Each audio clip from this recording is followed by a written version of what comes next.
Stephen King once wrote that nightmares exist outside of logic, and there's little fun to be had in explanations. They're antithetical to the poetry of fear. In a horror story, the victim keeps asking why, but there can be no explanation, and there shouldn't be one. The unanswered mystery is what stays with us the longest, and it's what we'll remember in the end. My name is Alan Wake. I'm a writer.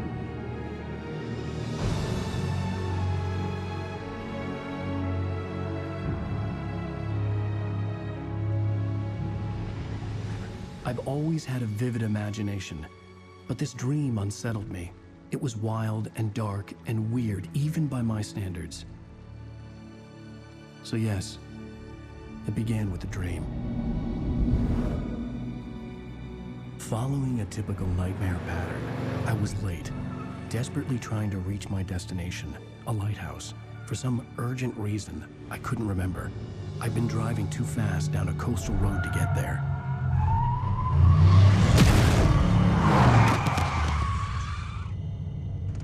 I'd seen the hitchhiker too late.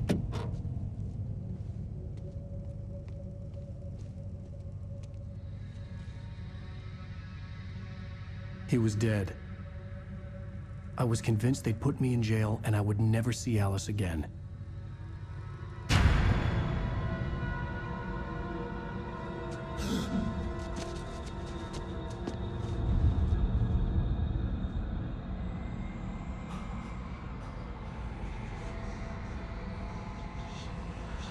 Suddenly, his body was gone. I was in shock from the crash. I could hardly stay on my feet.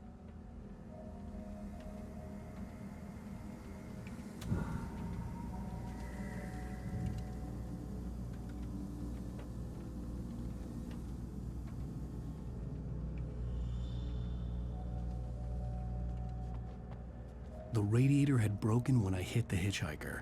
The car wasn't going anywhere.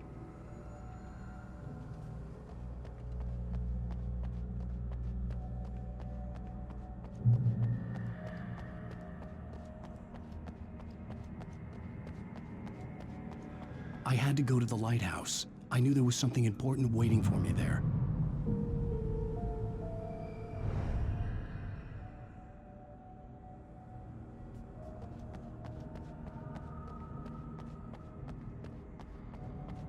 The bridge had collapsed. I'd have to find another way to the lighthouse.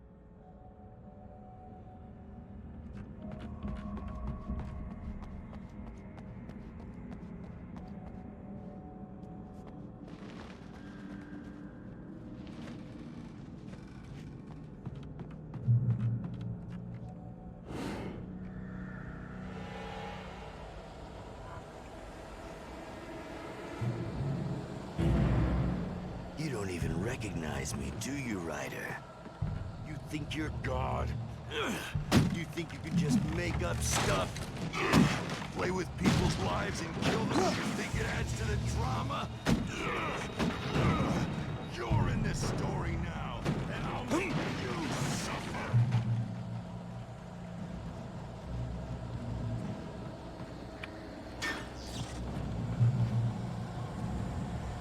You missed your deadline! Damn.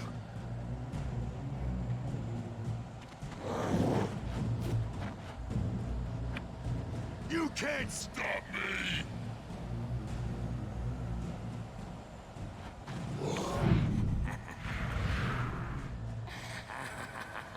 I realized that the hitchhiker was a character from the story I'd been working on.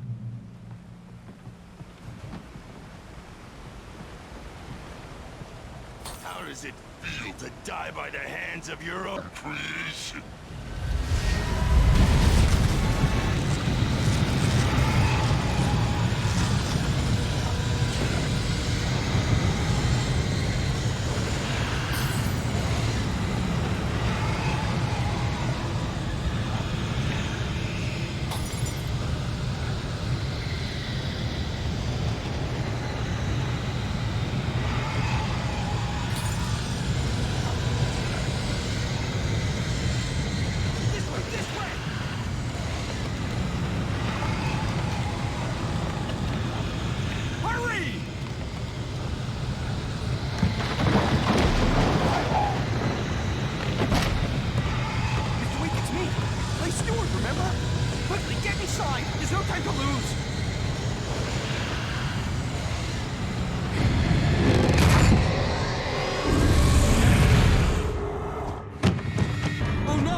No! No!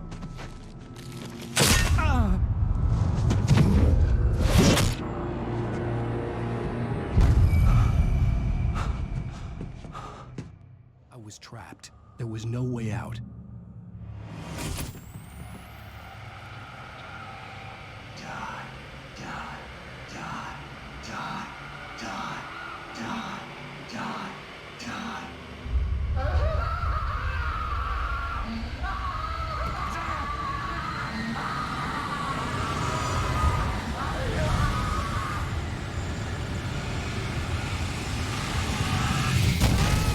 The cabin was a death trap. I had to get out.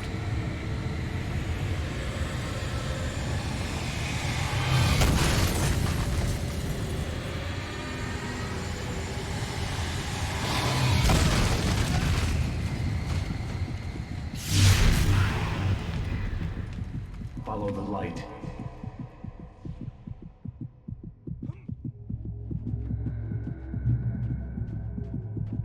You are hurt. You should go into the light. You are only safe there.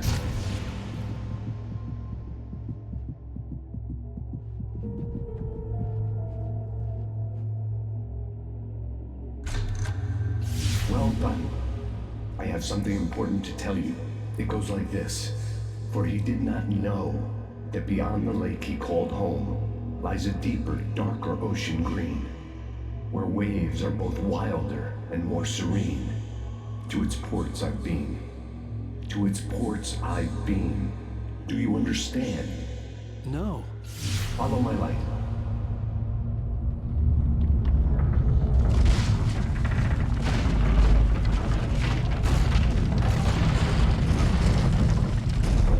I entered your dream to teach you. The darkness is dangerous. It's sleeping now. When it feels you coming, it will wake up. There's no time. I can only show you the most important thing.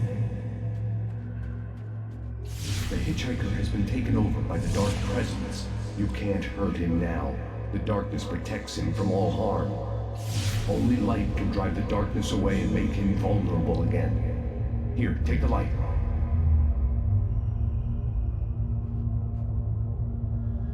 Turn your flashlight toward him and burn the darkness away.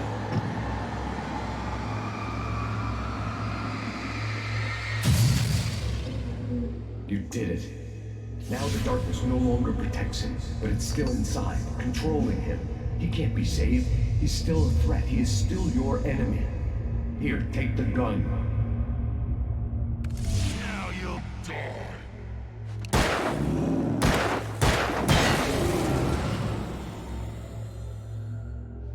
Good. You've done well. Remember what I've taught you. That is all. I will give you back your dream now. In the nightmare, a terrible darkness was taking over the world. The lighthouse was the last safe place on Earth.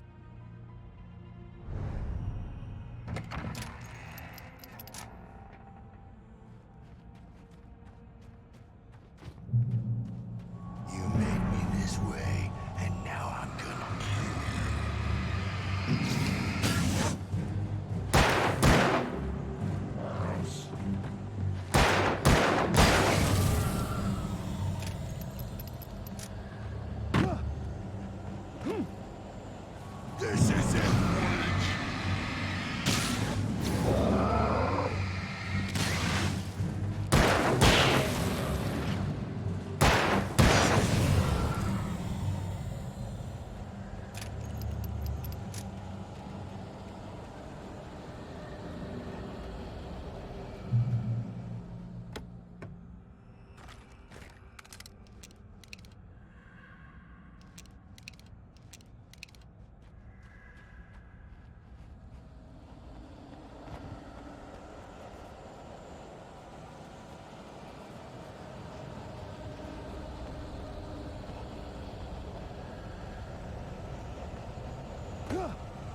can keep this up forever!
Baby, just another nightmare.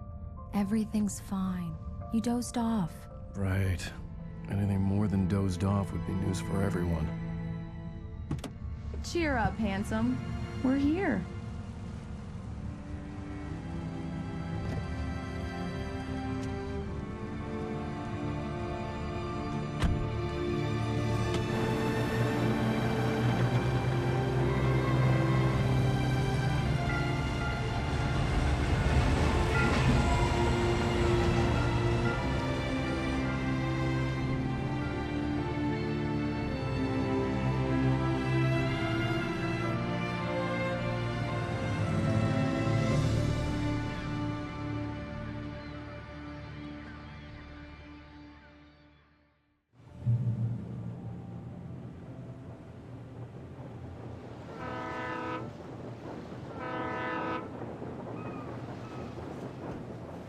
Let's act like we're on vacation.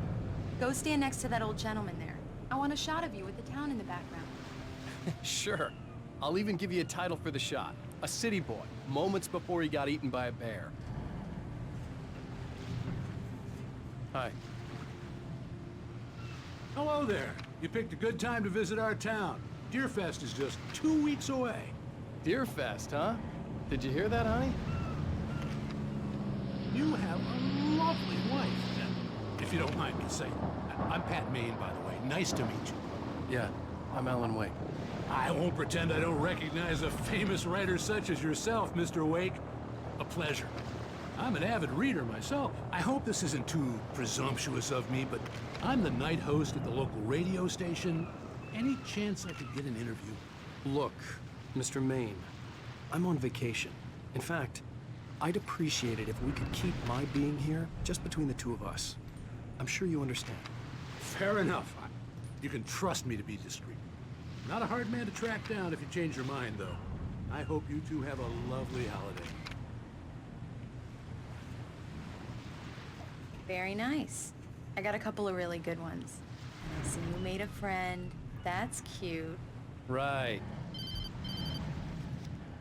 Yeah? Hey, bestseller. How's my favorite writer? Are you there yet? Barry. Yeah, we just got it. Are the locals giving you trouble? Just say the word and I'll hop on a plane and come make sure that you're left alone, Al. No, Barry, we're fine. Great, great. Just want to make sure you can relax and recharge. So, how is the place? Has it gotten your creative juices flowing? Barry, we're just settling in. Okay, Al. I'll call back later to make sure you're doing okay. And you call me if there's a problem, okay? Okay. Just looking out for you, buddy. Talk to you later. I love you too, Barry. Damn, yuppies. You know he's going to be calling you every 5 minutes. Barry is Barry. I can always turn off the phone. What did I tell you? Text message from Barry. He says hi to you too.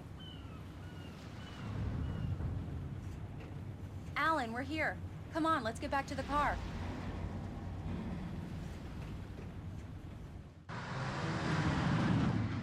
We need to stop at the local diner to get the cabin key from the landlord, a Mr. Carl Stuckey.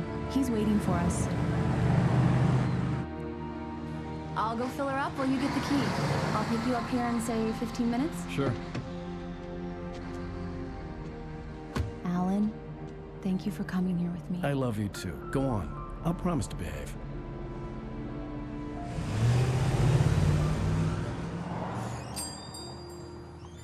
I'd forgotten there were still places like this. Towns where everybody knew everybody.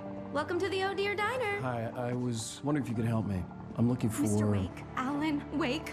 Oh, God! I am your biggest fan. I know people say that all the time, but I really am. I'm glad to hear that. Rose. Rose, I'm looking for Mr. Stuckey. Carl Stuckey? Carl? Oh, of course, Mr. Wake. He must have gone to visit the restroom. He'll be back in a moment. I can't believe it. I've got all your books. I got the cutout from the bookstore when they took it out of the window. And you keep it here. Well, okay. Good for you.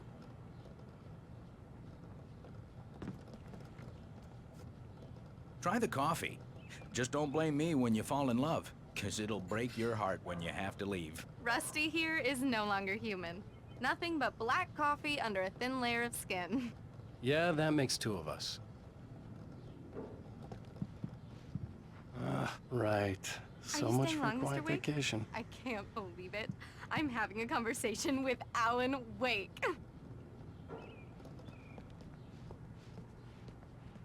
Do Are me you a on your own? favor, Sonny. I could really use a tune right now. Coconut, number 6 in the jukebox. I'd do it myself, but both of my legs have gone to sleep. Bad circulation. Yeah. Are you serious? Coconut again? You disgust me. Call yourself a rocker. Unbelievable. Ha!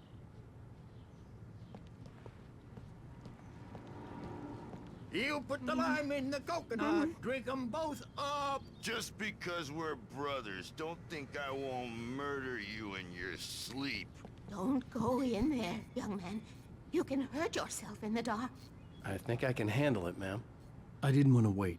I wanted to find Stuckey, to get the key and get out as soon as possible. The waitress was giving me a headache. Overeager fans always did.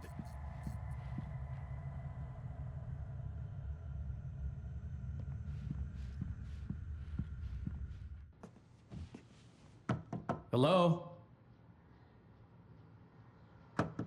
Mr. Stuckey? Carl couldn't make it. Unfortunately, he was taken ill. But I have the key for you and instructions on how to get to the lake. Okay. I wish you a good stay in my cabin. I'll come by later to check how you've settled in. And to meet your wife. I insist. Thanks.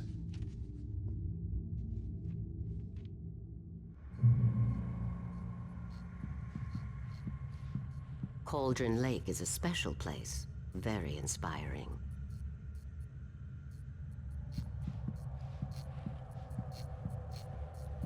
You got lucky this time, young man. You can hurt yourself in the dark. This really ought to be fixed, and then I must remind Sarah to change the lights at the station. It's been too long already. Even that sounds better than your singing. Are you all right? Splendid, splendid. Damn hernia. It swells up like a balloon if I lift anything heavier than a spoon. Yeah, splendid, splendid. It's been a long time, Dom. Good to see you. Hey, you wouldn't happen to have a bottle on you, would you, Tom? I wish. The Andersons, they're, local musicians. We're waiting for Dr. Hartman to come pick them up. They wandered off from his clinic at the Cauldron Lake Lodge.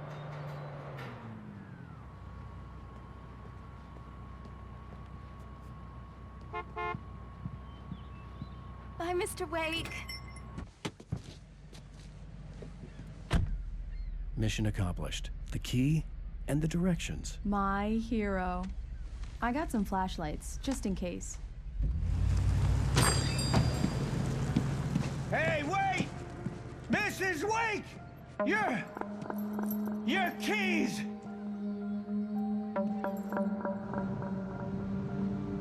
That diner was a real nut house.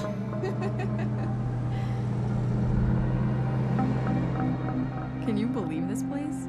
This would make a wonderful setting for a book. We're supposed to be on vacation, Alice. I'll figure it out when we get back home, okay? Okay. We can talk about this later. Batman here on KBFF. I didn't want to talk about it. I wanted to bury my head in sand. Here's another one of my favorites to go with it. Once upon a time, I was a successful writer, but that was a long time ago. I hadn't been able to write a word in 2 years, not since my last book. And now the weather. It's gonna be a clear night, so you folks in the big city might want to look up every once in a while and see those stars winking down at you. It gets pretty dark out here, but they'll light your way.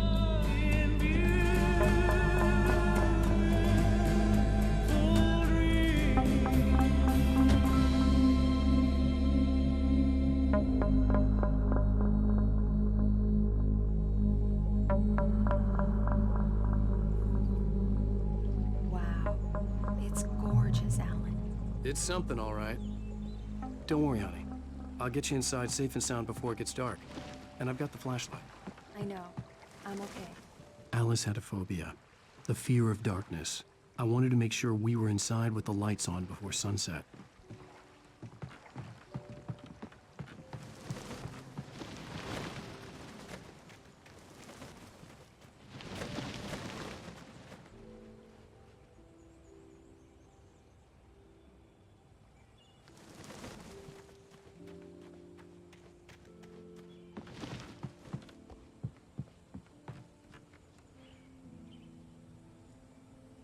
Here we go. Let's take a look inside. Come on.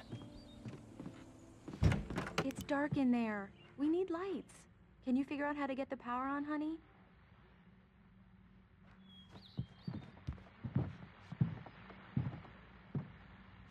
Hello?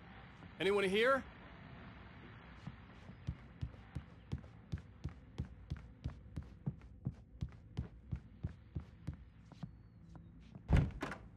The cabin looked like a time capsule from the 60s, or even earlier. For a moment, the oppressive feel of the nightmare I had seen on the ferry returned. Damn.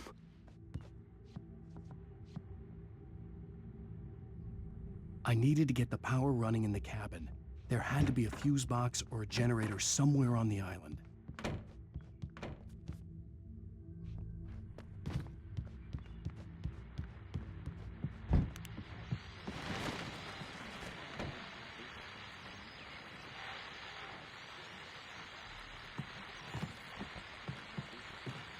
The Deerfest guests have already started to arrive.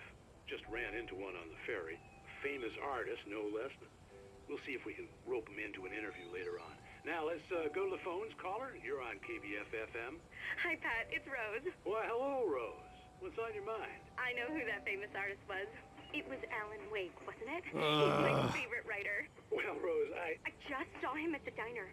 Oh, I am so excited he's here. I'm sure he's glad to be here, too. Well, folks, I guess the secret's out. This is Pat Maine on KBF-FM. And now, some music. Great. So much for keeping a low profile.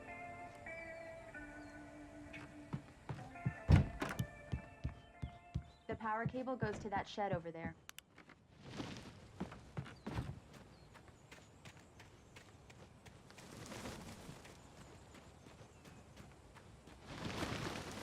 An old generator had been connected to the power cable.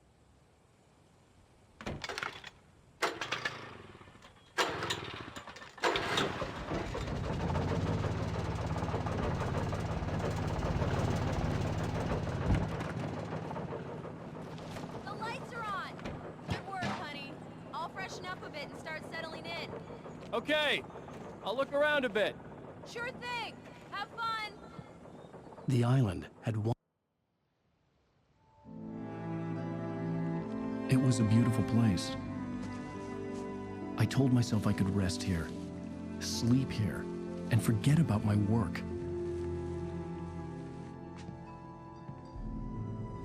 I thought we could be happy here.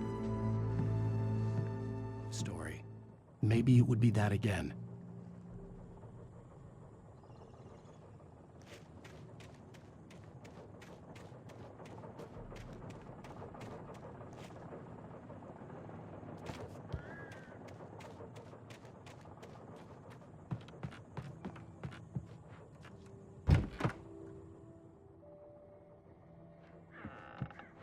Alice?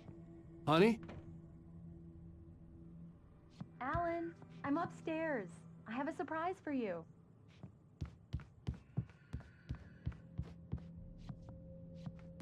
Well, hello there. I'm not the surprise. It's in the study. Go take a look. Okay.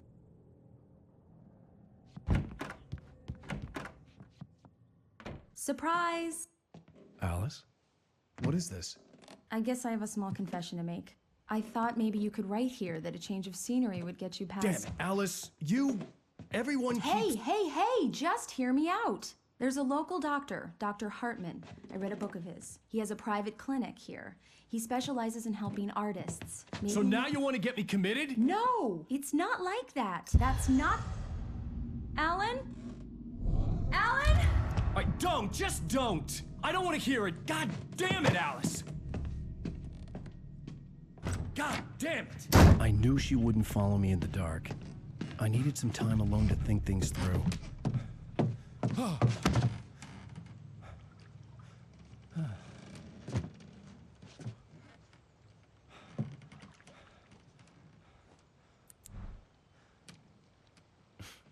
Damn it.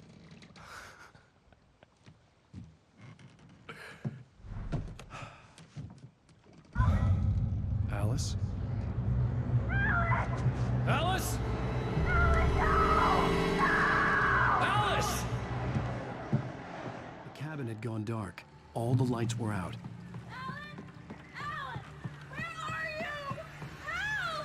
Alice, I'm coming! It's all right, I'm coming! What the hell?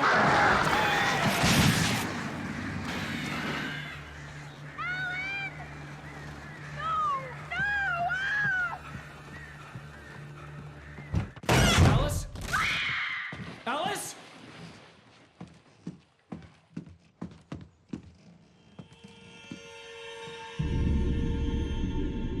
Oh no!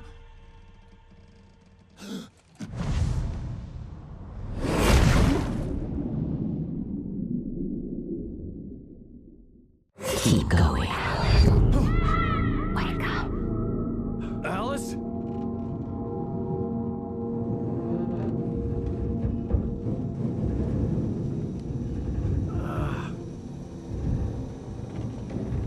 Waking up in the crashed car felt like I had woken from one nightmare and entered another. I couldn't remember how I got there. All I knew was that something terrible had happened to Alice. The phone was dead. I'd have to find help on foot.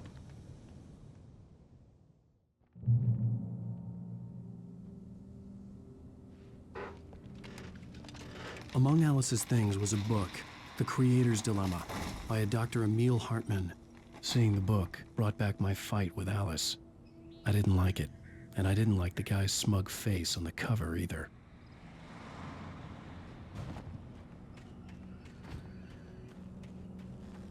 The gas station was my best bet. They'd have a phone I could use. It looked like a long hike through the forest to get there.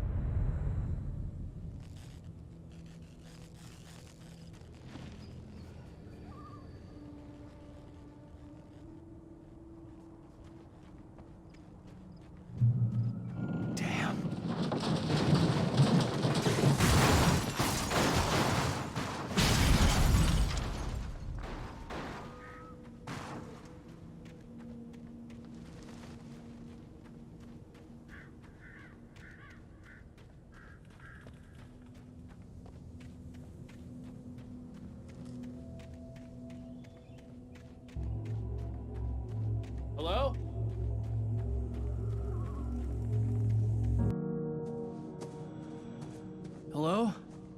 Someone there?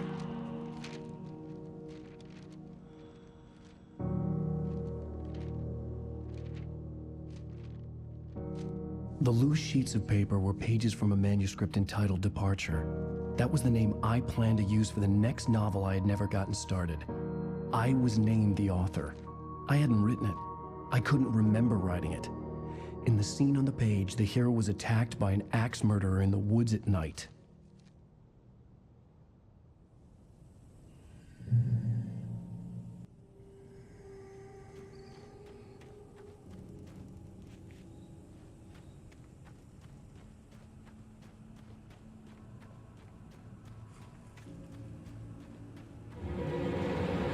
Anybody there? Please, I've been in an accident.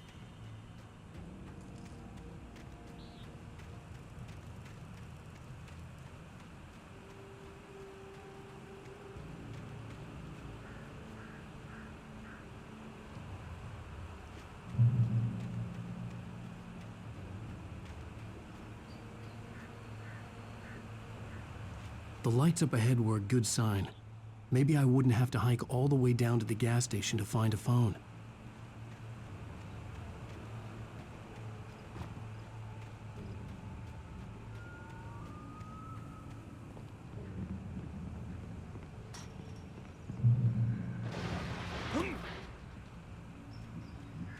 Anybody there? Please, I've been in an accident.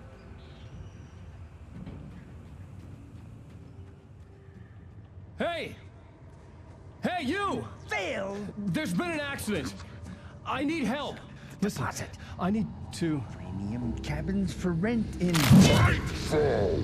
Oh, hell. Carl Stuckey. Pleased To meet you. Non-refundable reservation deposit required. Fair and square. where?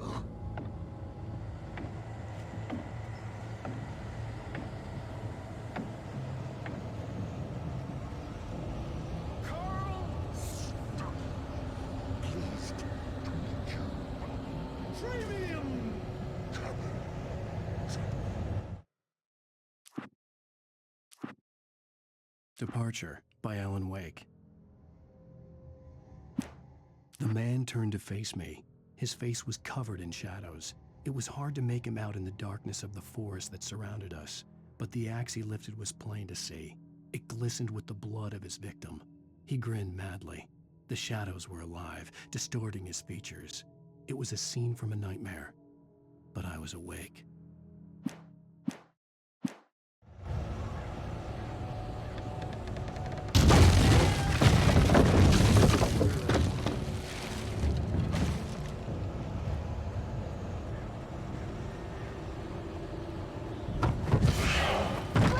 Balls! You to arrive. You lose. Shit. The deposit. It's the latest thing. Great. Fall. I had to figure a way out of this. Any second now, and Stuckey would be knocking on the door with his axe like Nicholson in The Shining.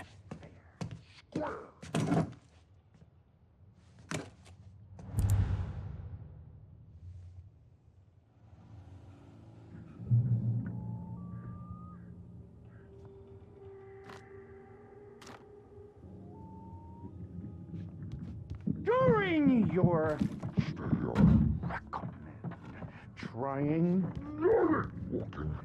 it's the latest Yes. in Bright Falls Sheriff's Station. proven Hello? that you kill with one stone. This is bad.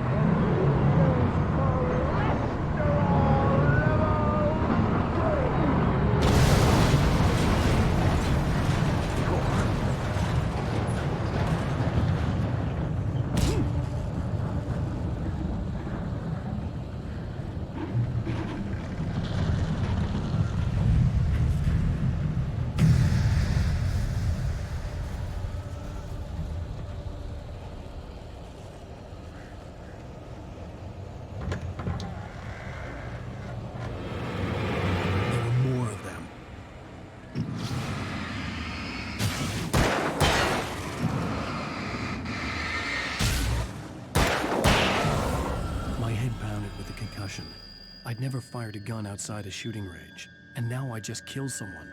Or something. There were no bodies. They just disappeared. If I was dreaming, it felt real enough to make me sick.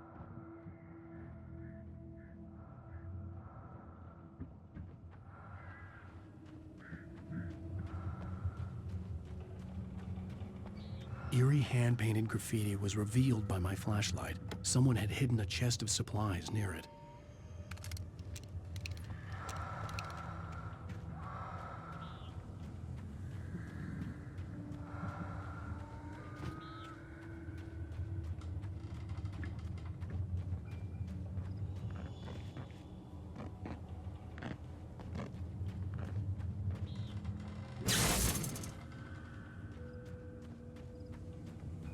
The dark forest was the last place I wanted to go, but I had no choice. I had to get to the gas station.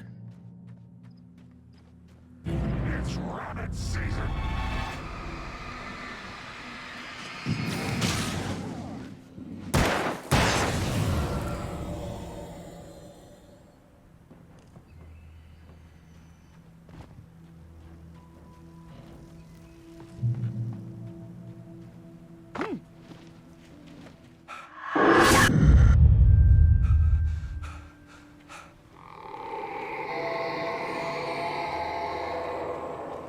What the hell was that?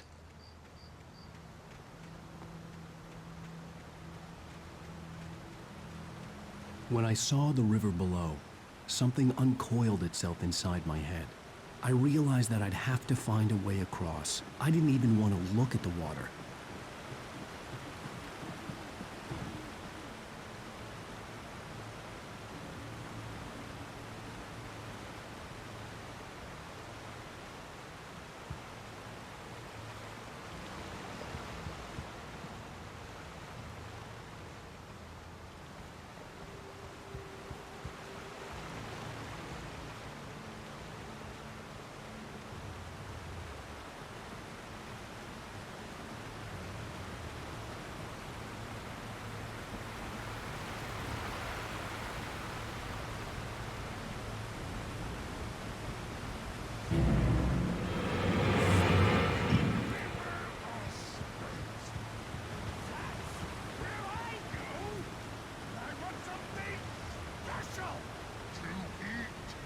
Stucky was still out there, in the dark, stalking me.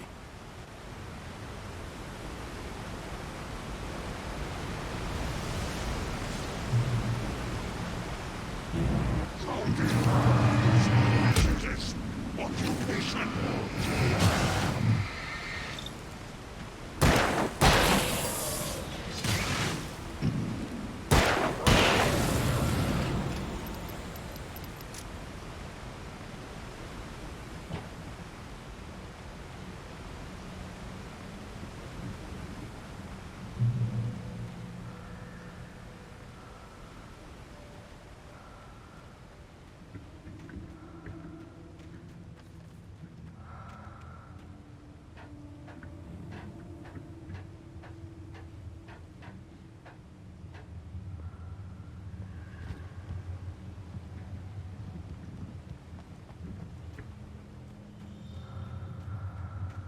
Taken. They're taken.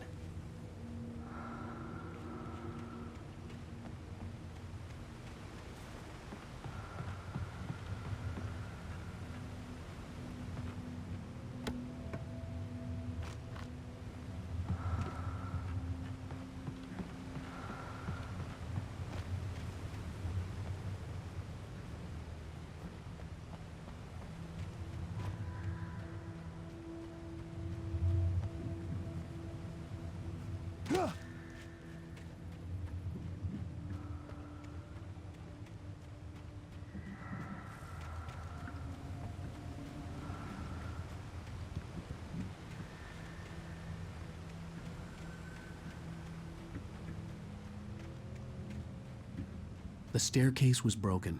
I had to make my way up some other way.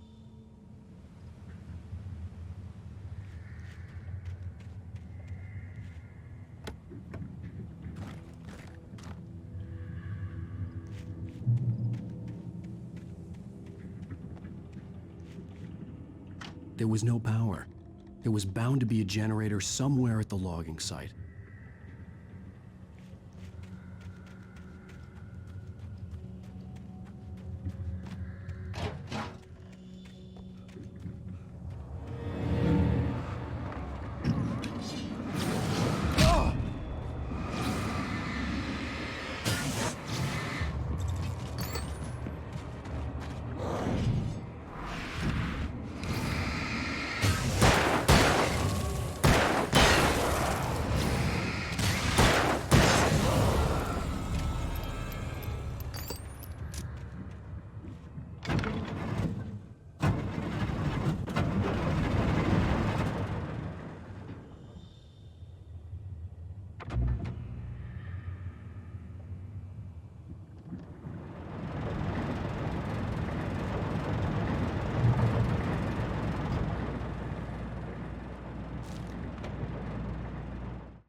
The Taken stood before me. It was impossible to focus on it, as if it stood in a blind spot caused by a brain tumor and eye disease.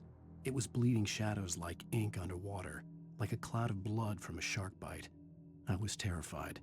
I squeezed the flashlight like my life depended on it, willing it to stop coming any closer. Suddenly something gave, and the light seemed to shine brighter.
Well, I was just outside for a breath of fresh air, and what a night.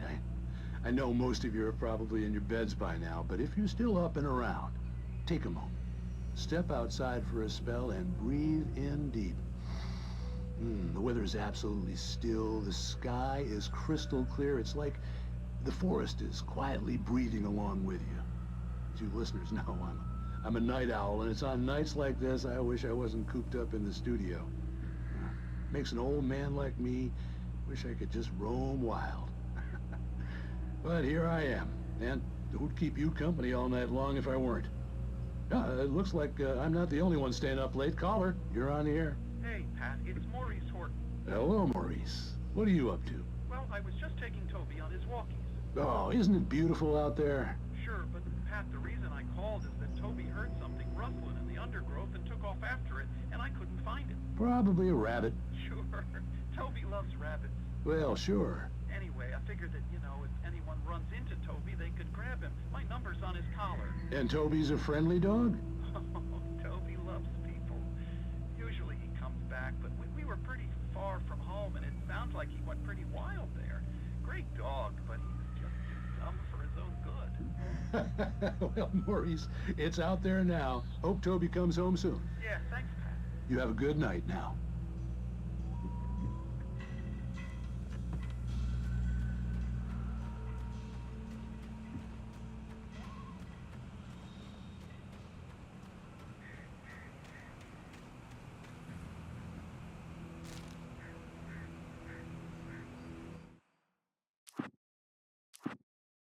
I heard them before I saw them, swooping down from the sky and screeching as they came.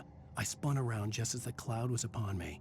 For an instant, I stared into 100 dead eyes, black pearls glittering in the darkness. I raised the flashlight and the swarm exploded like fireworks. Feathers burned, turned into ash. I couldn't hear my scream above theirs. At first, I kept finding the pages as if by accident. The book I couldn't remember was either a terrible and true prophecy or an act of creation that had rewritten the world. I began to hunt the pages feverishly, for they held the answer to the mystery. With it, I could save myself. With it, I could save Alice.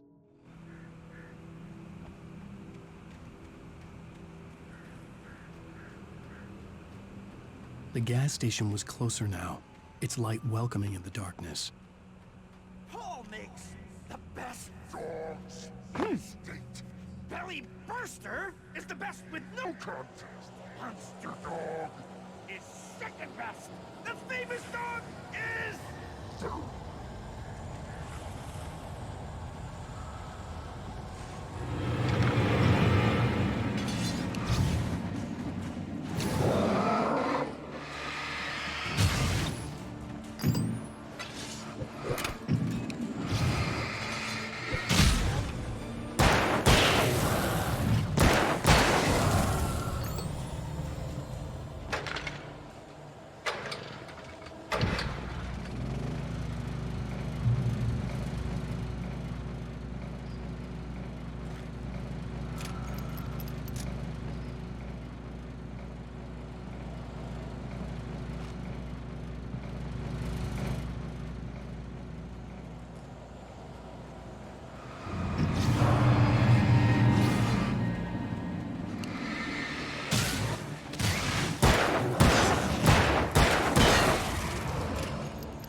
I stepped into the gas station's garage. It was dark and quiet.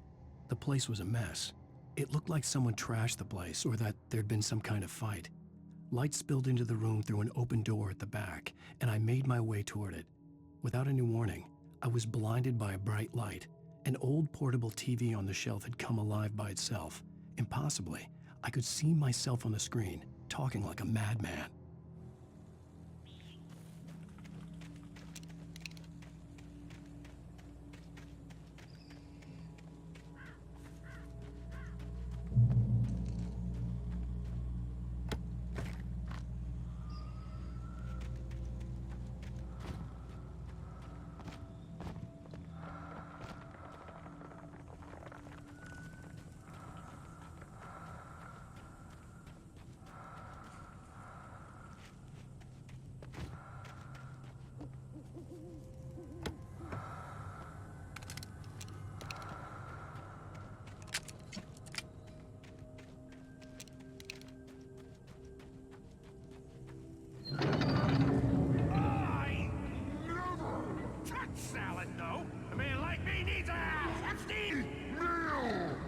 For today!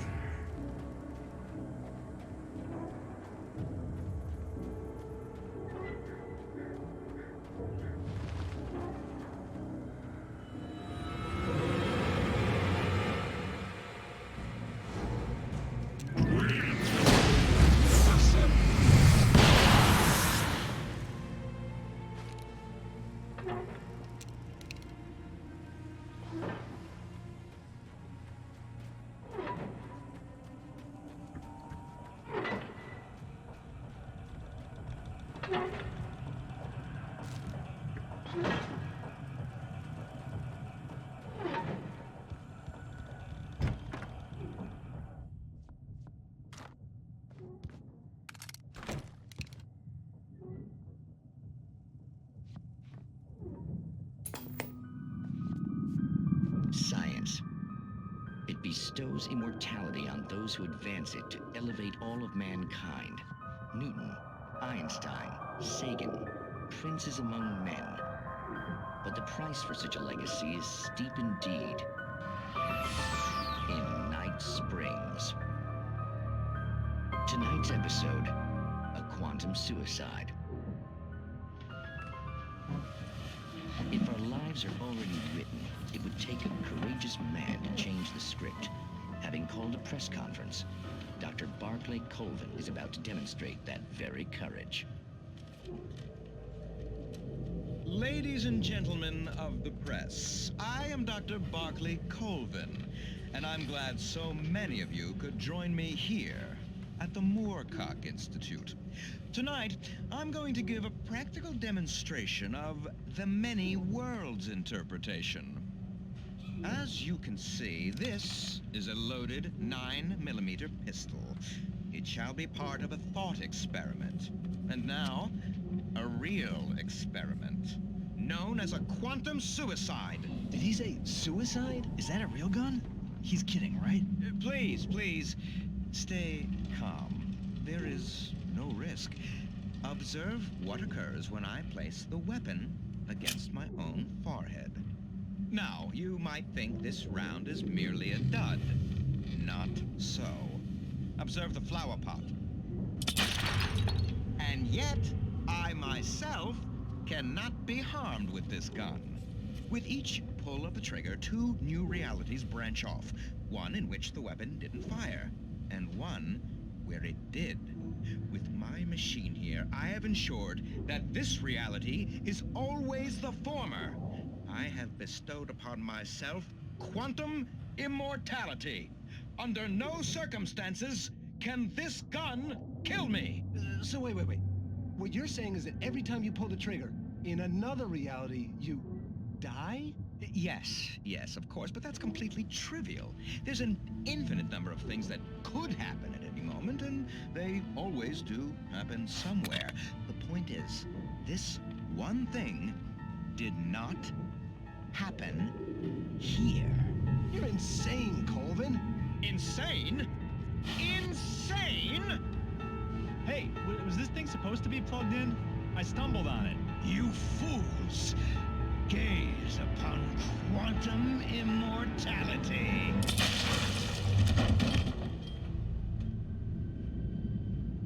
Poor Dr. Colvin, felled by his own hubris or the ignorance of the masses.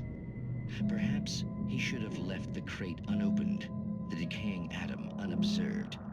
Curiosity often kills the cat. In Night Springs.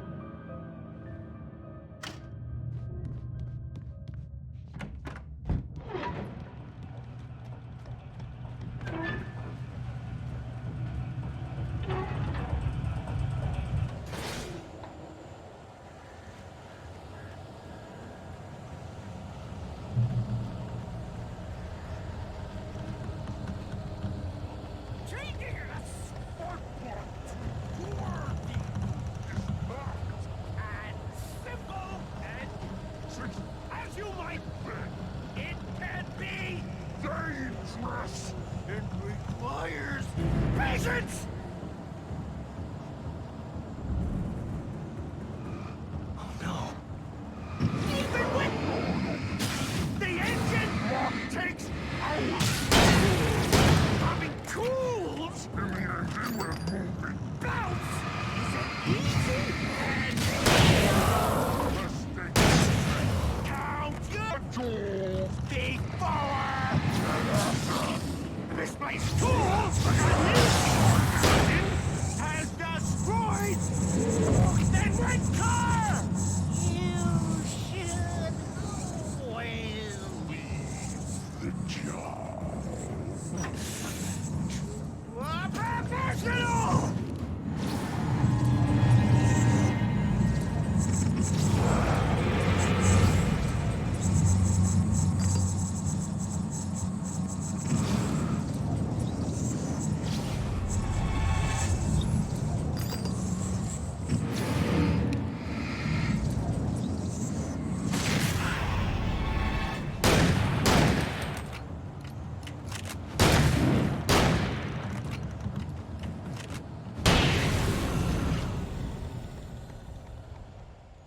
Stucky's body vanished, leaving behind only a lifetime of nightmares to come.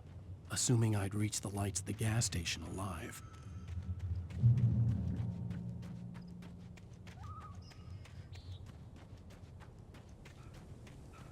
I recognized the parade float I had seen in Bright Falls when I first arrived with Alice.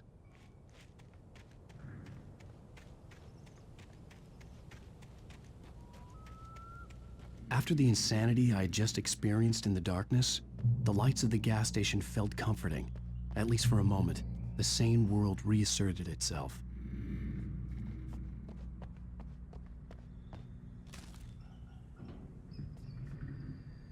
The Deer Fest had been 2 weeks away when we arrived. If the day count on the banner was right, I was missing a whole week between the night we got here and now.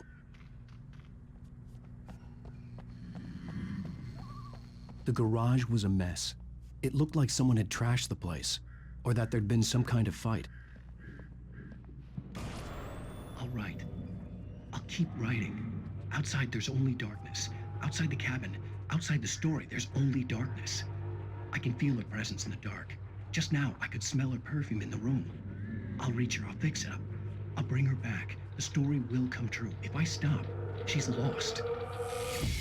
I don't believe this. It'd been me on the TV, talking crazy. Was I losing my mind?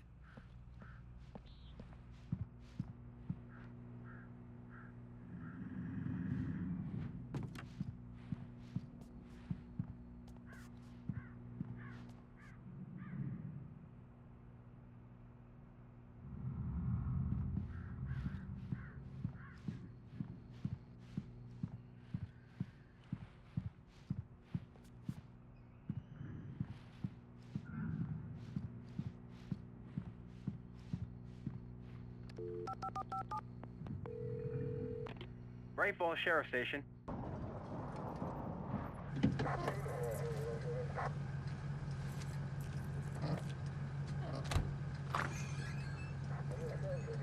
Oh, thank God, Sheriff.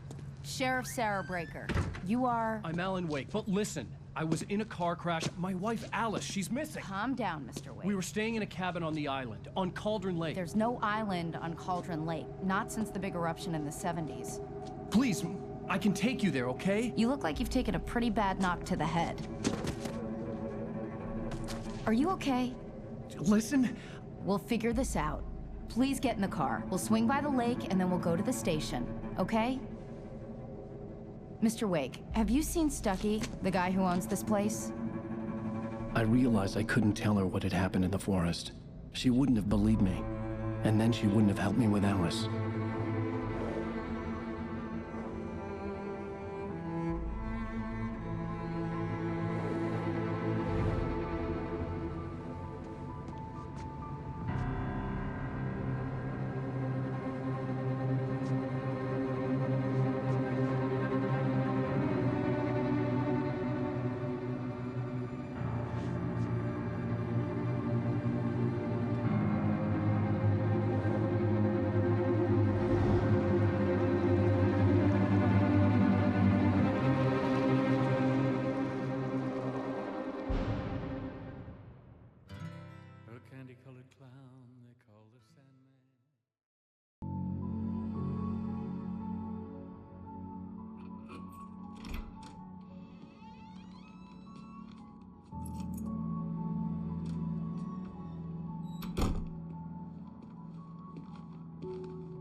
Honey, I'm home. Back here, sweetie. How was it? Worst weather I've ever seen. You should put some coffee on. It'll warm you up.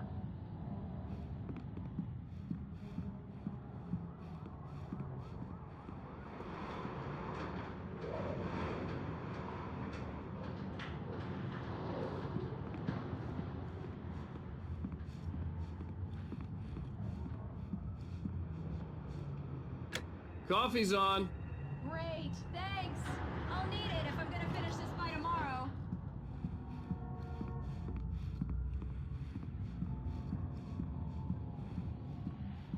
Oh, hey, I just finished those cover mock-ups. They're on your desk. Tell me what you think. No kidding. I didn't think you'd get them done this quickly. On occasion, I can perform all sorts of miracles, my dear. Oh, really? Well, you seemed to think so last night.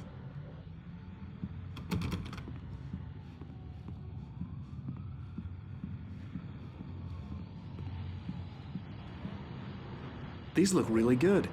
Oh, sure, until Barry gets his hands on them. Which, by the way, will happen over my dead body. The last time was the last time. Oh, and speaking of Barry, he called. Alan! Alan, please check the fuse box. I'm right here. I'm on it, honey. Please hurry! I'm right here, baby. I'm fine. Just get the lights back on, now, please. Honey, it's a power outage. I've got the flashlight. Okay.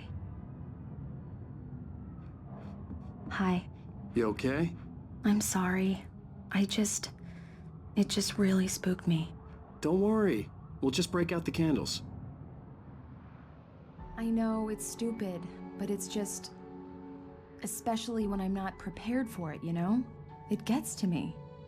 I love you. Tell me a story, writer. Okay. I used to have these nightmares when I was a kid. The dark really spooked me, too. When it got really bad, my mom gave me this old light switch. She called it the clicker. The clicker, huh? Yeah. If I ever got scared of the dark, I could just flip the switch and a magic light would scare the monsters away. Oh, sure. Here it is. Alan. Maybe it'll help you, too. Yeah, nice story, writer boy. You made that up right now, didn't you? No. Seriously. I love you, even if you are a liar. Thanks for this.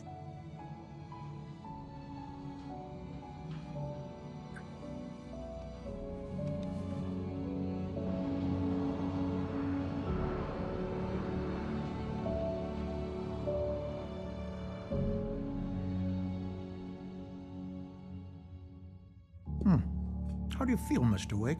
Any nausea, disorientation, anything like that? Mr. Wake, how are you feeling? I'm okay. My head's fine.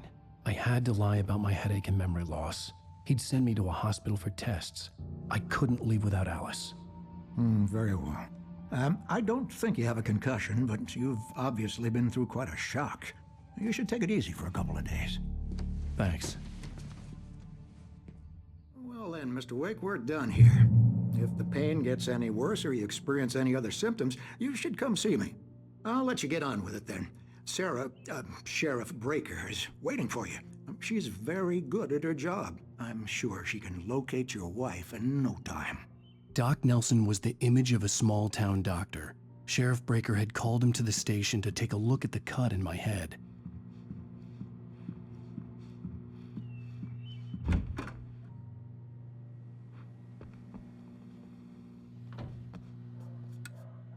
Thank you for testing the lights, Miss Weaver. Everything seems to be fine. I don't have the luxury of being complacent, Deputy Grant. The bulbs will need changing soon. You can't change them in the dark. I'll be sure to take care of it, Miss Weaver. Have a nice day now. Very good. I'll come back later on to remind you, just in case. Mr. Wake, the sheriff is waiting for you in her office down the corridor. That was Cynthia Weaver. I guess you can call her the town eccentric. She used to be the editor of the local newspaper, but she's focused on, other things these days. She'd fit right in where I come from. As you can see, she's a little obsessed with maintaining the light bulbs of the whole town, refuses to step on shadows, things like that. Back in her day, she wrote about all sorts of weird things in the paper. Bright Falls has a colorful history. Of course, what small town hasn't?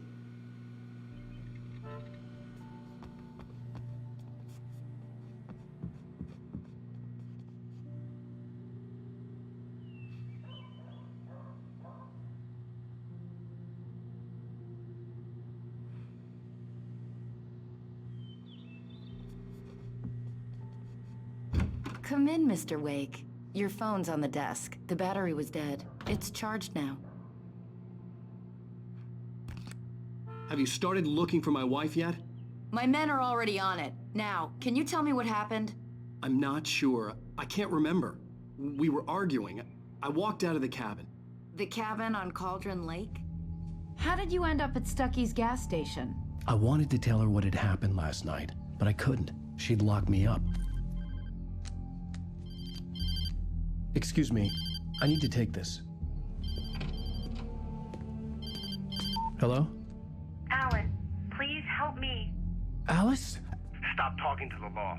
You'll do exactly what I say if you ever want to see your wife again. Who is this?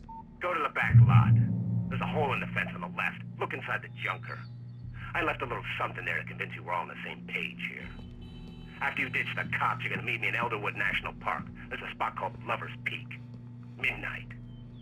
Don't do nothing stupid, pal. Mr. Wake, can I help you with anything? I need to get some air. The sheriff said I could go out back. Of course, Mr. Wake. You can get there through the cell corridor. Just don't mind Walter in there. He's one of our regulars. I thought he'd quit drinking for good. Oh, no such luck. He went on a bender and beat Danny pretty badly. He started shouting like that the moment he woke up. Yeah, it's Mulligan here. I'm at Stucky's gas station with Thornton. There's no sign of him. Over. Wait. Yeah, this is Thornton. Look, we've located the parade float. It's here. That's some good news, right? Stucky was supposed to be driving it at the rehearsals today. Over. Oh, give me that. Mulligan here. Looks like someone really thrashed the garage. Over. Okay, roger that, guys. Keep looking for Stucky. Jane's out.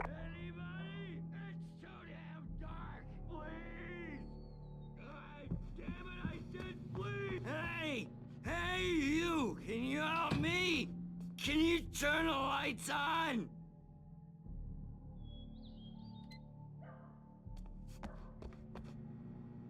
Thank you, man, thank you. Hey, you're alright.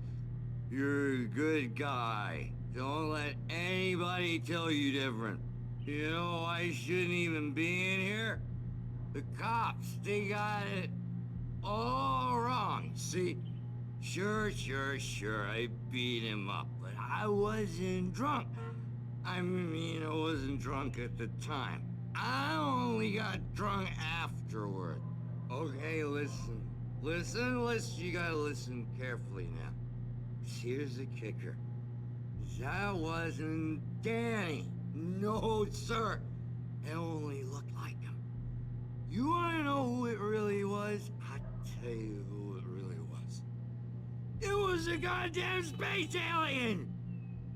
I know it sounded like something the drunk would say, but believe me, I wasn't drunk then.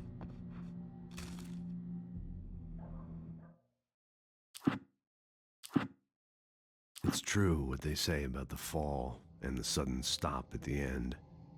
I'd lain here in the snow while the lurid chain of scenes that had led me here kept playing in my head. A rerun of my own private snuff movie. A memory of my corpse.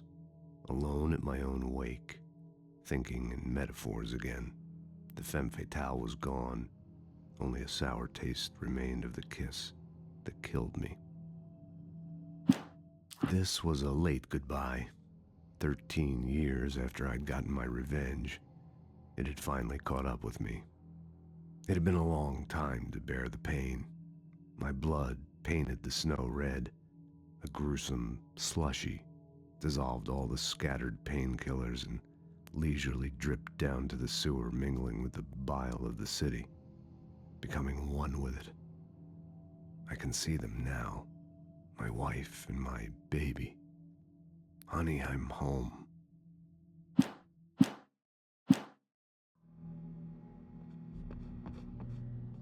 The early morning light hurt my eyes and made my head ache. The man on the phone had said, "Go through the fence on the left."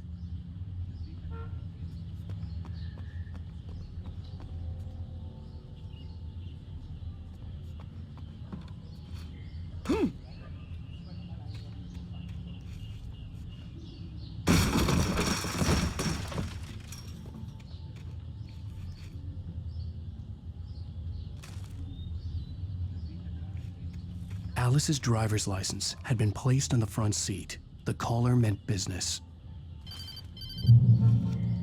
Barry? Ow! Thank God! Where the hell have you been?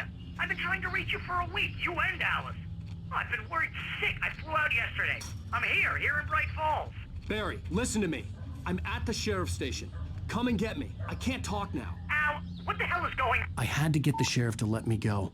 I needed to get to Elderwood National Park to meet Alice's kidnappers.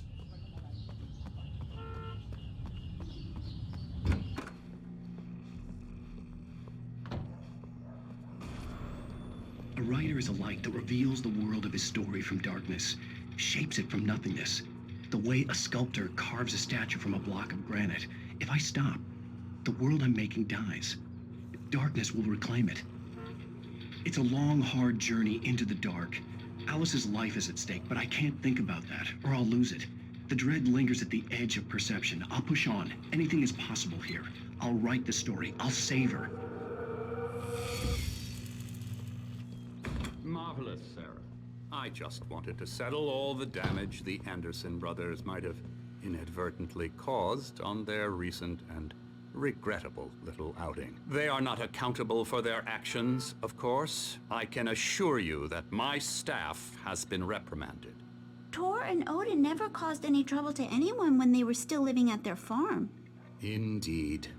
All we can do is to slow down the progress of their dementia. Are you feeling any better, Mr. Wake? I'd like to leave. Am I free to go? Well, we still need to talk about... Am I under arrest? No, of course not.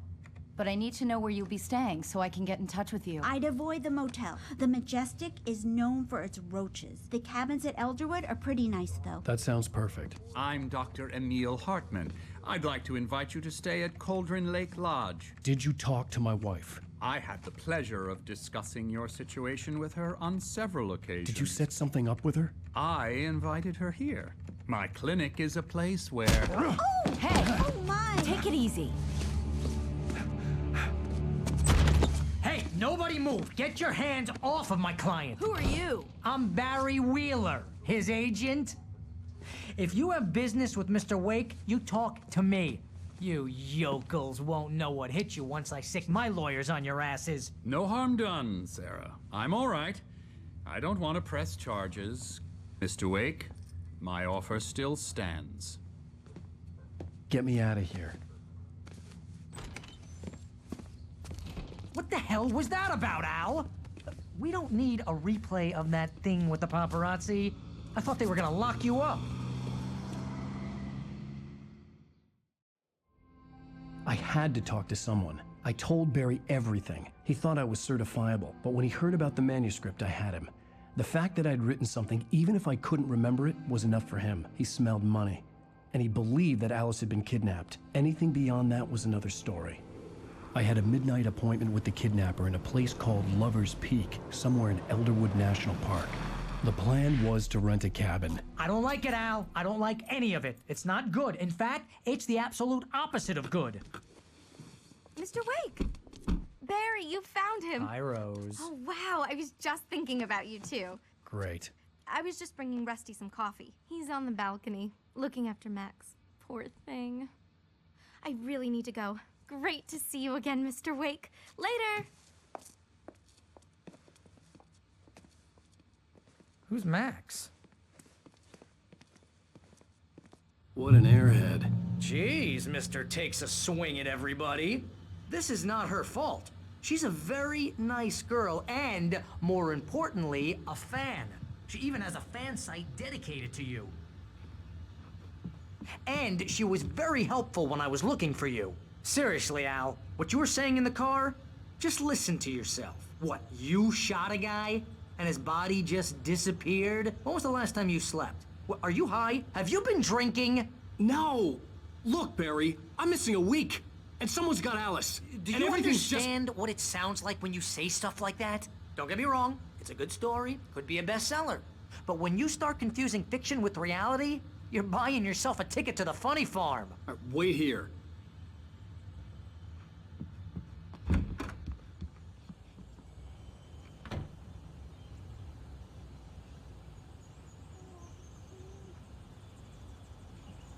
Easy there, boy. I'm almost done. Hey, Rusty, right? You rent cabins. Oh, Mr. Wake.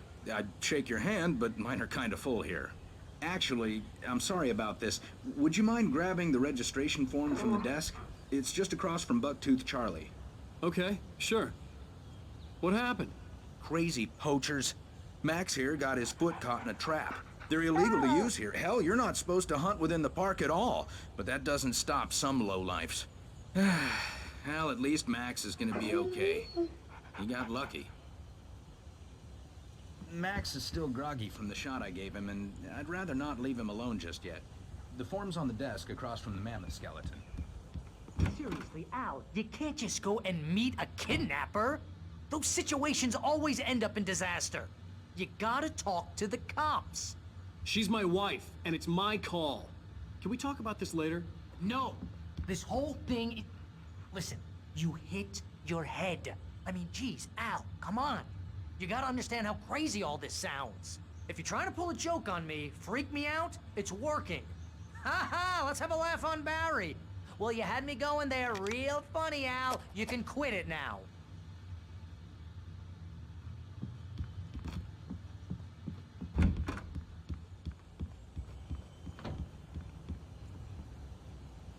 I think this is the form you wanted.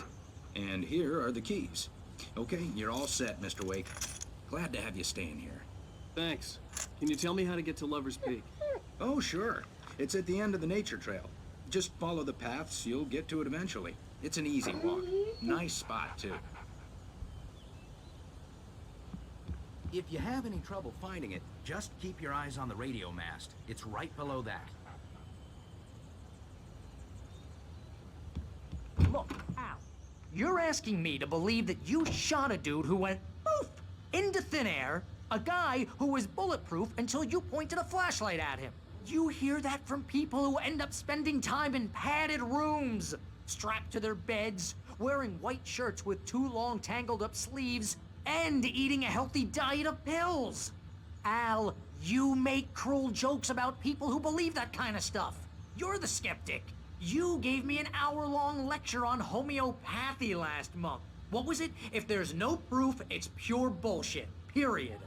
Guess the laugh's on me then. Al, come on! I mean, okay. Okay, maybe something weird happened to you, okay? Well, thanks for the heartfelt vote of confidence. All I'm saying is you gotta throw me a bone here, bestseller. What would you think if it was me? There's no way you should be going out at midnight with a gun. No one asked you to come here, Barry. Either work with me on this or go straight back to New York. Your choice.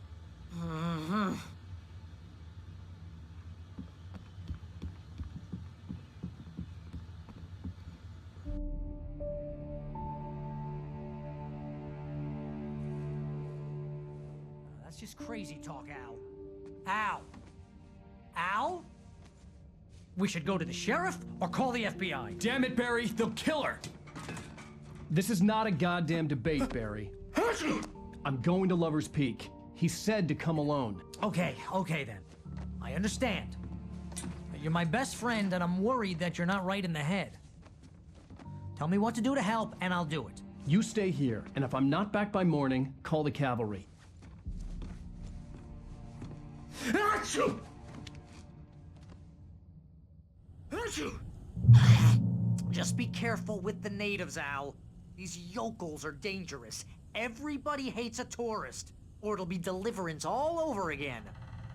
Achoo! Bless you. Oh, this place is trying to kill me.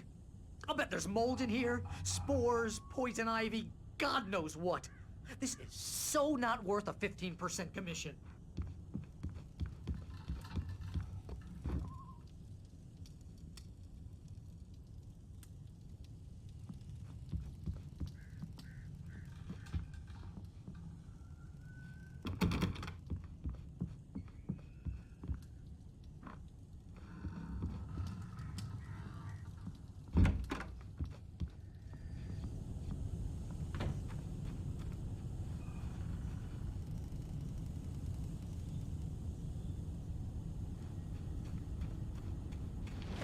I'll wait here, Al. I'll hold down the fort.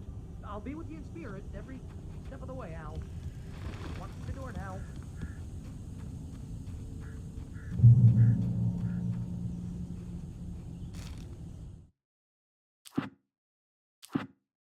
In spite of its human mask, to describe the dark presence as intelligent would have implied human qualities on something decidedly inhuman. Nonetheless, it found the one spot in the diner that was dark enough. Some light spilled into the corridor, ravaging it. But it took the pain. Horrible as it was, the writer would soon fix that. He would be coming to the one place where it still had power. The kidnapper fired his gun one last time, and the shadow vanished into the darkness it had come from. See? Nothing to it, Wake. The thought of Alice in his hands was revolting. We stood on the wooden platform of Lover's Peak, the waterfall and the mountain behind us, the lights of the radio mast blinking red in the heights above. I fought with the urge to take a swing, force myself to speak. Let's cut the act now. Where's my wife?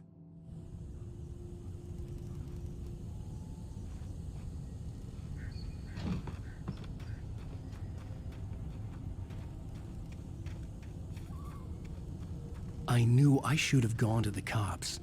This wasn't the smartest thing I'd ever done, but I was still angry with Barry for trying to talk me out of it. These people had called me right in the sheriff's station. The cops wouldn't scare them, and they had Alice.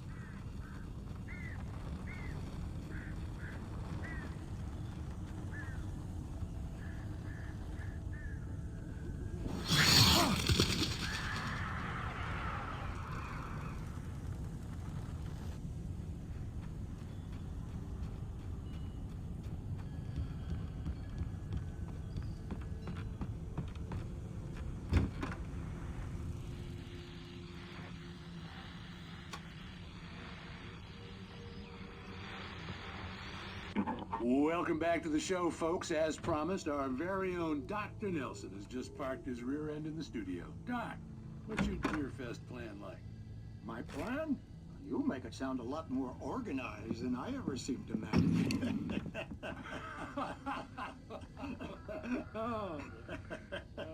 No plan, really. Just taking the atmosphere. I'm getting a little too rickety to do much more than that, you know. Oh, tell me about it. No sack race for us older gentlemen, huh? Yes, exactly, Pat. But I'm gonna check out the parade, of course. And I'll be one of the pie contest judges, too. Well, that takes a different kind of constitution. Oh, yeah. It's my kind of exercise. Now, Doc, seriously, you're in pretty good shape, though. You're the outdoors type. I know for a fact you're an avid fisherman. That's right.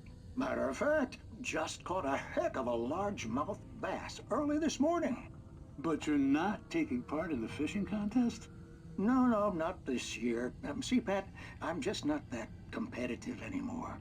Now I just like to take my time and enjoy the peace of it. It's no fun if I need to worry about what I'm catching, you know?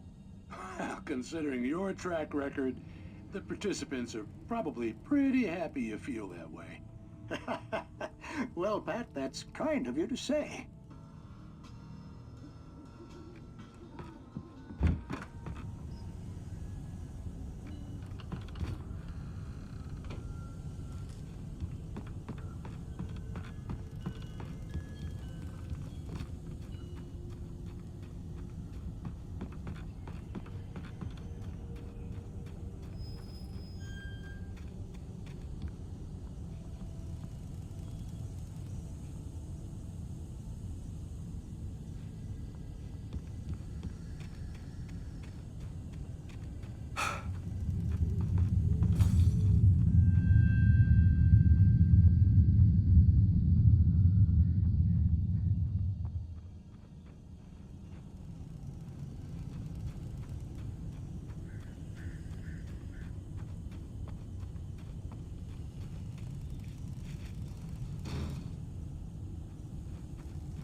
The cancer and cure of civilization.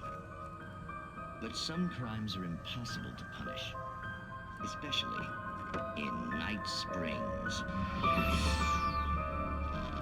Tonight's episode, The Man in the Mirror.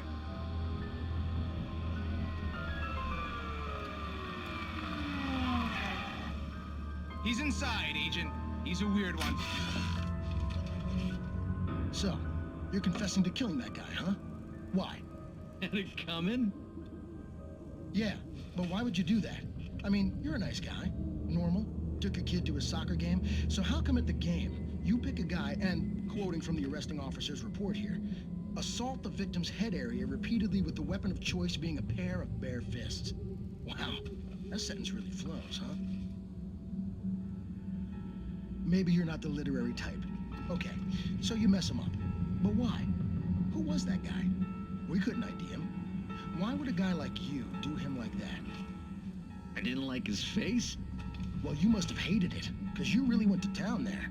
I mean, there's no way to tell what he looked like. No ID on him either. That must be difficult. But then we ran the fingerprints. Got a match. Your prints. Identical. Huh, how about that? Your son said you were wearing a white shirt when you took him to the game. But the white shirt is on the dead guy.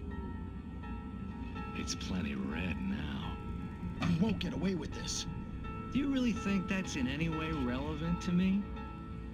I had plenty of time to talk to my boy before the cops arrived, you know? He won't stop screaming, am I right? You think he's ever gonna be okay? I left my mark. Believe me. You bastard. What? You gonna shoot me? What's the point? I'm going to prison. You got me. I don't understand any of this. And you never will. Don't worry. Maybe you'll see me again, Agent. Maybe in the mirror.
Vision left me weak.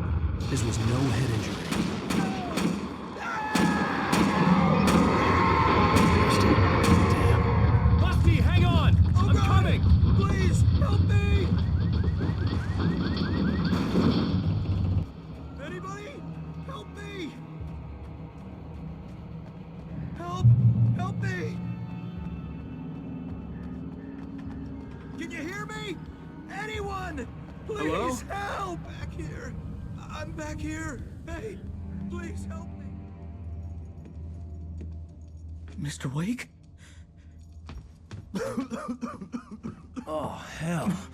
It happened just the way it was on that page. I found. Came true.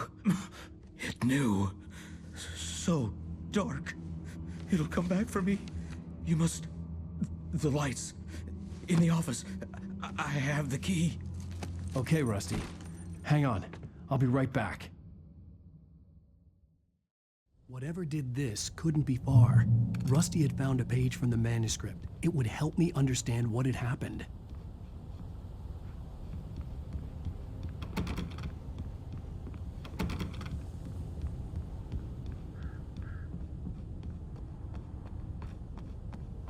The only way to make sure that Rusty was safe was to get the power running and the lights back on.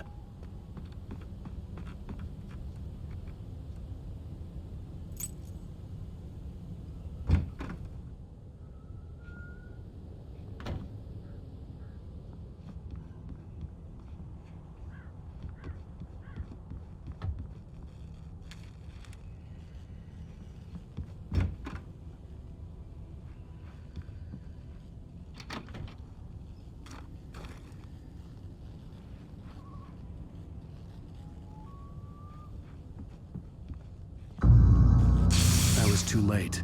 Someone had destroyed the circuit breaker. There was no way to get the lights back on.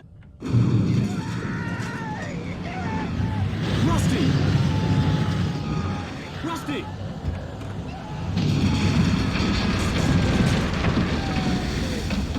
The ground was covered with oily patches that looked like liquid darkness. Hunters need hunting licenses.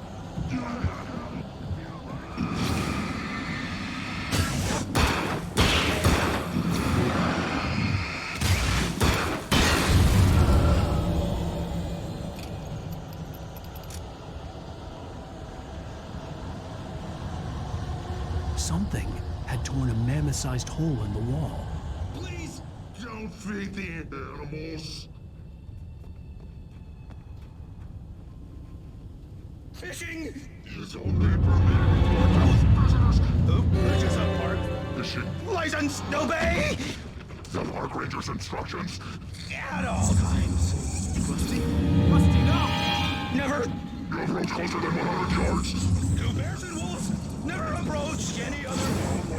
Closer than... Must be leashed. At all times. Never leave your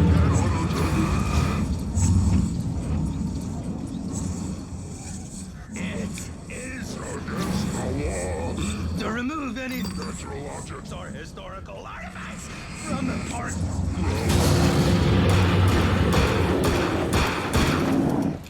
This includes even...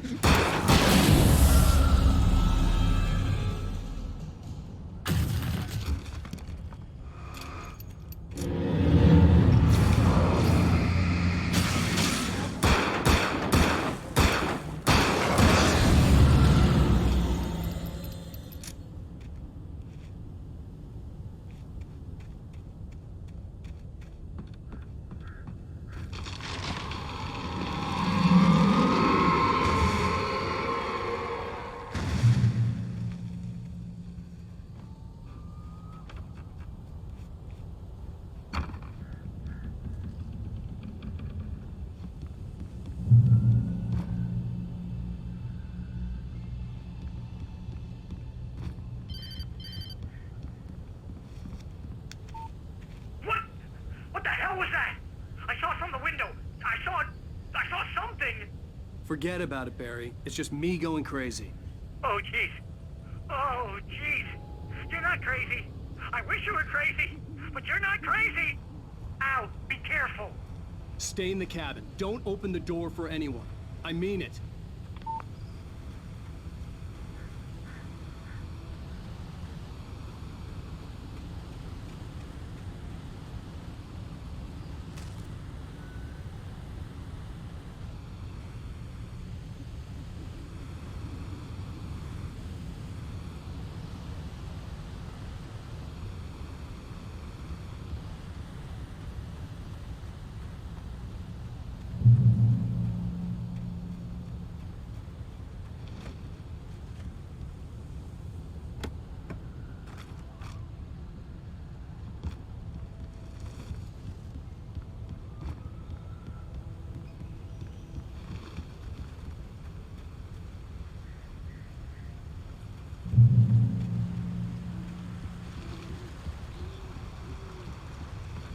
Lover's Peak was at the far end of the nature trail.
Alice looked through the viewfinder, lining up the shot. Cauldron Lake was breathtaking. Something caught her eye, a figure standing in the shadows behind the cabin, like a thin woman in a black dress. She lowered the camera and looked again. No one there, just a collection of bushes that looked vaguely human-shaped. She shook her head and laughed. Barry had never gotten along with Alice, but he knew Alan loved her with an almost frightening intensity. And now something had happened to Alice. And here was Al armed with a gun and saying things people got put in padded cells for. It was as if his friend had experienced a massive psychotic episode and was now totally disconnected from reality. It scared the shit out of Barry.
Come on, we gotta get moving. More of them coming.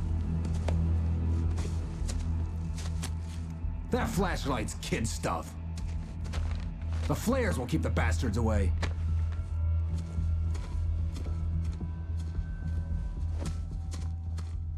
See him. Come on, we gotta move. Why? Because that's the way the story goes. Yeah, but... Let's move! I lost my gun back there. Oh, I've got a gun. Just keep that light steady on him. It took a moment, but then I recognized him. He'd been on the ferry when I first arrived here with Alice. He knew my name. We were headed in the direction of Lover's Peak. There was no way this was a coincidence. He was the kidnapper. Come on, Wake! You better keep up. Filthy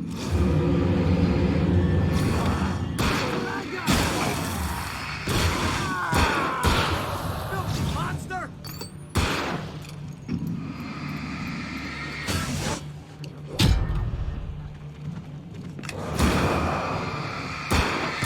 Stop fighting me!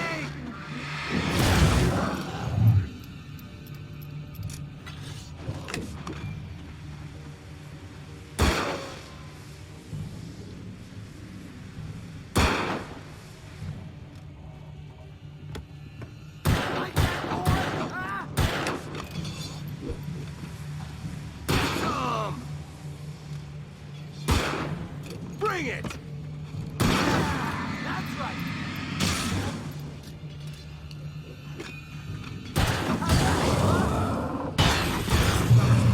Right up these stairs, Wake. Use the flares from the emergency box to hold them off while I get these boards off. Give me the gun. Yeah, no can do, Wake. Are you kidding? Give me the gun! No time for back talk. Hold off, man.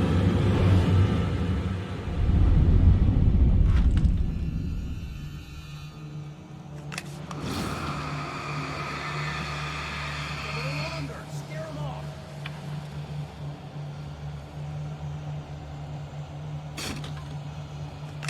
Get some light on those bastards. That'll be awful.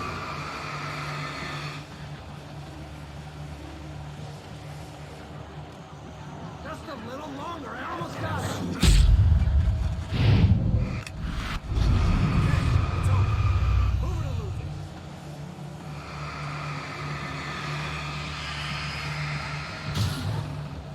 That's right. You just keep coming.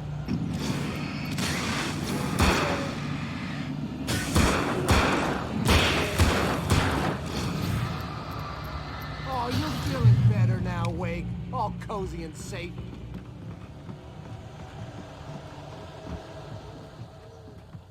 Better get ready. They'll be on us soon.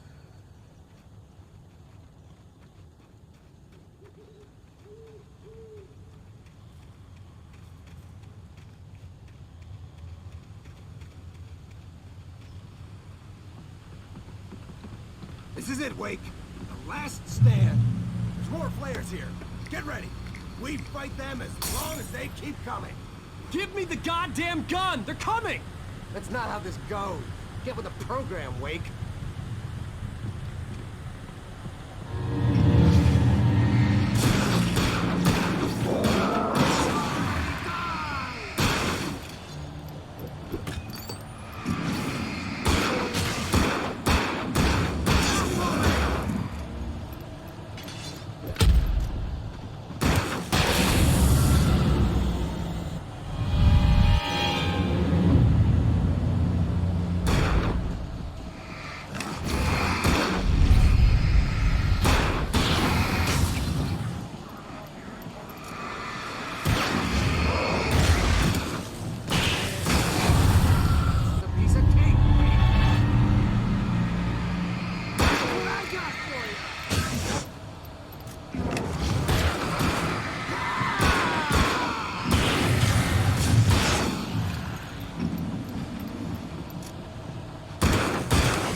Let's cut the act now.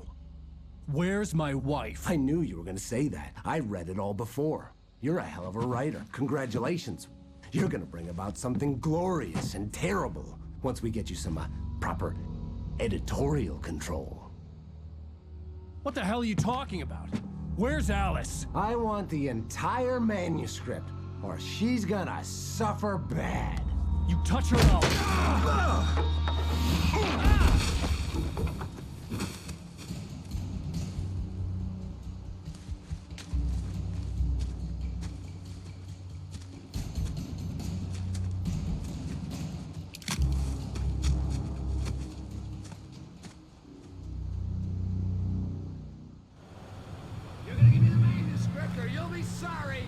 No! Come back here! I swear I'll kill you if you hurt Alice! Do you hear me? Come back here! He had Alice, and he wanted the manuscript because he thought it held some magical power. But I had no manuscript to give him.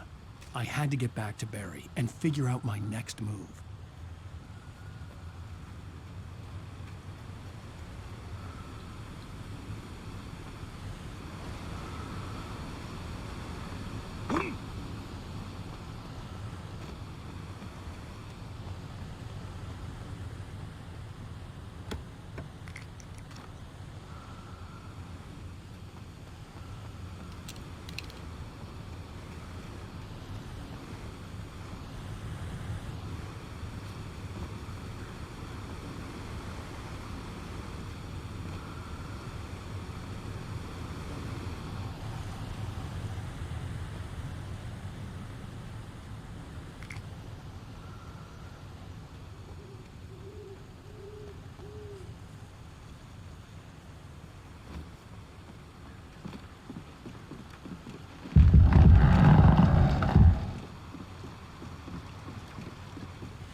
The air in the visitor center was heavy with an awful smell, as if some rotten drowned thing had crawled up from its grave.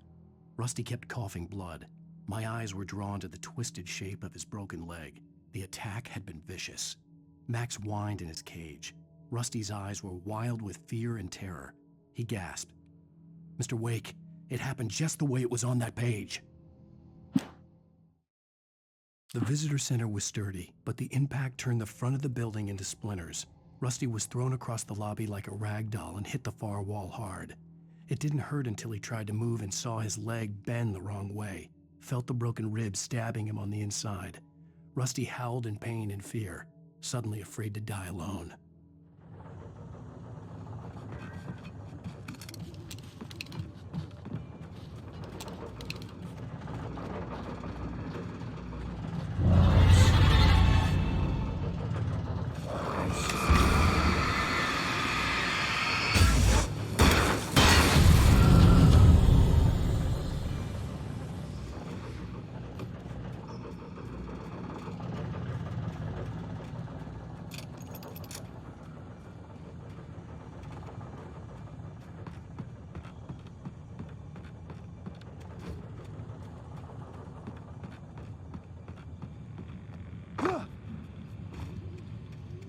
I had heard the plane fall. It made no sense. It was clear that it had just fallen here, but it was very old and obviously hadn't flown in decades. Looking at it sent a shiver down my spine.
Widowmakers.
Logging is a hazardous occupation.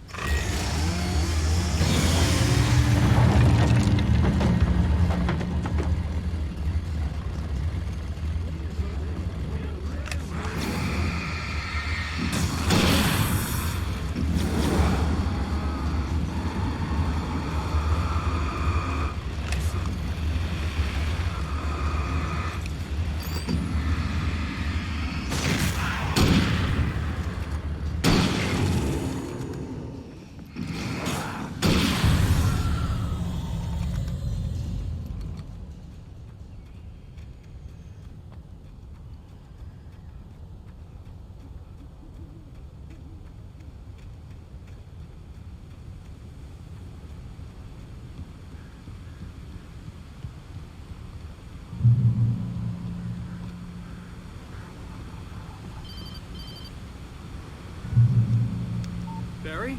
Ow! The porch is covered with birds. They've got all Hitchcock on me. Stay out of sight. I'm on my way. Don't open the door. What, am I crazy?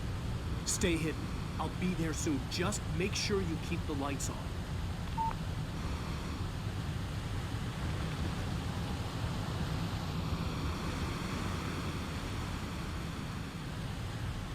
I still had to reach Barry at the cabin, but at least I was out of the woods.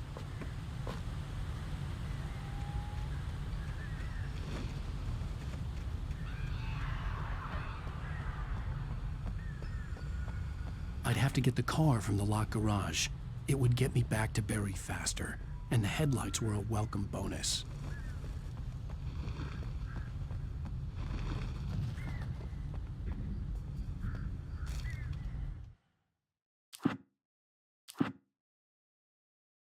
At the last instant, I changed direction and threw myself down. The axe splintered the trunk of a tree. I stumbled into the pool of bright light. My lungs burned. I was too exhausted to move. I tensed as I waited for the killing blow, but it never came. I raised my head. Nothing moved in the darkness beyond. For the moment, bathed in the cold light, I was safe. In that last instant of consciousness, Rusty thought about Rose. He was older than she was. Rose was barely out of her teens, but she made him feel young, and forget what a train wreck his long-dead marriage had been. He still wore the ring. He'd been waiting for her to tell him to take it off. Now she never would.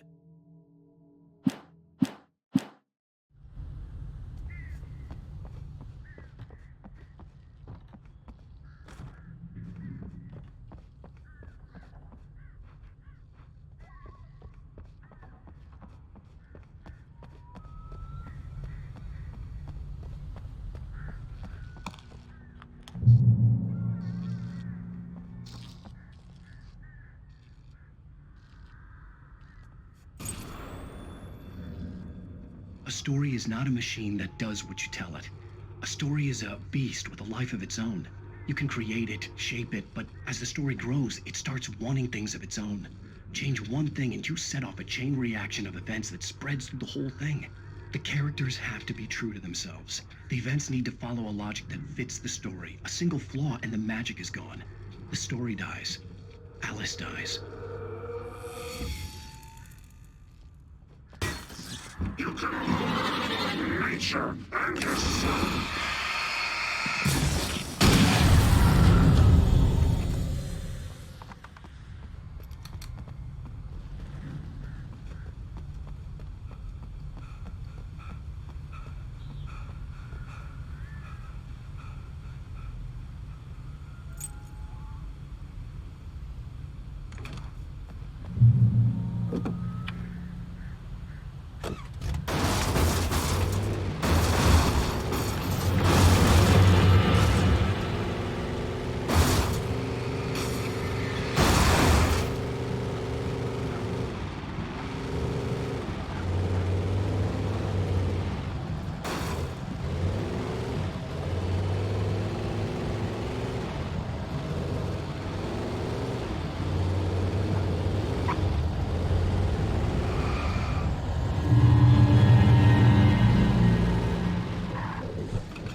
The flare gun was probably the best weapon I could imagine against the dark things I was facing.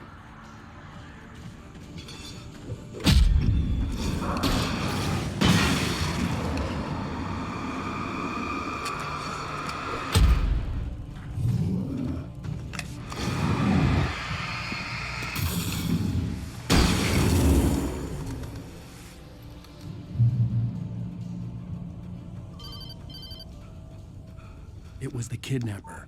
You son of a bitch! Where's my wife? Enough horseplay, Wake.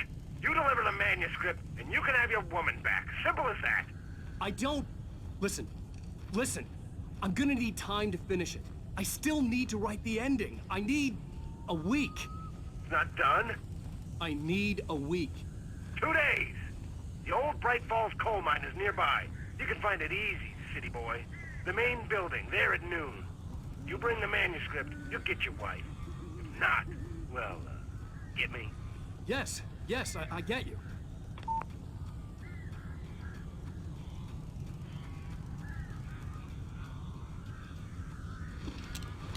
Barry had talked about birds over the phone.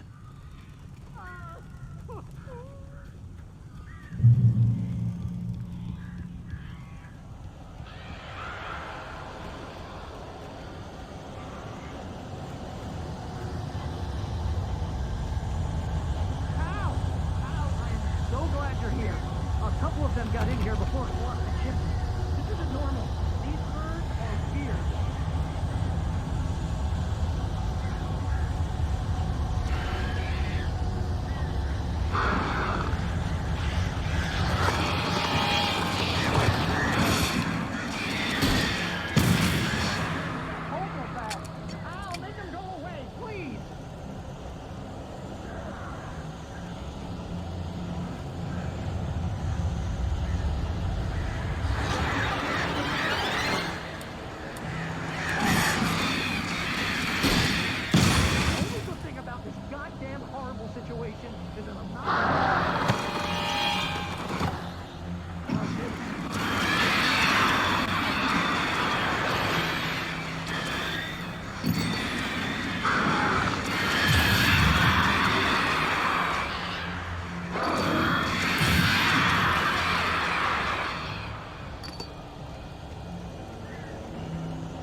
Hey, Al. I'm sorry for thinking you were having a psychotic episode, man. I sent Barry to the town to ask around about a man fitting the kidnapper's description. He'd go through the archives of the local paper. Perhaps he could learn something. Anything about the island and the cabin that had disappeared. The man wanted a manuscript. I had to try to write him one to get Alice back.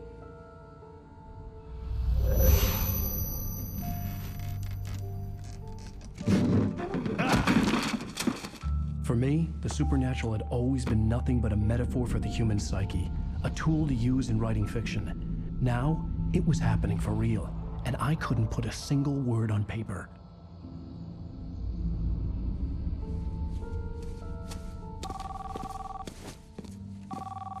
Barry Wheeler speaking. This is Rose. Rose? I found Mr. Wake's pages. Oh, you sweet, brilliant girl. Could you and Mr. Wake come get them? I live in the trailer park outside the town. We'll be there in less than an hour. Bye now. See you soon.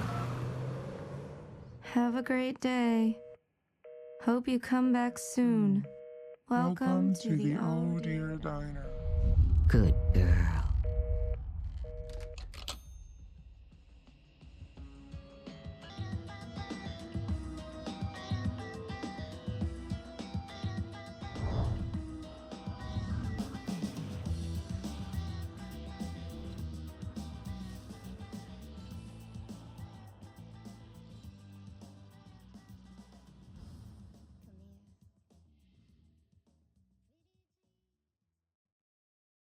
How the hell did she get her hands on the manuscript anyway? I don't know. She's resourceful. I told you you were too hard on her. Listen, I found out all sorts of interesting stuff while I was digging around. Yeah. Mr. Wake, it's Sheriff Breaker. We have an FBI agent here, Agent Nightingale. FBI? He's anxious to see you. You'd better come to the station. Okay, I'll be right over, Sheriff. Let's make this quick, huh? Help you folks? Name's Randolph. I'm the manager. We're looking for Rose. Works as a waitress down at the diner. Rose, sure. Nice girl. Who wants to know? I'm Alan Wake. The writer, huh? I heard on the radio you were visiting. Well, I'll show you her trailer. That Rose, she's a nice girl. Always pays her rent on time. As I was saying, Al, I found all sorts of weird stuff from the local newspaper's archives. This place is crazy. Disappearances, mysterious deaths, urban legends come true, and get this, most of this stuff takes place around Cauldron Lake. Well, you ain't wrong, mister. The Indians thought the lake was a doorway to the underworld. I'm the God-fearing type myself. I don't hold with that sort of thing. Yeah, okay. Anyway, there was an island there owned by a guy called Thomas Zane. Now, some of the articles I found about him make him out to be a famous writer, but I ran a bunch of searches, couldn't find a single thing he wrote. Zane was heavily into diving, so much so that the place came to be called Diver's Isle. But the volcano under the lake erupted in 1970, and Zane went down with the island. Yeah, how about that? It was there in the morning, as if it had fallen from the sky. But it would take a tornado to lift something like that. We're damn lucky it didn't crush any of the trailers.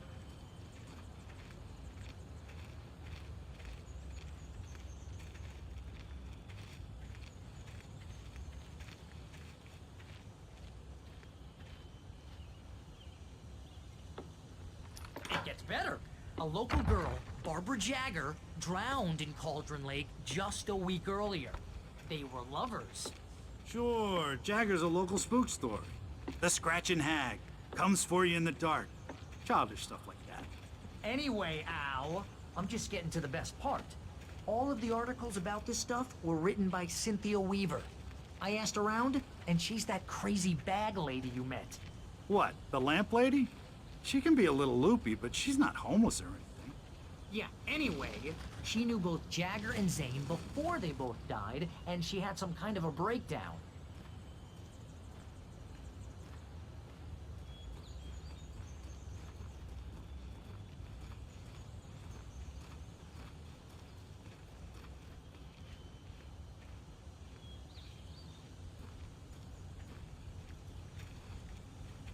Well, mister, this here's Rose's trailer. You mind me asking what you want with her? We're just here to talk to her, pal.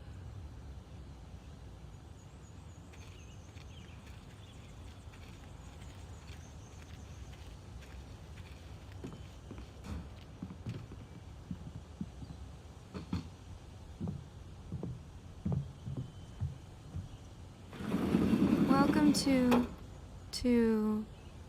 Oh dear, Mr. Wake. I'm so glad you're here. Rose, you have my manuscript? Oh. Oh, yes. Yes. Please, come in. Hey, this is really good. Rose, Yes, my manuscript. I really need it. I understand. I know what you need. A muse to inspire you. Oh, for Barry? She doesn't have anything. Yeah, hey, Al? Al, what's... Oh... Barry! What? What?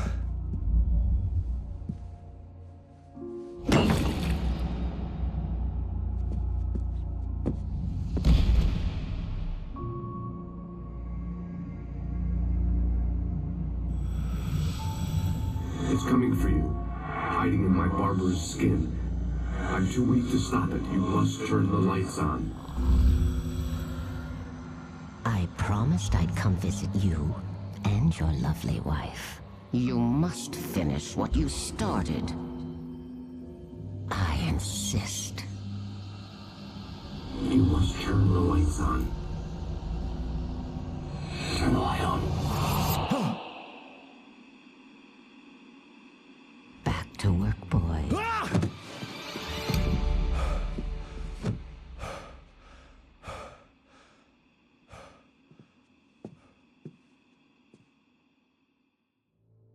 I felt nauseous, hungover. Only anger kept me going. I can't tell reality from dream anymore, but it seems I have an imaginary editor to help me. She's an old woman in a funeral dress. I call her Barbara Jagger. She's very strict. I'm writing faster and faster. My manuscript is being heavily revised. The edits are getting very aggressive, and each day there's less of me and more of her. I hate it, but I know she's right. She promises me I can save Alice this way. She knows more of this than I do. About the complex incantation I'm attempting. About this place. She's worked with another writer under similar circumstances, Thomas Zane. The genre of the story seems to be shifting. It's turning into a horror story. I'm getting close. I can feel it.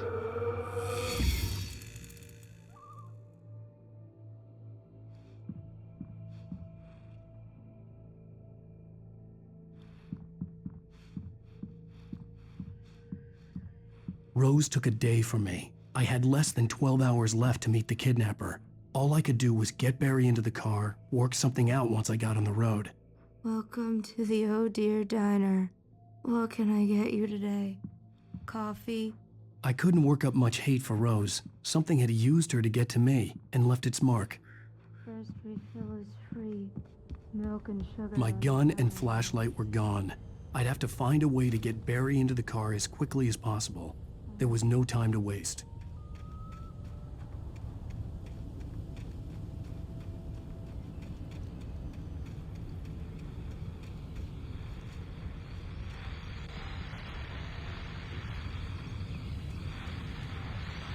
I just stepped outside to catch a breath of fresh air, and let me tell you, the weather's getting heavy. Nights like this make me especially glad I'm here talking to you and not home in bed. Once the weather takes a turn like this, I can't sleep at all. It's all tangled bed sheets and dark thoughts, punctuated by the occasional plunge into nightmare. Is it just me? Well, perhaps it is. But I hope I can make the night a little bit easier to get through. Caller, you're on KBF FM. Hey, Pat, it's Walt Snyder. What's on your mind, Walt? Well, I am the way you are, but, well, I can't sleep either, you know? I've just been staring out the window here, trying to make sense of it all, but, I ain't been drinking either, you know? I just... Well, you sound like a man with a problem, Walt. Yeah.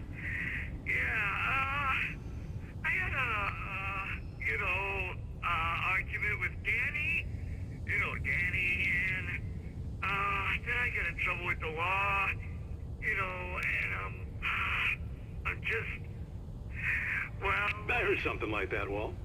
Yeah. Well, he's, Danny's my best friend, and, they let me out on bail today. And now I'm just alone here at the window, waiting. Man, and there's something in the air tonight, man.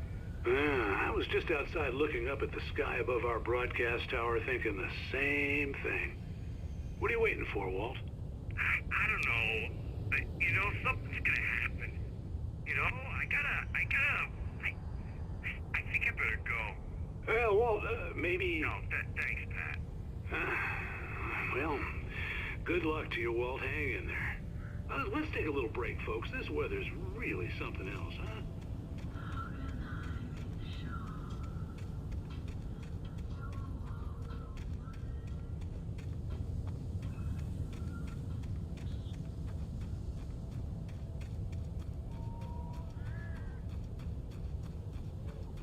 Oh, you're gonna get it now.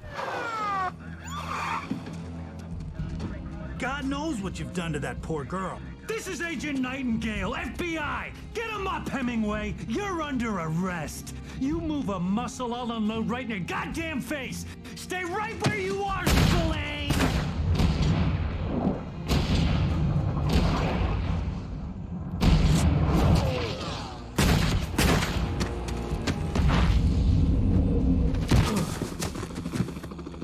What art? I'm standing right here, you goddamn maniac!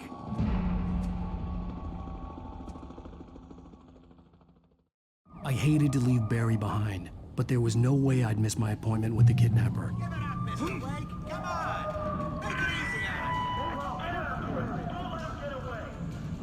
Move it. Let him get away.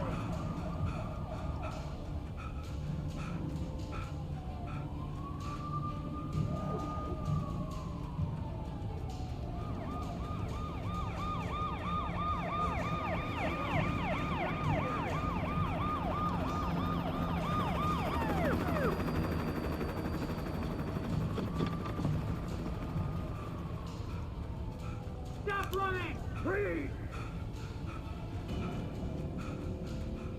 Okay, men. Keep your eyes peeled. He's gonna try to make it through here.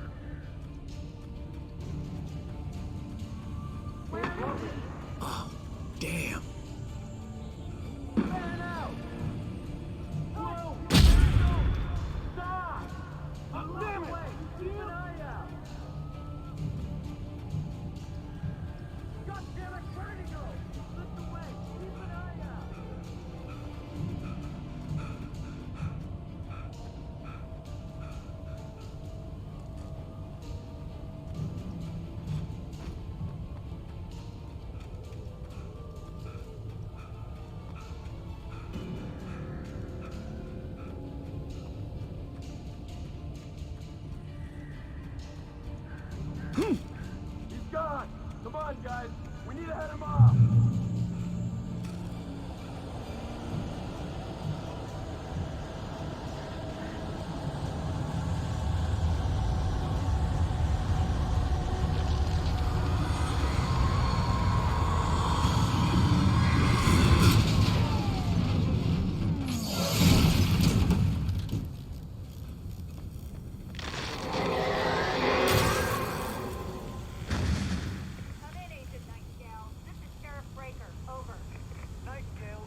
This horror was everywhere I went, circling me.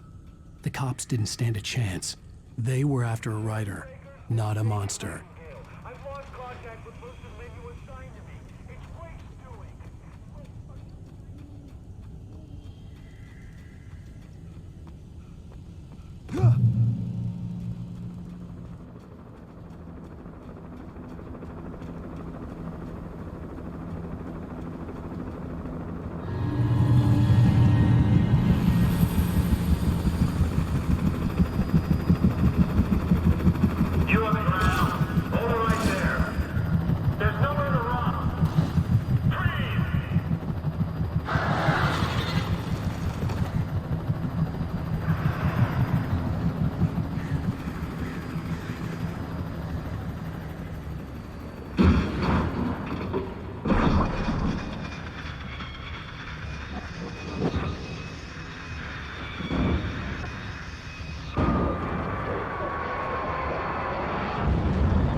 This is James. Mulligan, Thornton, come in. Over. Thornton here. James, we got both Wheeler and Rose in custody. They didn't put up a fight or anything. Why, they were... Hey, Mulligan, what are you doing? Come on! Sit down and give me that. Jane, Mulligan here. Over. Go ahead, Mulligan. Over. We got Wheeler and Rose here. Wheeler's drunk or hopped up on something. Speaking of which, that Fed had a pretty distinctive whiff of Otis Scotch about him, if you know what I mean. Over. I don't have anything on that, Deputy Mulligan. Over. Well, whatever. Anyway, Rose is just being plain weird here. You better get Doc in to take a look at both. Over. Gotcha. You better get them here quickly. The, Fed's gonna want to interview Wheeler. Over. Oh, yeah, I'll bet he does. Looks like they have a lot in common. Mulligan out.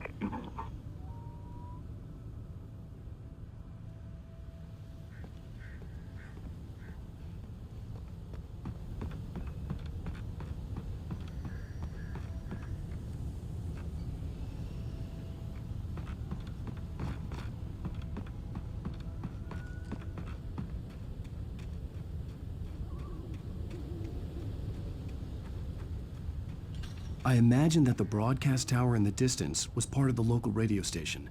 Maine seemed like a decent guy. Perhaps he could give me directions to the coal mine.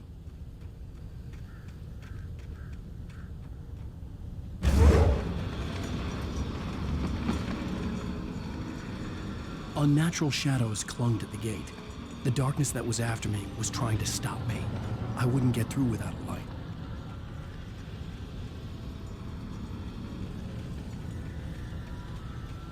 There was no power to the searchlight.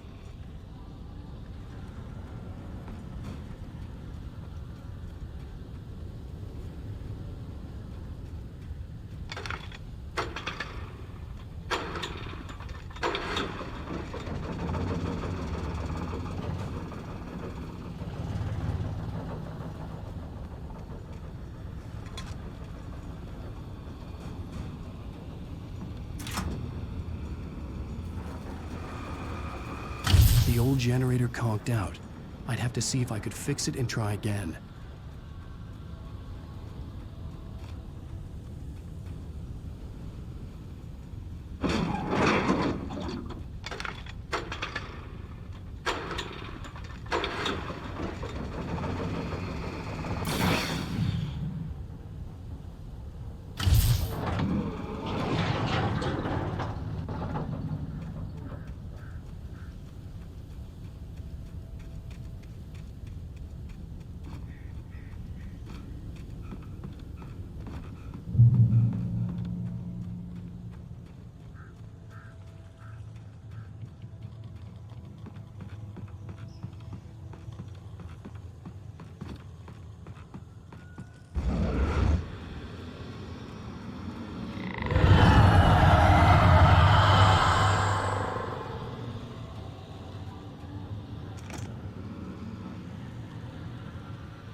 took me a moment to recognize the flashbang grenades.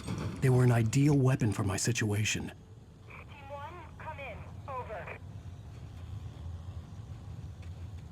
Team 1, this is Sheriff Breaker. Report. Over.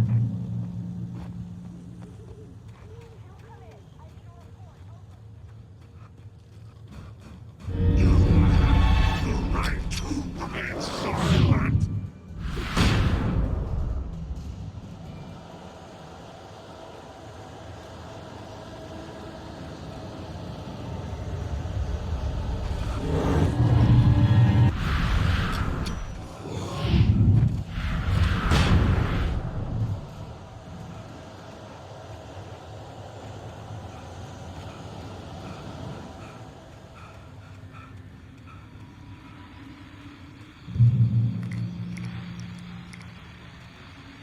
And here's another call.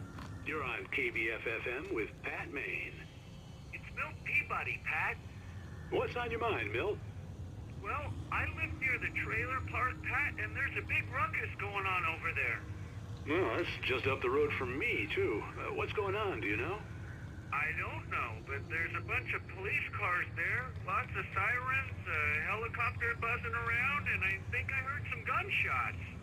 Gunshots? Yes, sir, like from a pistol. So can you find out what's going on? Because it's just next door and they're popping off guns there. They're still shooting? No, it was maybe 10, 15 minutes ago. It sounds serious, Pat. I'm telling you, it don't sound like no party. Well, I'm certainly going to give the station a call, Milt. Okay. You'll hear it here as soon as I hear from them. Okay, thanks.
I hope Maine could lend me a car to get to the coal mine.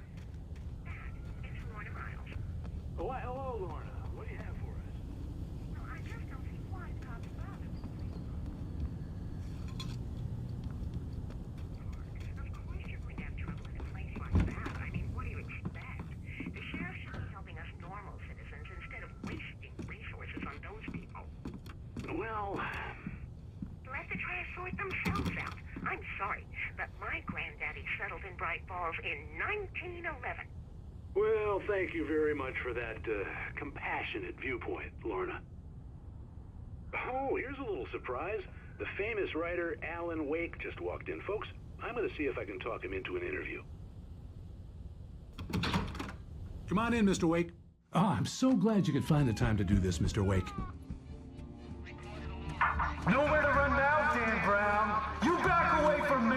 Don't hurt it. Whoa, everyone calm down. Put the gun down. We're all friends here, right? Cool your jets, Nightingale. We got him. Judas Priest! What the hell's the matter with you? There's a civilian in there.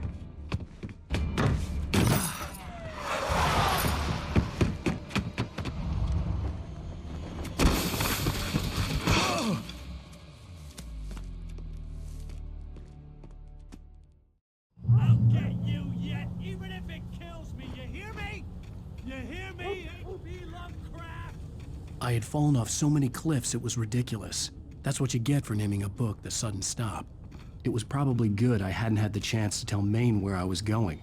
I'd have to lose the cops and find my own way to the mine.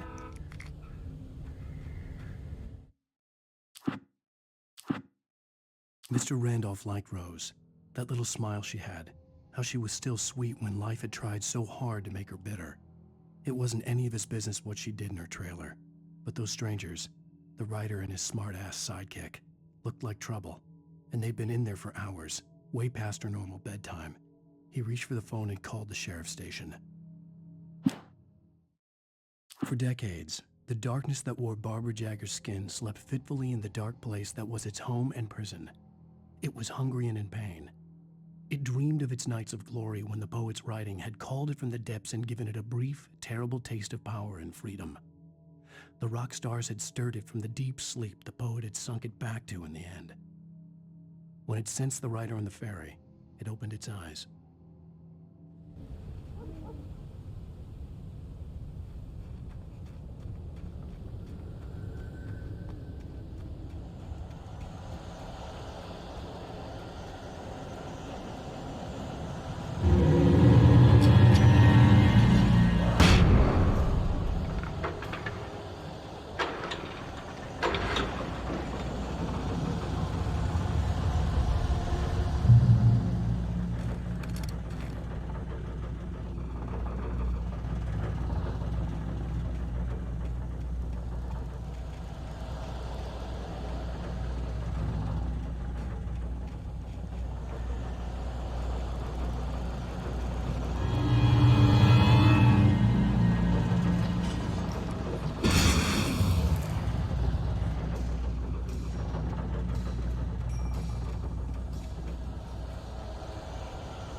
There was no sensible reason for the power company work lights to be here.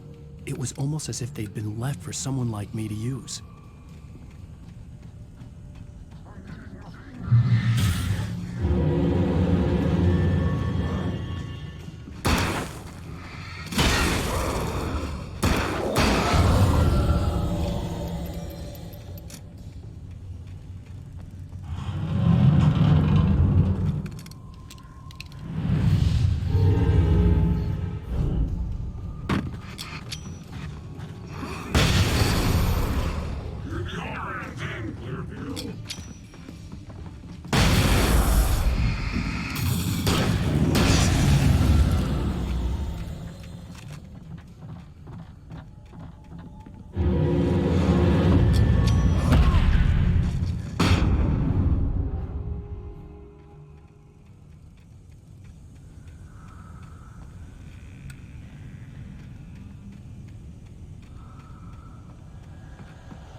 Hello?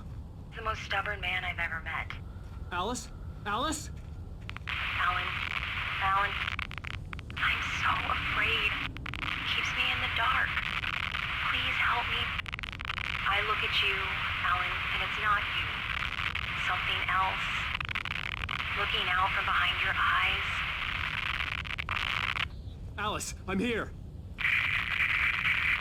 I'm so alone here. It's all gonna go to hell. You need to be careful. Cooperate. The connection had been terrible, but that wasn't the only thing that hadn't been right with the call. She sounded wrong somehow, but she had called me. I could see a railway bridge up ahead, and a warehouse of some sort on the opposite shore. I hoped I could find a car from there.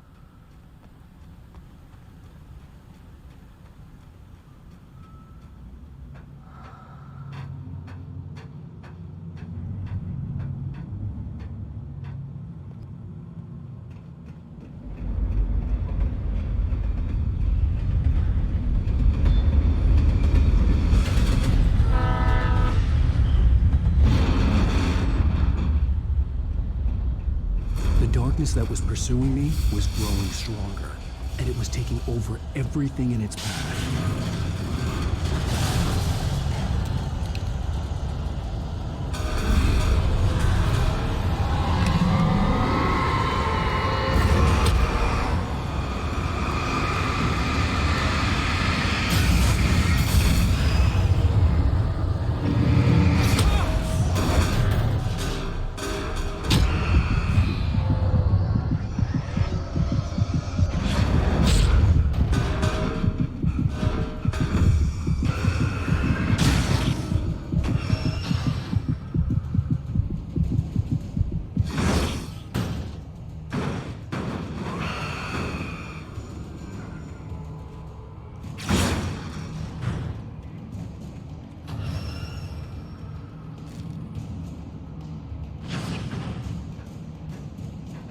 As a teenager, just starting to get interested in writing, Stephen King had been a source of inspiration to me. I thought about all the inanimate objects that had come to life in his books.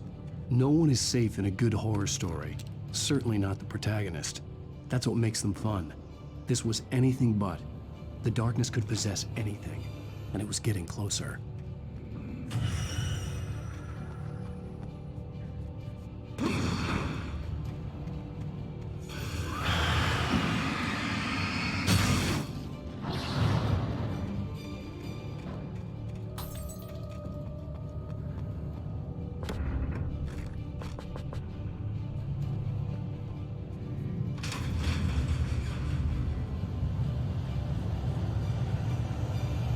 Did you call 911?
take the facts of our existence for granted, unaware that they are merely a thin veneer of desperate self-delusion covering a vast cosmos of madness and horror. All too often, the stars are right in Night Springs. Tonight's episode, a family occasion. Journalist Alvin Derleth's trip to study the local customs of an insular community in Night Springs has been less than successful. Until tonight.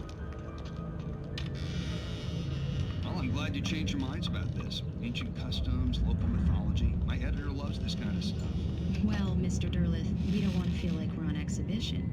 But you have demonstrated the seriousness of your intent. Oh, I am serious. Really, just do your thing. I'll stay out of your way and observe. Actually, I thought you could assist us. I'm afraid we are a man short. It would provide you with an intimate perspective. Could I really? Of course, Mr. Derleth. Well, I guess that's the least I... What would I have to do? Oh, here. Let me show you with a kiss.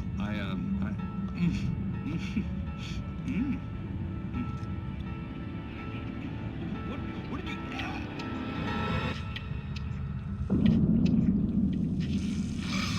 Oh, Mr. Derleth, you have well pleased Nixie Perka, the dweller in flesh. Your body shall host his 1,000 young, and all shall be glory.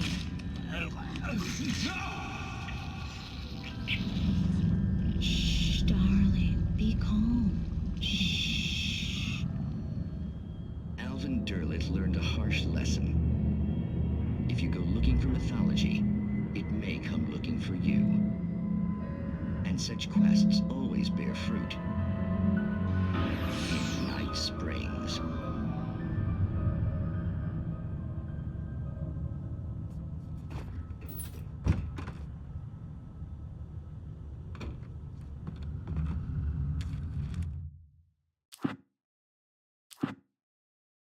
Nightingale stared through the broken studio window into the dark woods. He turned around, started to walk out, but Maine grabbed his arm. "Young man, you almost shot me. You don't shoot off rounds at people like that. What's the matter with you?" Nightingale shook his arm free, marched out. His cheeks burned with rage and humiliation.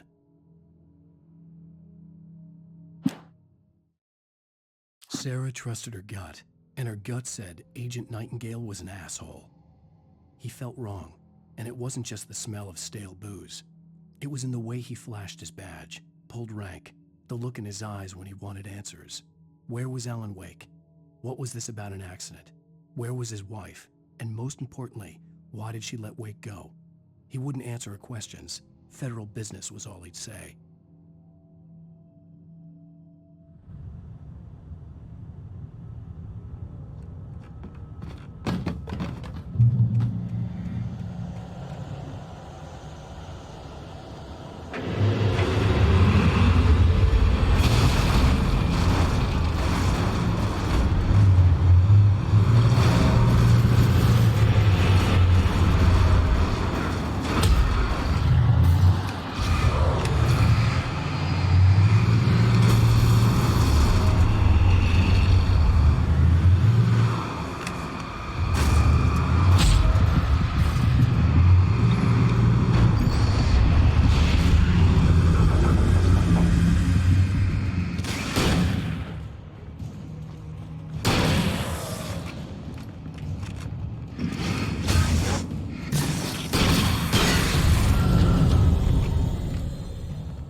I had never been this glad to see the sunrise.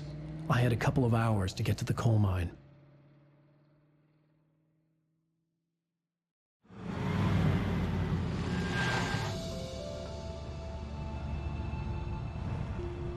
The coal mine wasn't far now.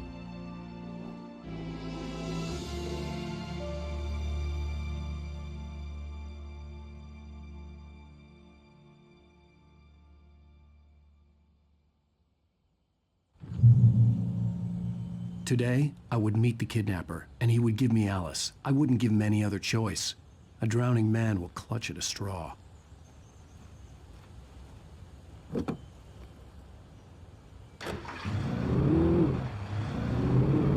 Little by little, without realizing it, I'd come to believe that the story in the manuscript was coming true. The current of its narrative had taken me deeper and deeper into dark waters. Alice had been taken from me. Barry was probably in jail. I was a fugitive from the FBI. The whole world taken over by the dark presence was trying to destroy me. It all felt real, but it matched a textbook case of insanity.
This is Pat Maine, and you're listening to KBF-FM. Folks, I want to apologize for kind of abandoning you to that looping music track last night, but I was detained. You see, I encountered a big-shot G-man with an itchy trigger finger who could use a lesson in manners and a boot in the ass, not necessarily in that order either. Now, folks, I know I'm not being very informative here, and I apologize for that. I really should just keep quiet, but I'm just so peeved right now, because some people just shouldn't be carrying badges. I'm just glad that our Sheriff Breaker was there to straighten things out. And if someone I met last night is listening, let me just say, I'm sorry if my mouth got you in trouble. I'm pretty sure you're not the bad guy here. Godspeed, son. I hope you know what you're doing. Now, on a lighter note, I'll be talking to Dr. Nelson all morning. But first, a little music.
I was early. I was supposed to meet the kidnapper at noon in the main building. The coal mine was quiet. It was a museum now.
I didn't want to go outside.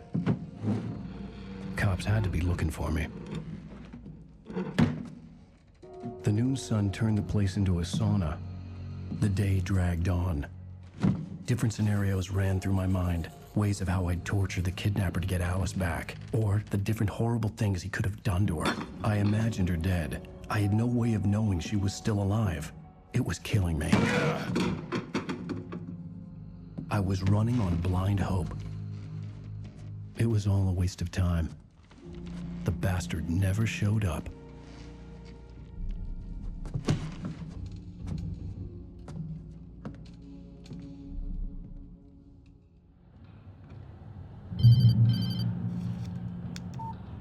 Where the hell are you? Change of plans.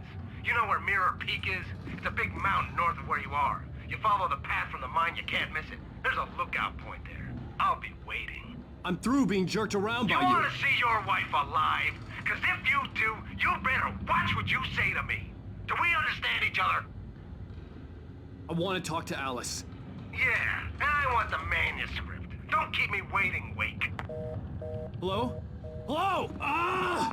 I'm gonna kill him! I had to get to Mirror Peak.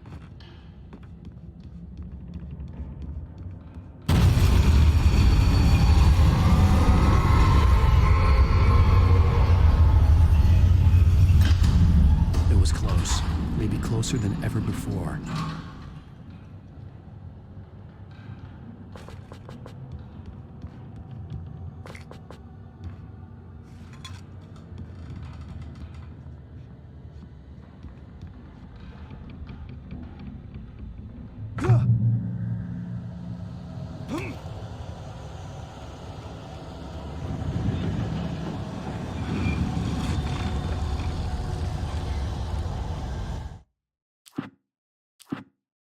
The pipe wrenched itself loose from the bridge's steel framework. Wrapped in darkness, it floated in midair, twitching. For a moment, I didn't understand what I was looking at. The heavy object lurched at me with impossible force. I threw myself out of the way, but just barely. When I turned my flashlight on it, it shook in a dark rage before it flew at me again. I slammed the door shut right in his smug face. He pleaded for me to open the door. True to form, the asshole actually thought I would obey. I had no sympathy left, no guilt either, not for him. I took a moment to savor the scream. I bet I had a smile on my face. It was all that I had time for. The dark presence was inside the lodge with me.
The hillside ahead was to go through the building. I had to find a way to avoid electrocution.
There was no way the flashbang grenades were standard power company equipment.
I had no real plan.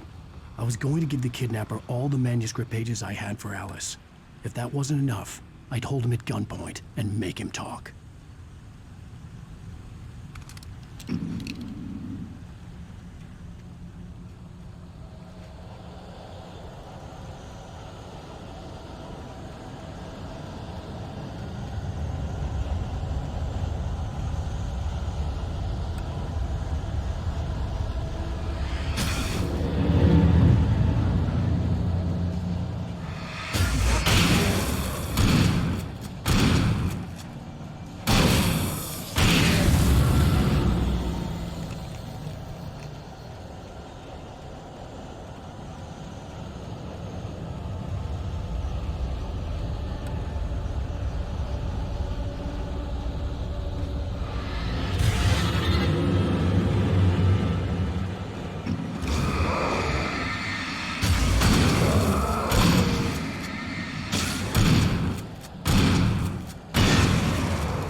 The dark presence was moving ahead of me in the same direction I was going. A cold feeling settled itself in the pit of my stomach. Was it going for Alice?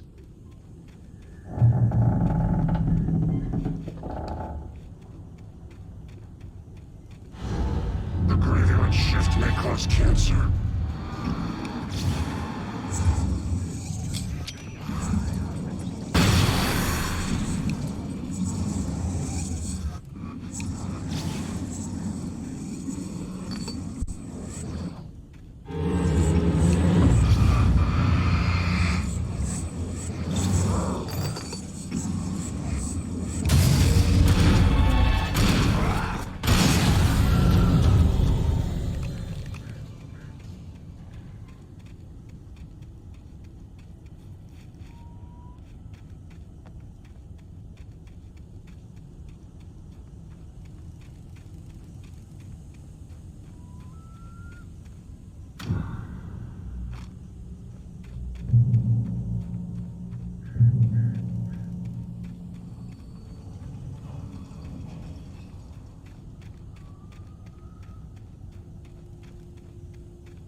The place was dead, a ghost town.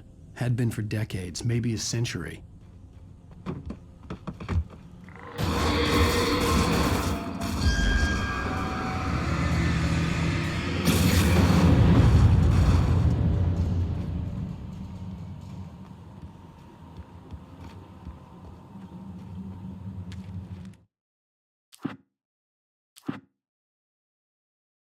The darkness surged towards me, sucking everything loose from the ground into its depths, tugging at my clothes. I saw the flare the kidnapper had dropped and threw myself towards it just as I felt my feet leave the ground. The darkness embraced me with the force of a tornado. Somehow I managed to light the flare. The darkness roared and cast me away. I fell toward the dark waters of the lake far below.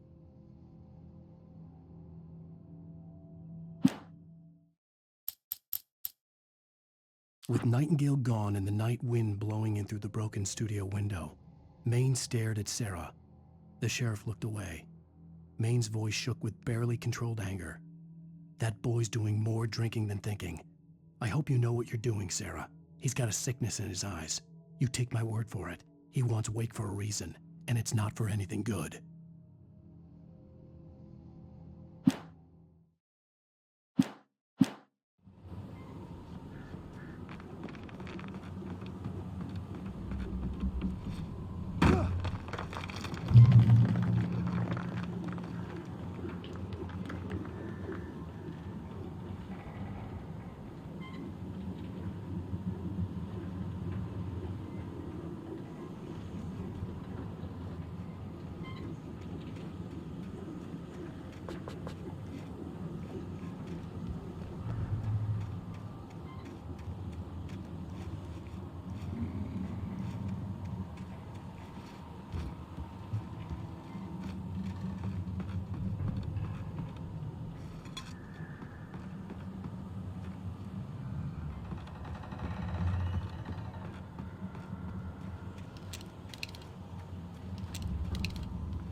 I needed a key for the door.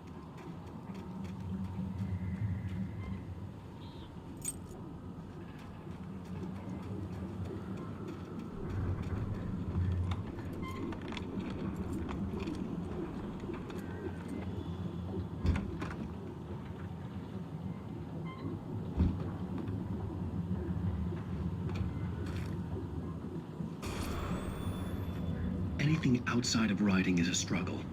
I feel ill. I managed to make my way downstairs. There's a shoebox filled with books and papers by Thomas Zane. It's very hard to focus, but I managed to read some of it. He's a poet, and a good one. He writes of muses and creators summoning fabulous things from a magic lake, using his powers to shape the world of a realm of gods and dreams and demons, dark things that wait for a chance to slip through, wearing the flesh of men as disguise. Zane writes about himself, his girlfriend being taken over by a dark presence, about growing scared of the lake. Zane believes it's a mirror to the gaping void of darkness above, where some Lovecraftian presence lurks. I crawl back upstairs. I'll borrow these things for my story. They ring true. They fit.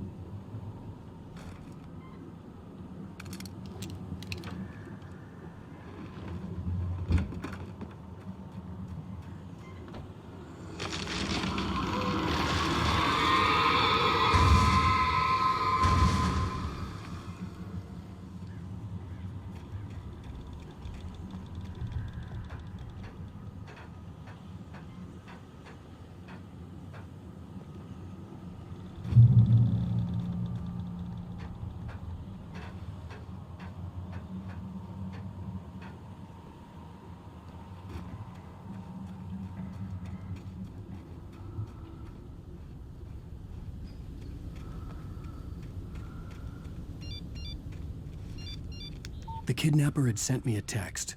The message was full of spelling errors and insults. It was telling me to hurry up.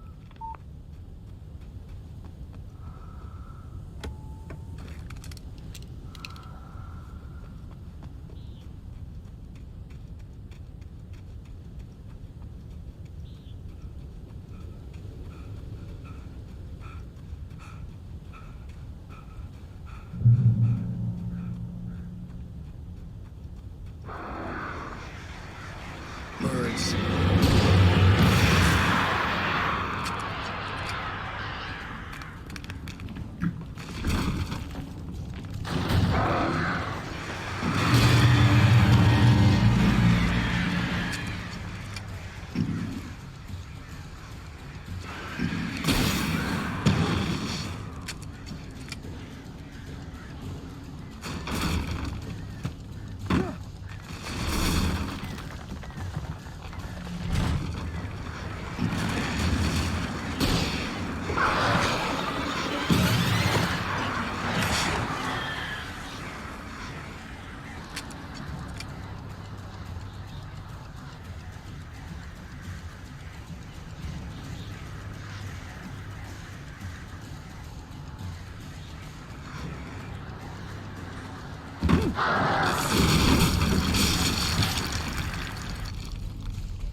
When Thomas Zane fell for Barbara Jagger, it happened fast.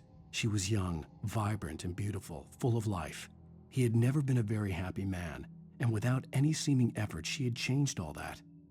Zane felt good for the first time in his life. Everything she did was another piece of a jigsaw puzzle he hadn't even known he'd been missing. And best of all, she made the words flow, strong and sharp. She was his muse. Some of the Taken retained echoes of their former selves, but these were just the nerve twitches of a dead thing. Nothing remained but a shell covered and filled with darkness. In most cases, these puppets were enough for the purposes of the dark presence. But for anything more elaborate, as with the writer, it was different. It needed his mind. And so rather than taking him over completely, it merely touched him.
I'd have to make my way up this mine shaft in order to go on.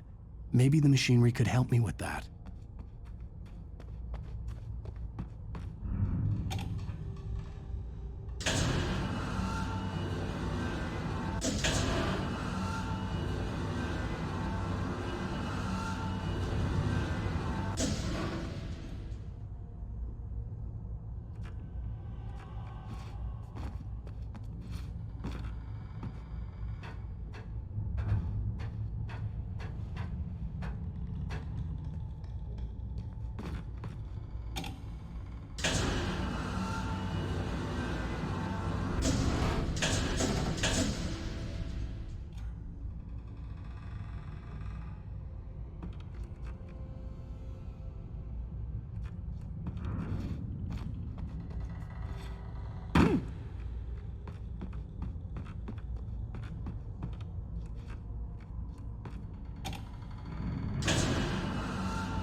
Great. Another cable car. Just great.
could see Cauldron Lake. I thought I could make out the spot where the island and the cabin had been. There was a light near it. It had to be a boat.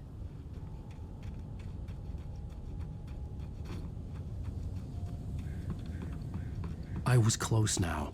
I had to get there fast. I dreaded what I would find. Wait! Are you? Wait! Hey, I'm here! I'm coming! No! Get away! Sorry. Please, it's late.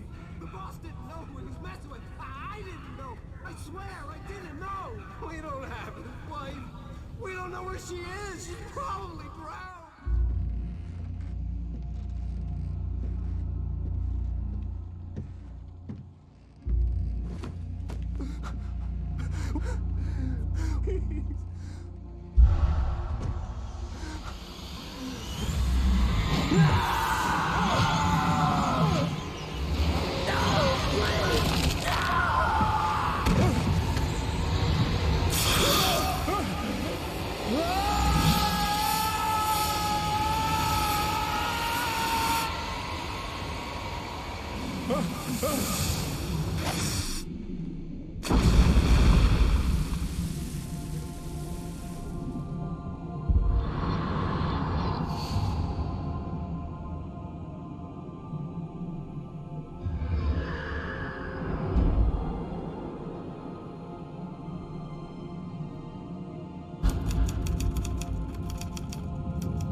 It was just a nightmare.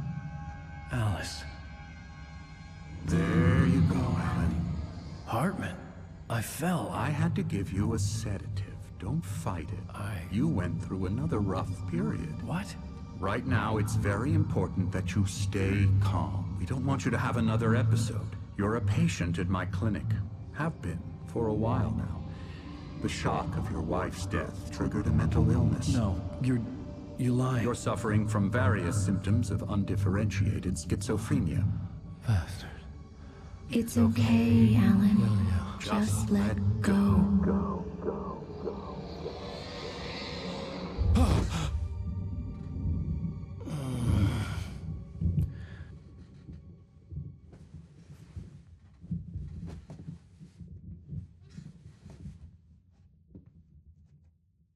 I felt groggy. Whatever Hartman had bumped in me was making me numb. I felt like this was happening to someone else. Someone I was watching on television. I couldn't think. Couldn't focus. The door was locked. I was a prisoner here.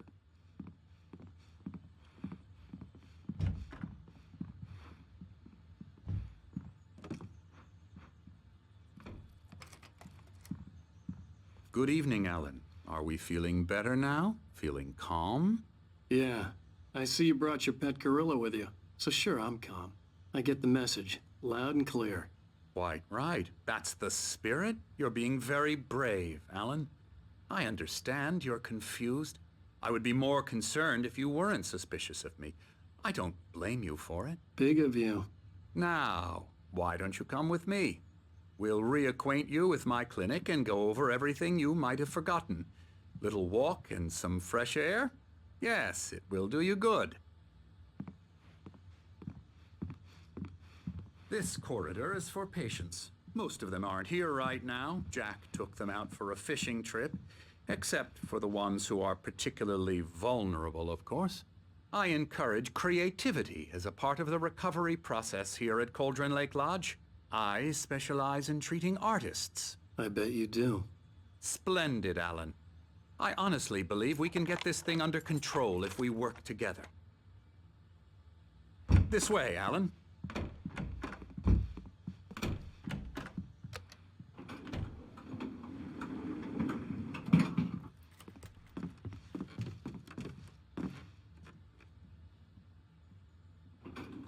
Now, Alan, from past experience with you, I know I need to get right into the heart of the matter as quickly as I can after an episode. So I'm just going to say this. Alice is dead. No. You're in a very vulnerable state until you understand and accept this. Alice drowned, and you couldn't face that. You're suffering from hallucinations, paranoid delusions, unusual thinking, an obsession about light and darkness, a feeling that everything revolves around you, your thoughts and dreams. Your mind has constructed an elaborate fantasy scenario in which your writings are affecting reality. She has been kidnapped, and supernatural forces of darkness are trying to stop you. We go this way, Alan. I wasn't ready for another shot, so I went along with it. He had to be lying. But under the influence of the drug he had given me, I had to fight not to believe his words. It's all in your head. You've been making it up. Apart from the tragic accident with your wife, no one has been killed. Your delusions are just a manifestation of your subconscious mind trying to protect you from the too painful truth. Unless we fight the fantasy, it will return. I know the instinct is to resist me, but think about it. Doesn't this make far more sense than the insane supernatural conspiracy you have concocted in your mind? You're a skeptic by nature, Alan. We both know this. Everything can be explained logically.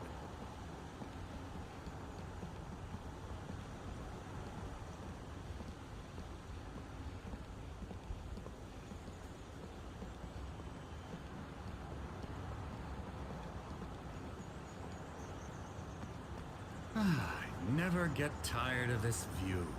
Very inspiring, isn't it? Cauldron Lake spread below us. I could see Mirror Peak on the other side of the lake. I thought I could make out the spot where Diver's Isle had been when I arrived with Alice. Now there was nothing but waves. It seems there's a storm coming. Funny, I don't recall there being a mention of that in the weather forecast. Well, no matter. This way. Follow me. Alan, what I'm telling you is good news. Right now, we're in control. Every time you have a relapse, it gets more and more difficult to resurface from the dark depths of your imagination. Not surprising, considering your profession. Imagination is what you work with. After all your nightmares, this should come as an immense relief to you. If it doesn't, why is that? Because I'm lying? Or because you don't want to admit that you're not well? It's very natural for you to think of me as your enemy. It's part of the illness. I let him talk. Hartman obviously loved his own voice. His words echoed madly inside my head. I dug my nails into the palms of my hands to stay focused. You need to work with me. Once you accept that, we can begin the journey towards your recovery. Come along. Let's go inside.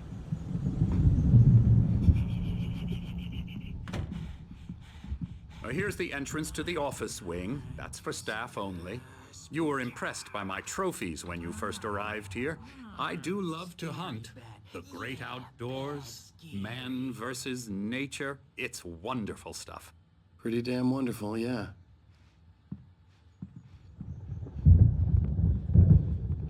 Scary, scary, scary.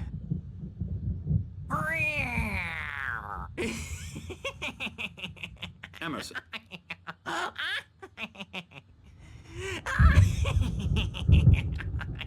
I'm a real bad dream, mister. You should be afraid of me. Don't want to run into me in the night, that's for sure. Please, Emerson. Mr. Wake is confused enough as it is. Yeah, you'd like me to go away so you won't be scared. But you can't just decide what kind of dream you have or when you have it. Emerson. Okay. Sorry. Boo. That's Emerson. We're actually making some progress with him, I'm happy to say. He works on video Elbow games. strike.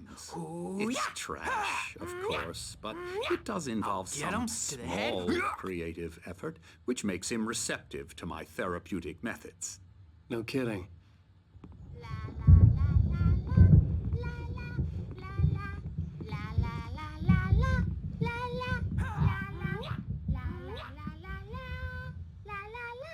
Come, Alan, this way. Now, you might have noticed the typewriter in your room. You've been writing as a part of the therapy. As soon as you feel up to it, you should continue.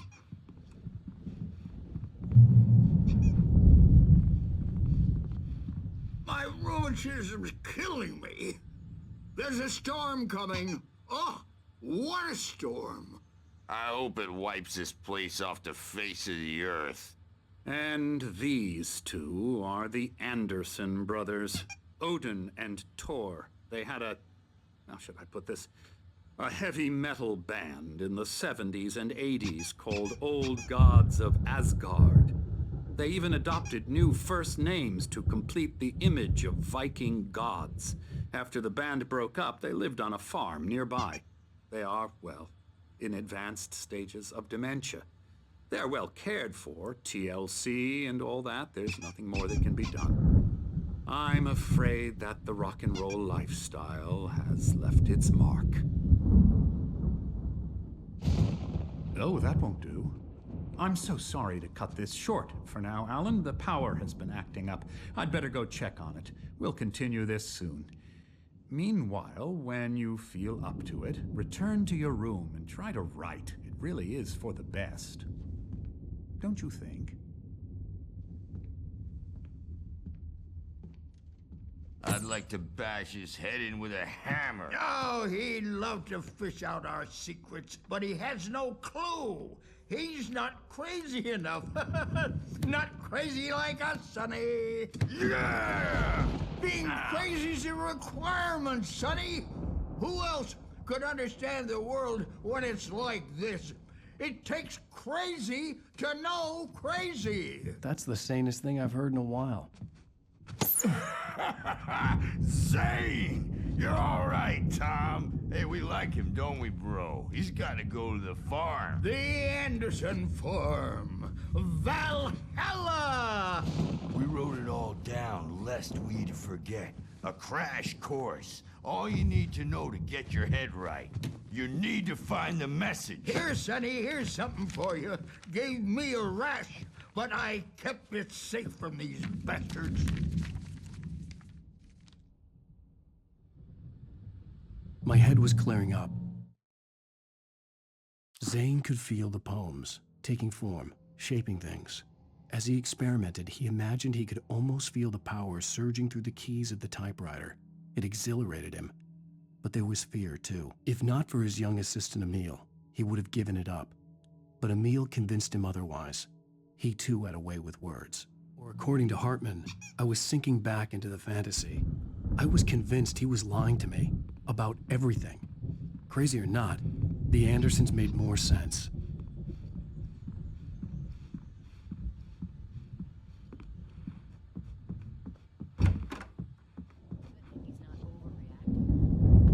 Well, he's the boss. I may need a hand here later on, Birch. The storm's bound to make you-know-who jumpy. You know how they get. Gotcha. The doc's got me looking after Wake here, but holler if they get too rowdy. I'll do that, Birch. Hey, Wake, why don't you humor Dr. Hartman and give the writing a shot, huh? Typewriter's in your room. You can get to your room by those stairs, Wake.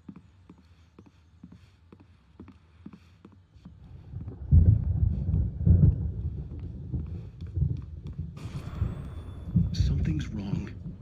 I'm not myself. It's hard to think that there's a shadow inside my head. I can only focus on writing. Everything else is a blur. I'm trapped in this cabin. Have been for days, but it's always dark outside. My editor is real. I saw her again. She's not human. It's not human. A dark presence is wearing the old woman's face. She was covered in clinging shadows. There's a hole in her chest where her heart should be. I think I've made a horrible mistake. I don't think I'm any closer to saving Alice. It's been lying to me, using me to get the story it wants, and the story will come true.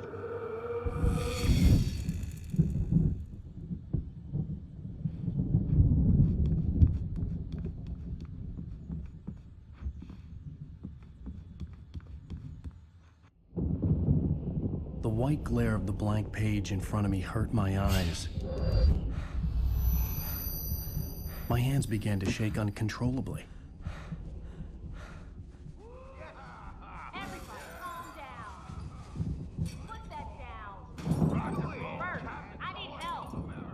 Hey, Wake, you stay here. I'm gonna go see what's up. You just keep doing what you're doing. Be cool, okay?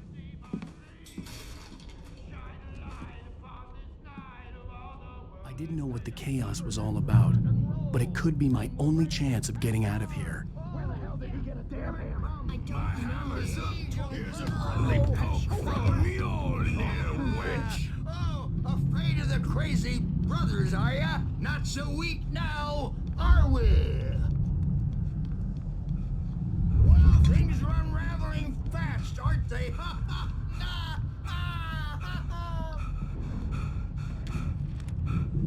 It's my store. I'm taking it. Sinclair looked bad. That wasn't a love tap. The crazy old fart hit her hard. If she was one of Hartman's goons, she had it coming. I could get the key to the office wing from Sinclair. I had to get to Hartman's office. He had taken all my manuscript pages. That's where he'd be keeping them. Maybe you could come out and beat our wrinkled adult diapered words, since you're so tough.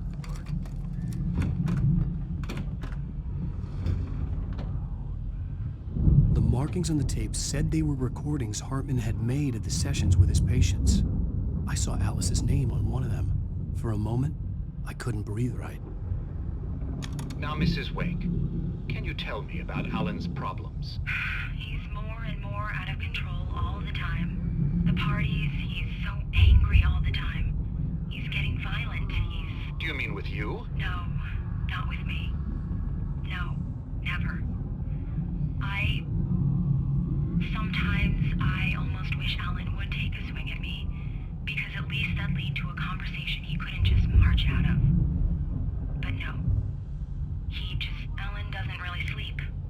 And the work, well, he's not writing at all. He sits there for hours and just gets more and more frustrated. And I can't talk to him. Yes. Tell me, Mrs. Wake. What would you say to him if he'd listen? I don't know. I want to say, I look at you, and it's not you. Just some stranger who resembles you. Looking out from behind your eyes. And I don't like that guy much. And now it's all gonna go to hell. But you don't ever say this. No. I've tried, but he's not listening. He's too deep in his own problems. Always going on about something else. I'm so afraid I'm gonna lose him. And we're not even talking anymore. He doesn't let me in anymore. He just keeps me in the dark. I'm so alone here, even when he's home. Please help me, Doctor, because I'm at my wit's end. Well, if you can just get him here, I'll absolutely do my very best. Yeah, but Doctor, you need to be careful with him. He's not just going to listen to you and cooperate. He's the most stubborn man I've ever met. Well, I'll be sure to bear that in mind. Hearing her voice, what she was saying made me happy and sick and guilty all at once. Worst of all, I recognized the words. The phone call from her. It had been a cut-up of this. Just a recording.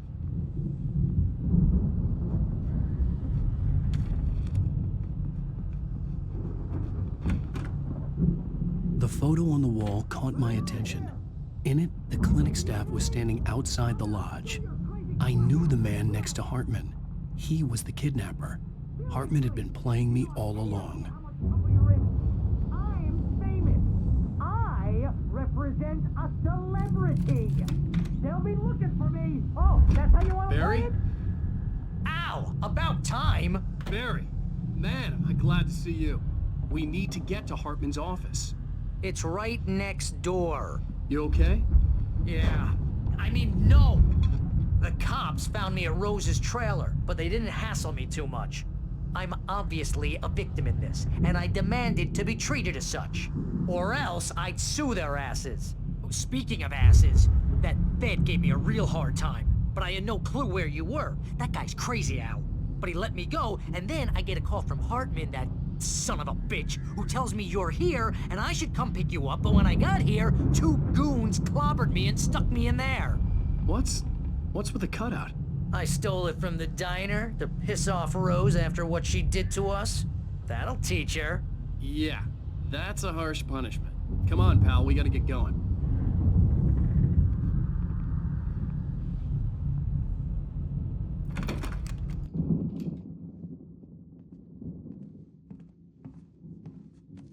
were all the pages I had on me. And more.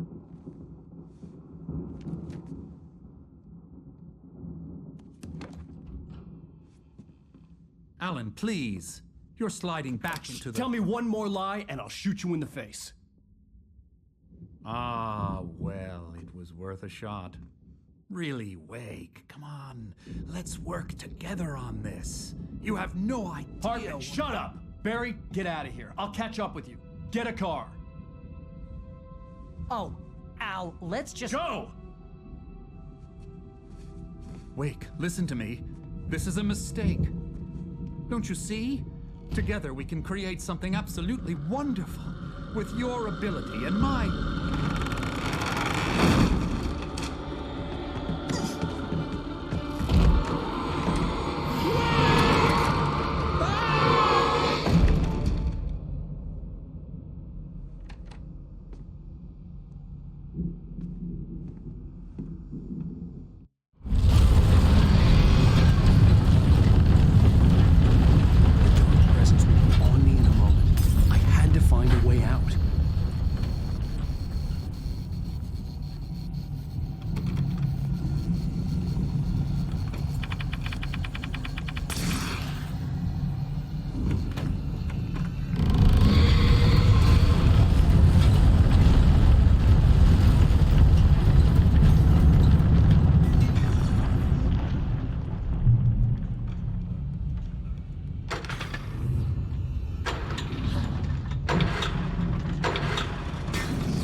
Hartman followed the fall of Alan Wake with his binoculars. When the rider hit the water, he ordered Jack to take the boat to him. The spot was easy to see in the dark, even with all the extra lights in the boat. The flare floated and kept burning even in the water. Jack turned the radio louder as the engine sputtered. The music was rough and clanking, something the Anderson brothers would no doubt have enjoyed. But Hartman chose to ignore it. Wake was finally within his reach. Hartman knew he was no creator. He had no ambitions on that front, and he certainly didn't want to end up like every artist he had worked with here, damaged in ways that were hard to describe, or worse. It was enough for Hartman to maintain creative control and provide direction, to be a producer. That was what most of these people were in need of anyway. Of course, suitable subjects were few and far in between. Hartman wasn't happy. Mott could see it in his eyes. He quickly lowered his own. He had made a mess of it, and he knew it. The shame of failure was hard to bear. He hadn't expected Wake to say he needed more time, and he blurted out 2 days, less than Wake had asked for to show him who was in charge.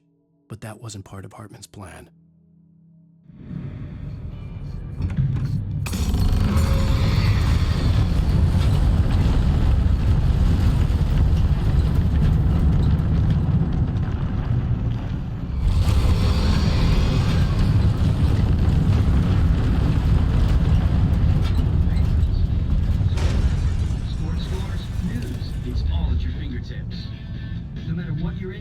Verizon Wireless can satisfy your never-ending appetite for apps.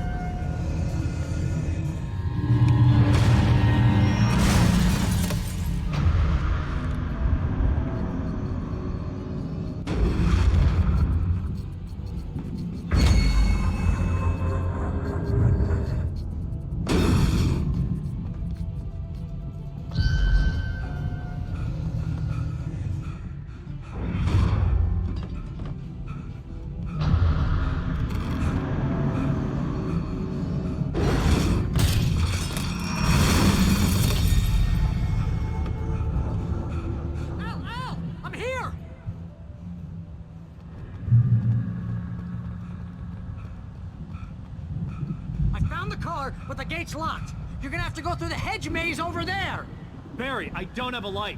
Take this, Al. Oh, God! Look at the house, Al! Look out!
Hartman hurried down the corridor. He had disliked leaving Wake when he was surely at his most susceptible to therapy. But this was not an ordinary storm. Wake had been writing, and he had woken something up in the depths of the lake. Now, it was coming for him. Hartman had naturally prepared for a situation like this. The idiot brothers would keep Wake distracted while Hartman double-checked everything, just to be sure. Hartman watched as Wake's features slackened. The man was bullheaded, no doubt. Even lying on the bed, he'd almost broken Hartman's nose the second time. But with a little time, he could break Wake down, give him proper direction. Wake was easily the most promising subject he had had. Well, since Tom, really. "Sleep well, Alan," Hartman whispered with a smile. "Let me take care of you." He sniffed hard to clear his throbbing nose, swallowed blood, and barely tasted it.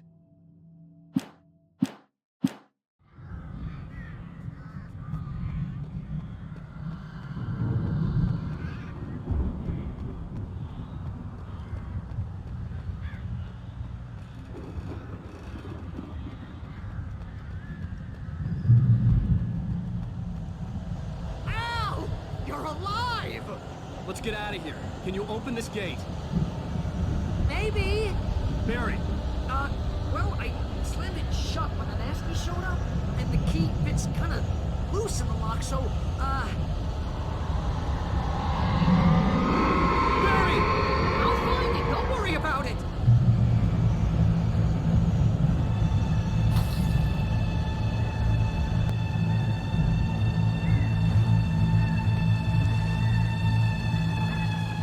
Barry? I'm on it! I'm on it!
Tell me we're headed for the nearest "You're now leaving Bright Falls. Come back soon" sign. We're going to the Anderson farm. I knew you were gonna say something like that. You know what? You owe me big time for this. When this is through, if we make it, I don't care what anybody says, I'm done with darkness. You're gonna buy me a tanning bed as a gift, and I'm gonna live in it.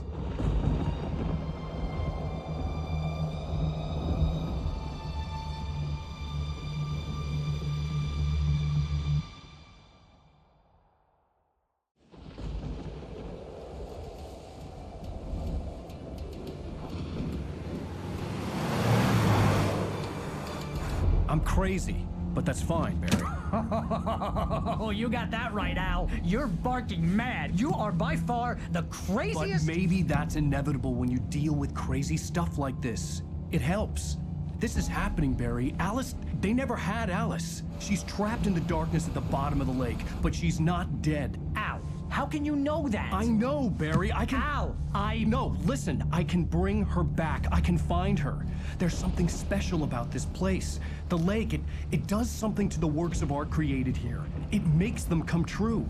But there's a catch. The dark presence, whatever that thing is, twists it to its own ends. That's why all of this is happening. It's using my manuscript to take over everything. Al, I believe you. It happened to Thomas Zane before. It happened to the Andersons. I believe you. Crazy or not, you're not delusional. Weird shit's going down. That's a fact. I'm on board, man. I'm with you. The Andersons knew about it, but they were too far gone to tell me with all the drugs they were on. But they wrote it down. There's a message somewhere at their farm, Barry. We just need to find it. Look out!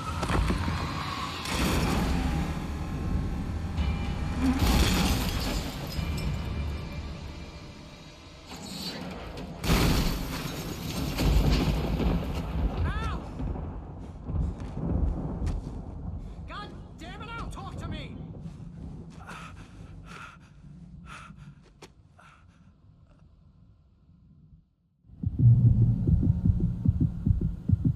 had lost my gun in the crash.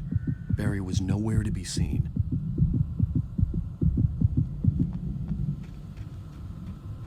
Barry! Barry! Oh, man, you're okay! Jeez, it's good to hear your voice! I was trying to get out of the car, but the ground gave way! Man, what a drop! Don't worry, your cutout is fine. Forget that! Are you okay? I hit some bushes, didn't get a scratch. There's no way you can climb down, though. It's like a sheer wall.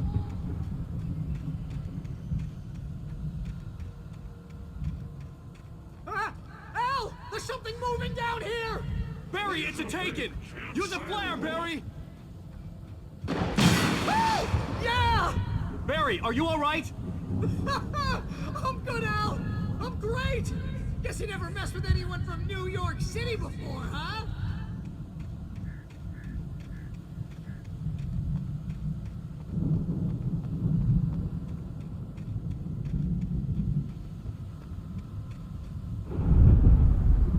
You're gonna have to find your way around to the farm, Al! I'll be waiting! Barry, just wait for me, okay? Al! I'm not staying here! It's suicide! I'm going to the farm! I'm gonna go ahead and secure the area. You can catch up. Don't worry about it.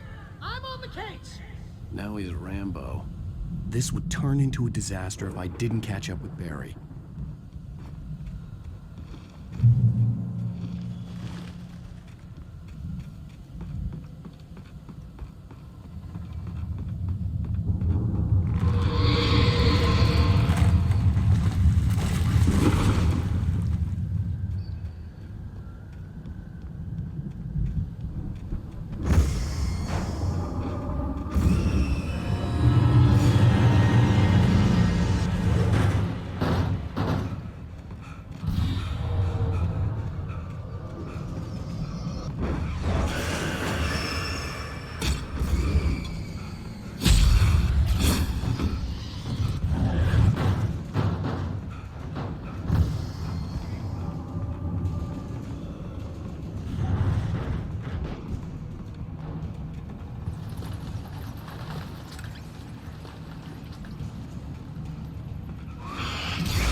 Shadows crawled over the gate. I needed a light to destroy them to get through.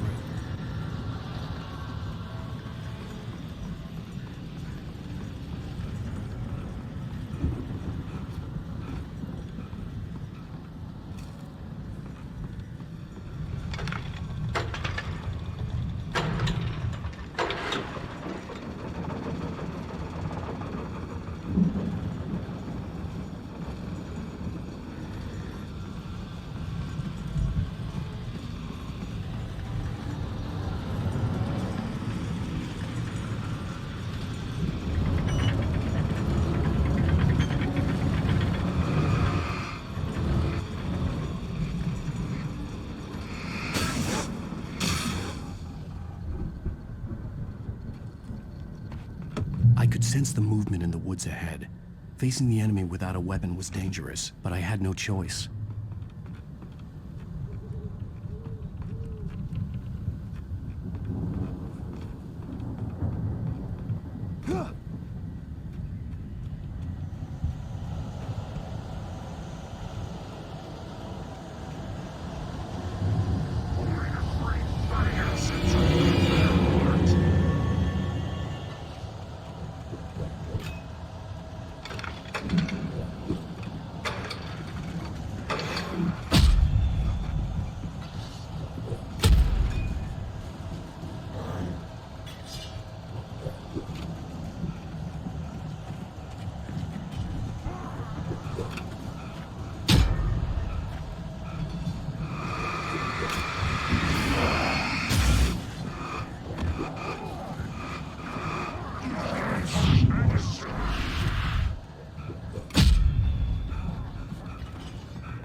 Was driving away from the farm, headed in the same general direction as I was.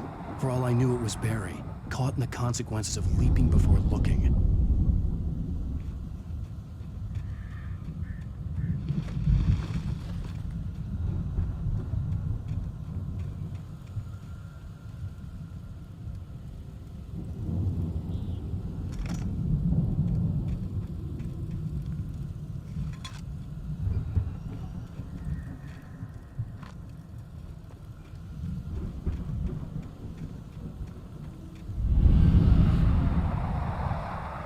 The car was heading for the cabin up ahead.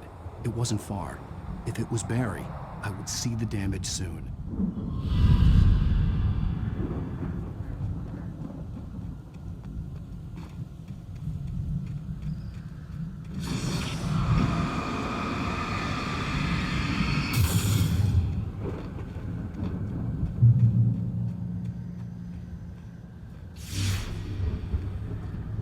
I'm trying to deliver each page to the right time and place.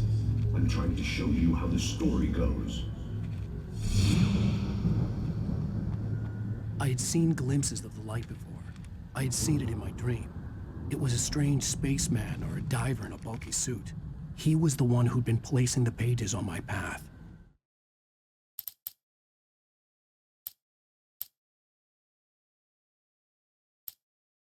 I stared at the Viking paraphernalia that littered the area, surrounding an unlikely centerpiece. A full-size stage complete with an impressive sound system with all the trimmings, including a dragon. It took a special kind of crazy to build something like this in a remote field. When the sky split open with a deafening boom and the music started blasting, it felt strangely appropriate. For the moment, Barry was just glad he had survived the fall. He had been separated from Al, and there was no easy way to climb back up.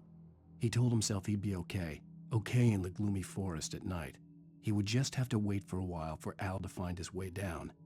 Barry turned when he heard the heavy footsteps and saw the movement. The man-shaped shadow lunged at him from the bushes, an axe held high. Barry screamed and threw up his hand.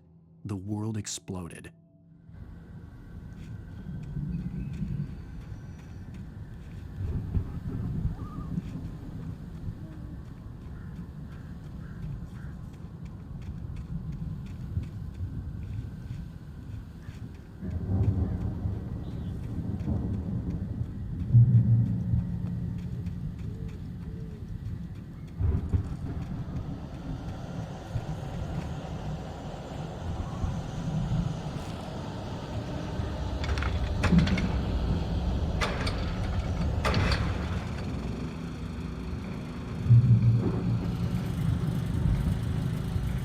Someone had left a gun behind. Now I had a fighting chance of reaching the farm.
see the car, but there was no sight of the driver.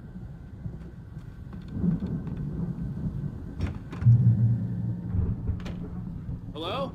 Anybody here? Barry! No! Danny, you're not! Please! What are you? No! Don't! I'm sorry!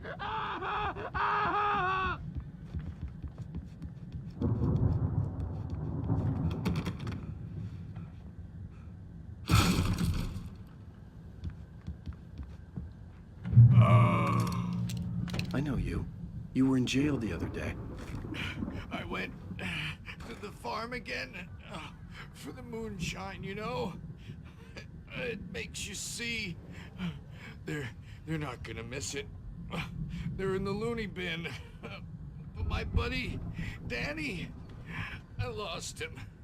Something's gone wrong with him. It's not him. Like a real bad follow-up to a real good movie. The best friend's suddenly the bad guy who wrote this crap anyway.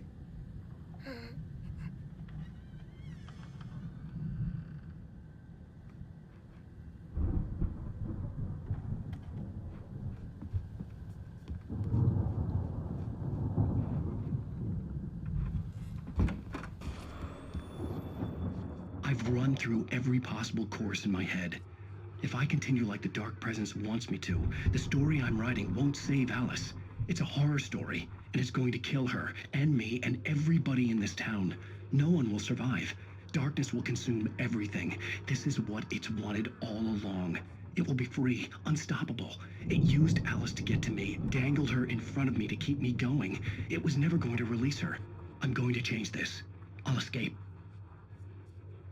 I've written myself into the story. I'm now the protagonist. This feels like a terrible risk, but it's the only way to save Alice. I'll be bound by the events of the story just as much as anyone else who's been woven into it. The story must stay true for this to work. There have to be victims along the way, near escapes, cliffhangers. In a horror story, it can't be certain that the hero will succeed or even survive. He almost has to die. I'll write my own escape into the story next. I need help. Zane's going to be the one who'll help me. I'll make it happen.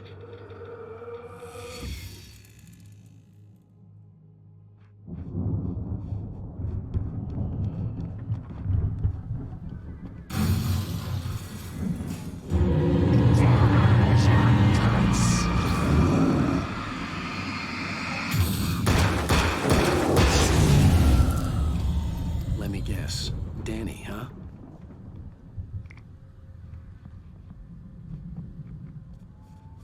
The farm was still a good distance away. I'd need a car to get there fast.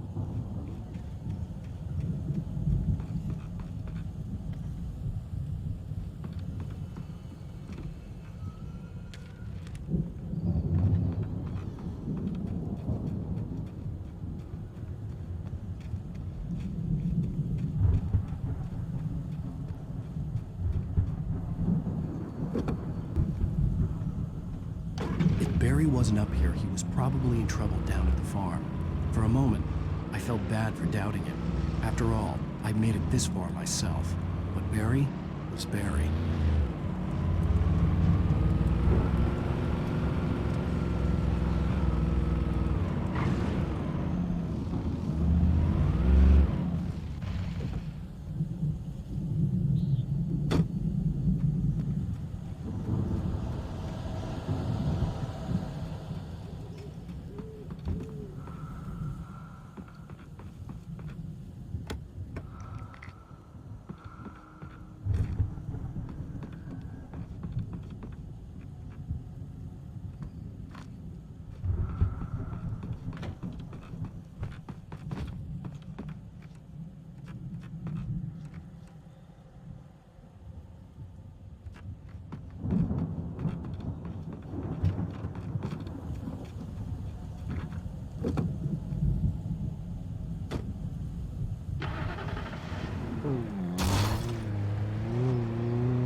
I'd known the brothers used to be some kind of rock stars, but it hadn't really sunk in until I saw the stage.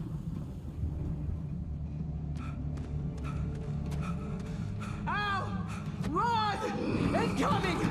There's too many of them!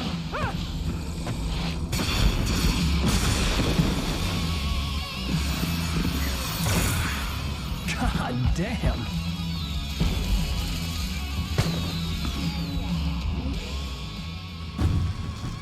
I'm so glad you decided to go it alone, Mr. Bronson. Shut up and shoot! Al! We have to fight them off! I can set off more of the fireworks from here and help you out! Hey, Al! Did you notice there's a lot of ammo and stuff around? This place is stocked! Al, hold on! I'll try to get the stage lights on!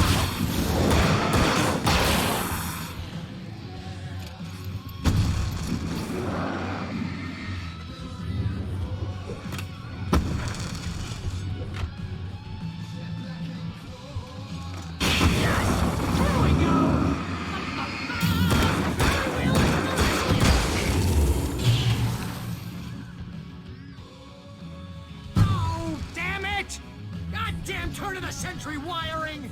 Hang on out! I'll get the work again, I promise!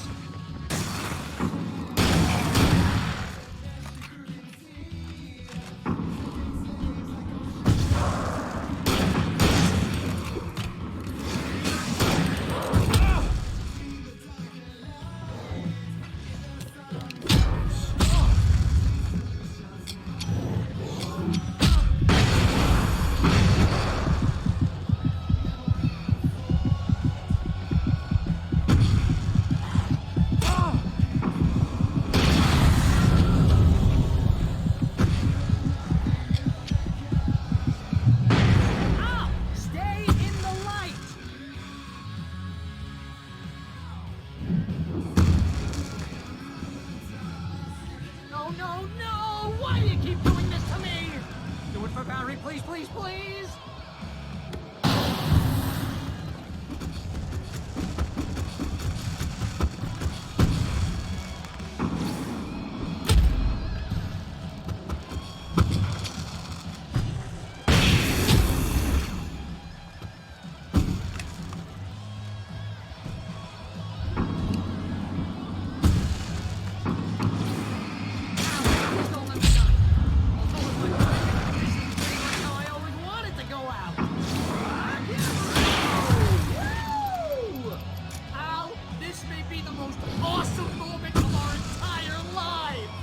They are trying to kill us. That's the high point of my life?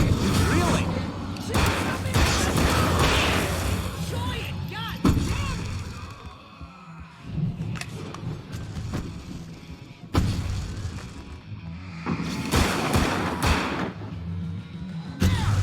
Back in the game, yes!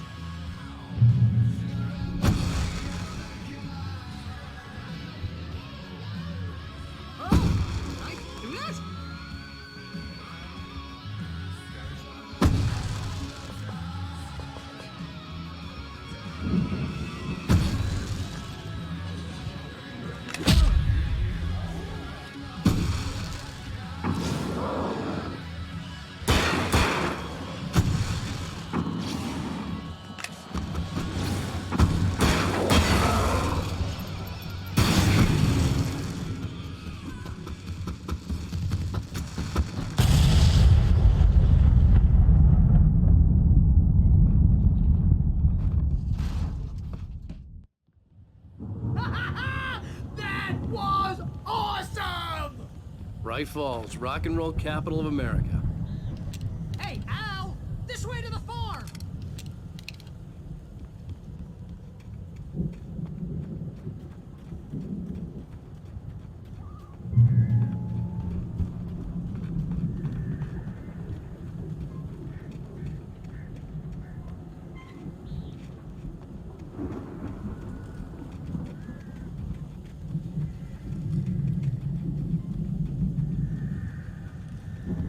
See, bestseller? No reason to worry. Your cutout's good as new, right where I left it.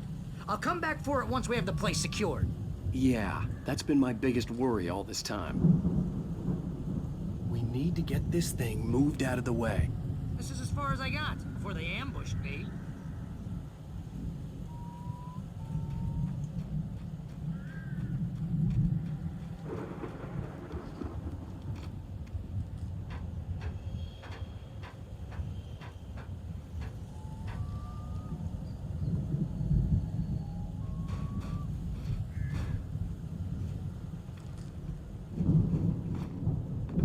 Hey, I think Alan Wake here has something to say. What's that, Al? Oh, I'm Alan Wake. I'm always right about everything. And if I don't get my way, I'll sulk all day long. I'm always intense and moody. It makes me very attractive and mysterious. Right now, I'm just standing here because I need my best friend Barry to carry me. That's okay. I can just take him for granted. I think I see what you did there. Yeah, it was pretty good. You want me to do my imitation of Barry Wheeler? No? Thought so.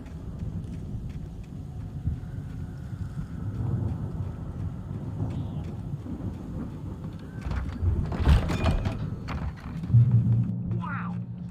You look at that thing, Al! They really went all out with this Viking crap, didn't they? Look at all this stuff. They must have done okay for themselves, so how come I never heard of these guys before? And this from the guy who learned about Ozzy Osbourne through reality TV?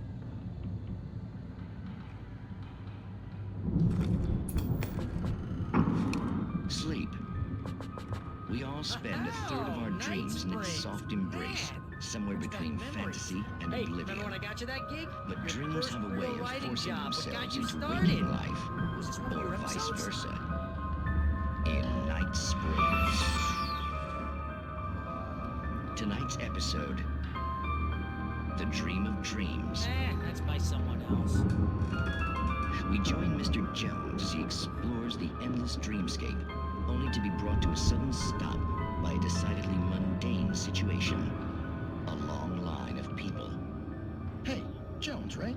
Listen, we're gonna have to wait until His Highness over there is good and ready. Oh, wow. Who's that? You don't know him? What are you, new? He's the guy dreaming us. Well, not just us. He dreams everything. All of this. But wait, no. I'm the one who's dreaming. I'm asleep. Isn't this my dream? Oh, yeah. Sure. Get real, pal. You're just another dream. I'm a dream. You're a dream. The weirdo in the diving suit is a dream. And the girl made of smiles and sunshine is definitely a dream. But I'm pretty sure I'm dreaming this. Well, maybe you're a really confused dream. What am I, a shrink? All I know is I'm going with the smart guys, and they say that's the guy doing the dreaming. Right there. I don't know what that means. It means we keep him happy. No sudden falls. We make sure he has his clothes on when he goes out in public. No chases where the monster is nipping at his heels and he runs like crazy, but his legs don't seem to get him anywhere. None of that. Because if he wakes up in a cold sweat... Yeah, precisely. So we wait till he wants to move on. Keep things nice and calm. Hey, something's happening here. Yeah? What's that? What? Can't you hear that? Oh, God help us, it's an alarm clock. Oh, it's you, isn't it? Please, man, I got a wife and kids. Please don't wake.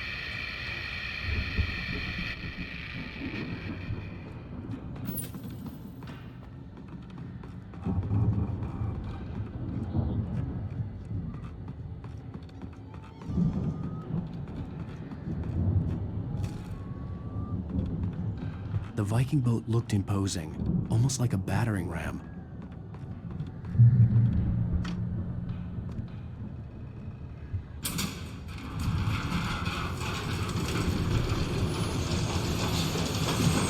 Oh, good going, Al!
Wow! Those geezers had quite a production going on. Ooh, you know what, Al? If we make it through this alive, I'm gonna start representing them. Yep, sell this stuff online, maybe get a reality show going, release a new single. Good luck with that, pal. Hey, you find us a way out of here, okay? I'm gonna take a closer look at this stuff.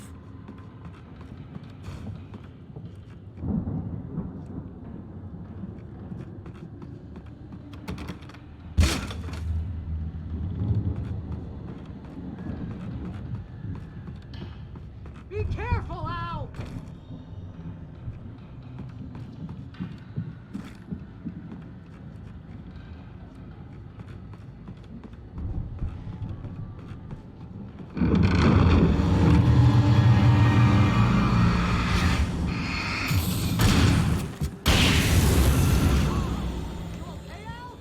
I'm good. Keep your eyes open, okay?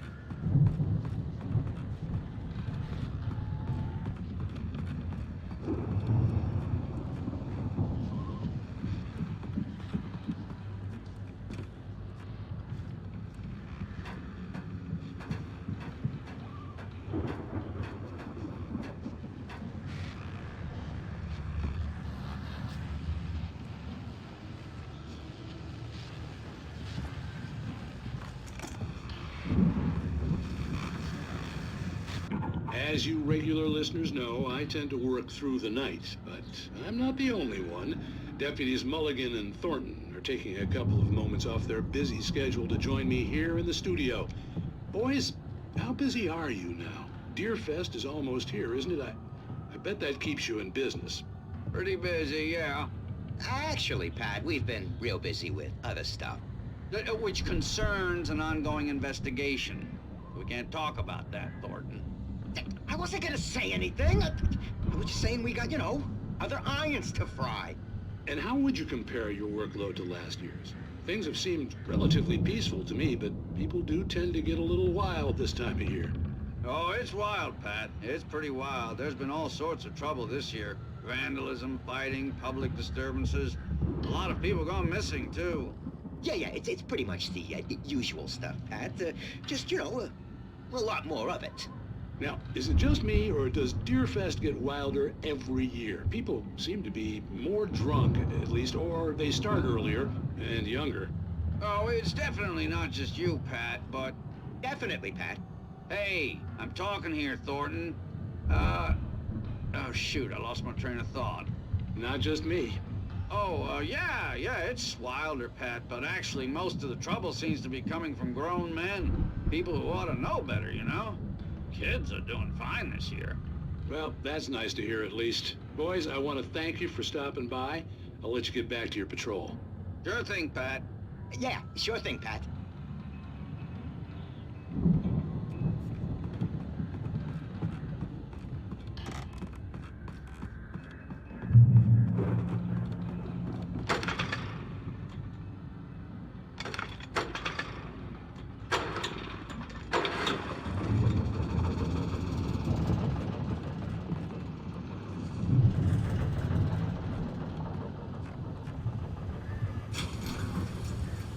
I could see the building that had to be the Andersons' home on the other side of the field. It wasn't far now. I wasn't worried about trusting the ramblings of two burned-out geriatric wrecks. They had the goods.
that you out there, I had to find a key to get Barry out. Yeah, it's me. Hang on.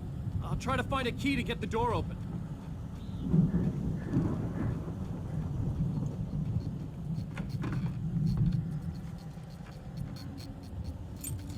Hey, what's the holdup? Come on, this place is all dusty. You know I got my allergies.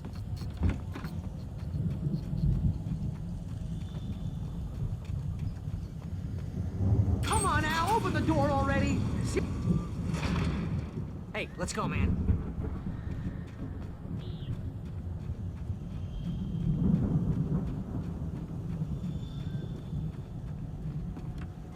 I think we're gonna have to work together to open this gate, Al.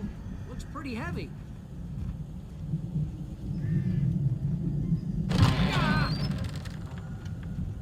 Hey, I think that's the farm on the other side of the field. We're almost there. This farm is a crazy place for crazy people. We should feel right at home then.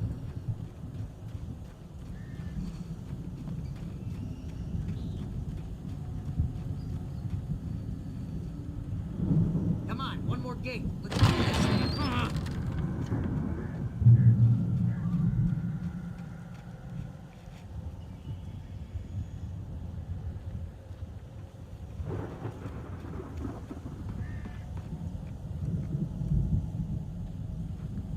The lights are out. Guess we better check the fuse box.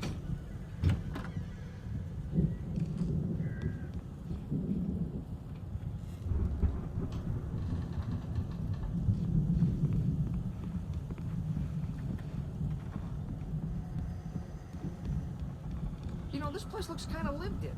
I thought the Andersons were on the booby edge.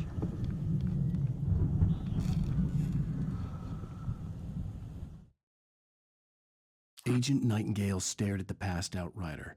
The man was sleeping off one hell of a night. Nightingale felt a stab of envy at Wake's oblivion, but he had a job to do. He put the gun to Wake's head and almost became a murderer. His hand shook and his throat felt tight and dry. Biting his teeth, he tried again to pull the trigger. He lost the nerve. Wake stirred. Nightingale would have to settle for an arrest. The storm raged on as the Anderson brothers walked unsteadily away from the clinic with the other patients in tow, knowing that this time they wouldn't return.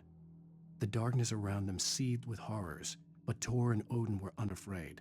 Their eyes glinted with guile. They knew every secret path, and there was blood on their hands. They had fought these shades before.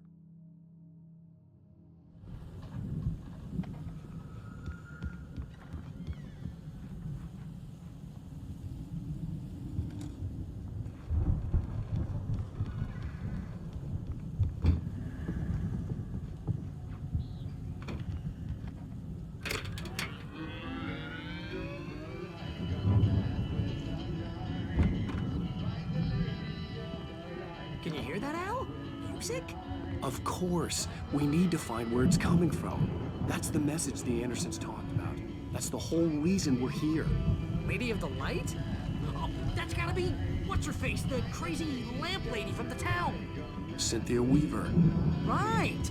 Must be.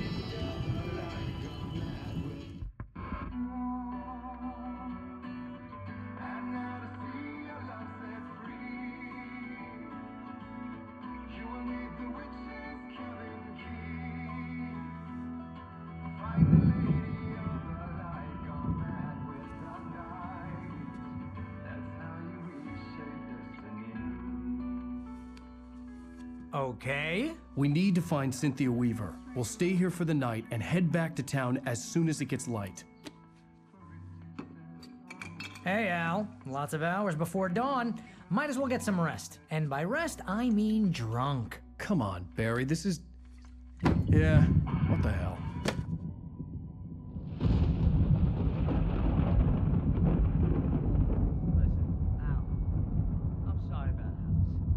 Seriously, because I know we don't get along, but we're gonna find her, right? And even though you're a crazy bastard, I'm gonna stick by you, no matter what, ever, Al. Sure, you're like a brother. I'm a writer, goddammit. Correct. If I just wanted to, I could write 10 books a year. And they'd be the best books that year. No, you couldn't. That's right, I couldn't. But I could, because I'm a writer. What? What do they put in this stuff? I feel like my brain is coming out of my nose. I'm gonna get the recipe off those coots and be a booze millionaire. I just miss her, Barry. I just want her here with me. I know, Al. I know. It's gonna be okay. We're gonna make it okay, man.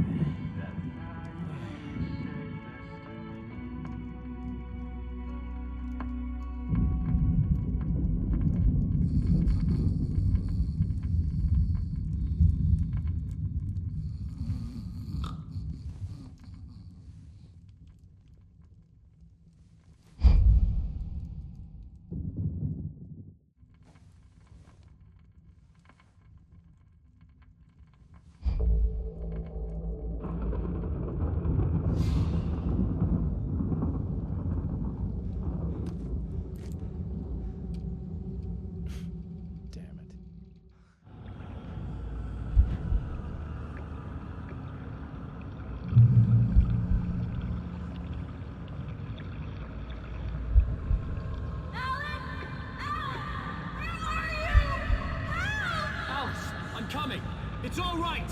I'm coming! It was a crazy, drunken dream, and yet it was more than that. It was the truth, a suppressed memory unearthed by the Andersons' moonshine.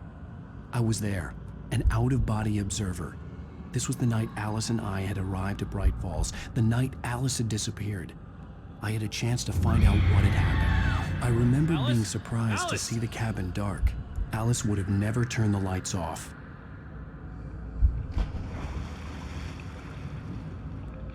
I remembered thinking I caught a glimpse of her form underwater, sinking into the darkness. Beyond this lost memory, there was nothing. I had to follow the footsteps of my past self to find out what had happened that night. Diving after her was the last vague memory I had of that night. After that, the next thing I could remember was waking up behind the wheel of the crashed car and finding the first pages of the manuscript.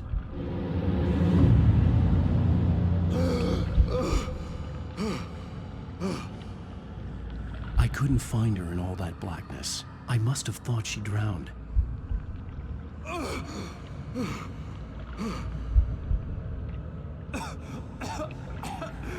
Alice! Jagger had Alice, and so she had me. Alice!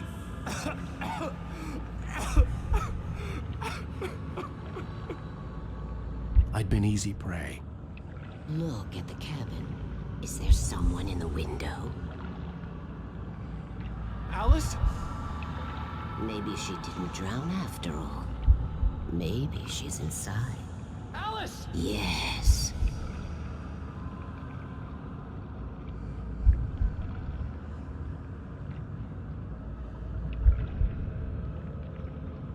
The dark presence had touched me. She had dug her nails into my brain and used me, made me her puppet.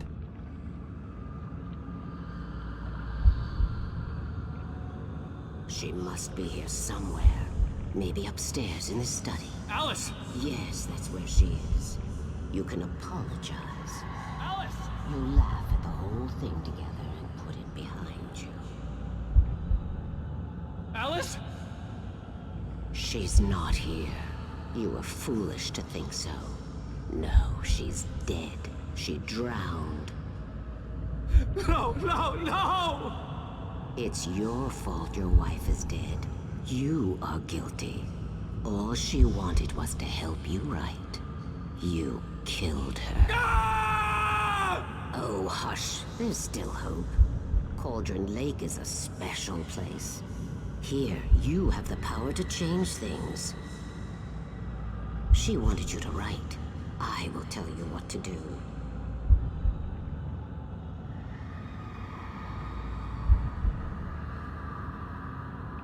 You can write her back. The story will come true, and all will be well again. She had Alice, and the manuscript was the ransom for her.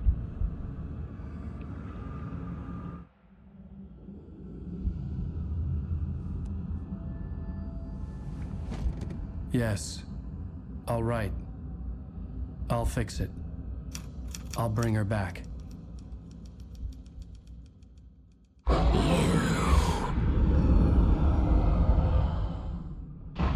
No, I wrote it. I remembered it all now. In the dark, I'd written for days, a week, almost a complete manuscript of a novel entitled Departure. Jagger had been my editor, whispering in my ear, making sure that the unfolding story would make her more and more powerful. I thought I was saving Alice. Even with the cobweb she put in my head, some part of me had been aware enough to write my escape into the story, to bring a light into the cabin to release me before I could finish, to interrupt the horror story before the ending, where darkness consumed everything and everyone. Zane was weak and far away, but I had written him into the story, and his light had been enough to set me free. It isn't here now. I'm here because it was written. I brought the light to set you free. You must hurry. It will know I'm here. It will be back soon. It stole the skin of my barber a long time ago. She looks so old.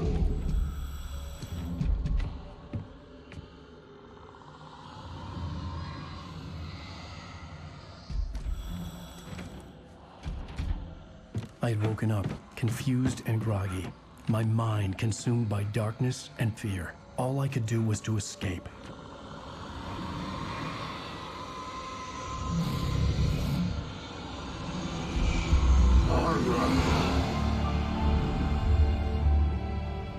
The week spent in the cabin had taken its toll. I was barely conscious and fading fast. It had to have cost Zane terribly, thrown him even deeper into whatever dark place he now haunted. But he had managed to weaken the dark presence, kept me safe that night.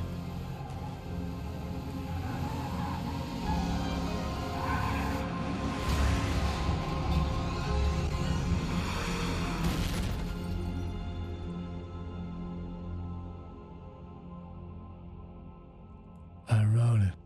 It's my fault. That's right, James Joyce. It's your fault, and you're gonna pay for it.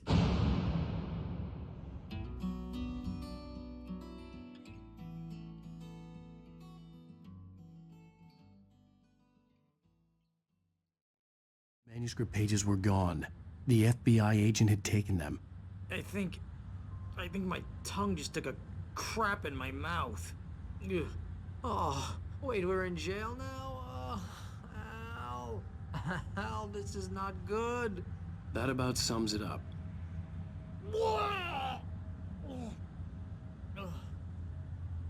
Oh, I am never drinking again. I need to talk to Weaver. She's the one in the song. The Lady of the Light. What, the crazy lady? Ugh, whatever you say, Al, but we're stuck here. They're not gonna... interviewed Wake. I had some reading to do first, Sheriff, and let me tell you, it was an interesting read. Well, I've got you now, Raymond Chandler. It's all here. All the evidence, including conspiracy to murder a federal agent. There's no way you're walking out of here. You hear me in there, Bret Easton Ellis? Huh? Agent Nightingale, I want to talk to your superior. Well, we all want things, Sheriff. I wanted my... Look, that's not possible right now. Agent Nightingale, I insist.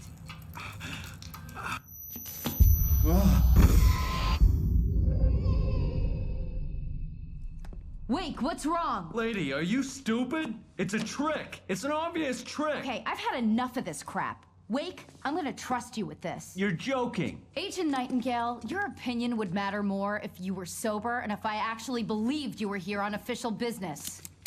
Whoa! Get back in the cell, Stephen King. The only way you're leaving this place is over my dead...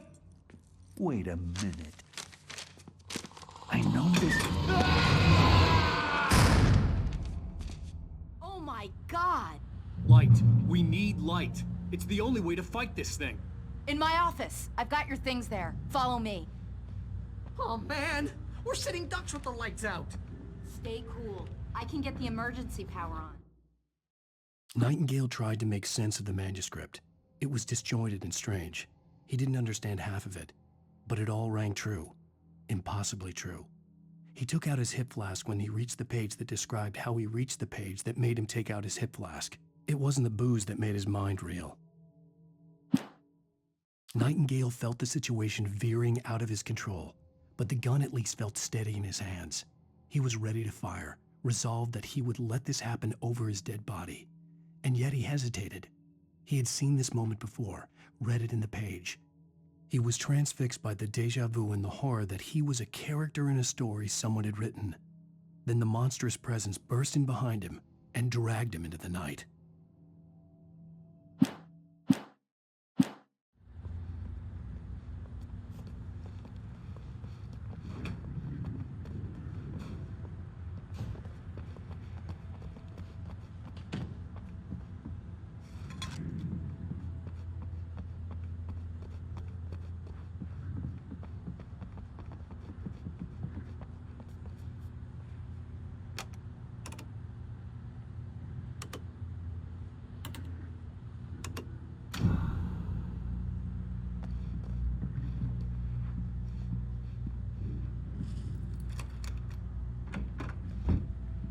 Here are your things. Wake, what do I need to know? What do you need from me? They can be hurt in the light, only in the light. And I need to find Cynthia Weaver. She can help me stop this. Light. Check. Cynthia. She lives in the old decommissioned power plant. I can get you there pretty quickly in the rescue chopper. Come on, let's get back to your friend. Wheeler, I need you to stay here. What? No! We're going to fetch our ride, but I have friends who need to be warned about this, and I can't be in two places at once. I need your help. Well, okay. Here's a list of people and phone numbers. I need you to call them and tell them you have a message from me. Night Springs, okay? They'll know what to do. Night Springs? Like the TV show? Gotcha. Oh, hey, that radio guy is on the list, Maine. Who's Frank Breaker? He related to you? My dad. Hey, is this like a secret society? Can you do this?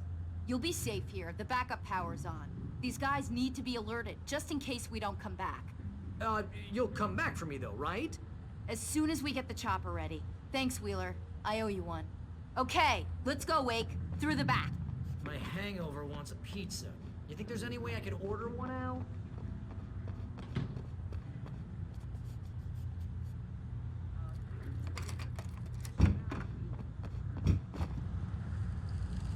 Oh, hell. Whatever took Nightingale must have broken the gate controls. We can't reach the gate's control box from here. We need to get to the other side over the rooftop. I'll go. I'll open the gate for you once I'm across. You stay here in the light and cover me, Sheriff, okay? Are you sure? Okay then, but hurry.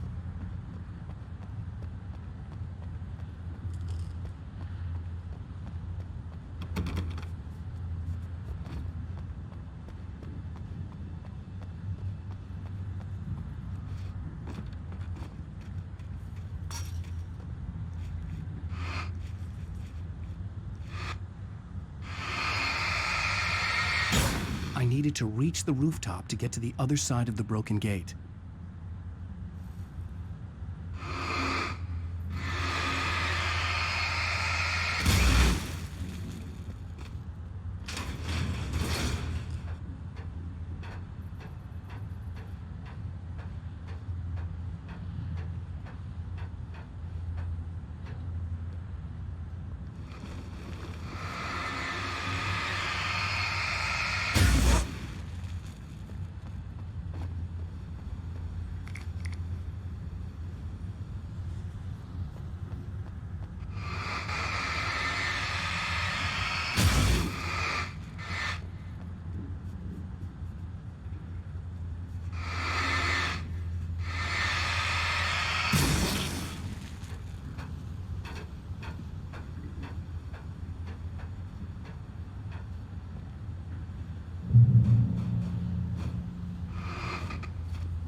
Hey, Sheriff!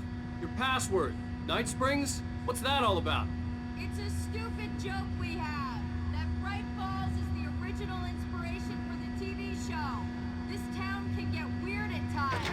Never this weird, though. You need to bypass the damaged control box. What am I, an electrician? Hold on!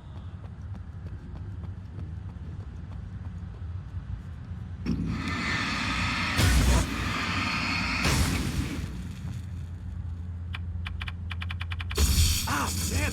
That's smart. Good job, Wade. Okay, stick close. Our first stop is the town hall. The keys to the chopper are there. Mission company! Look out! One of them moved away!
New Yorkers were rude.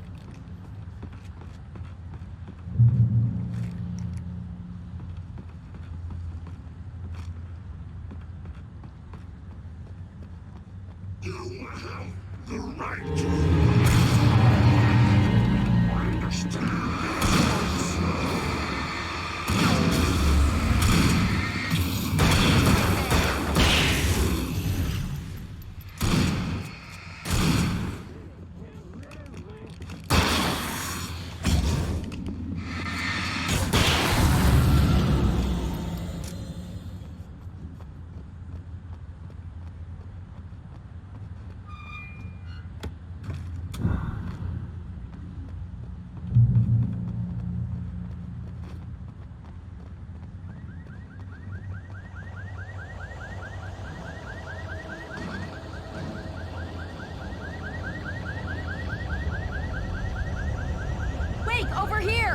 light!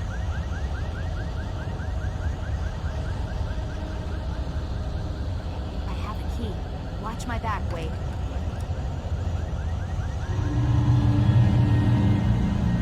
It's an ambush.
Let's go, Wake.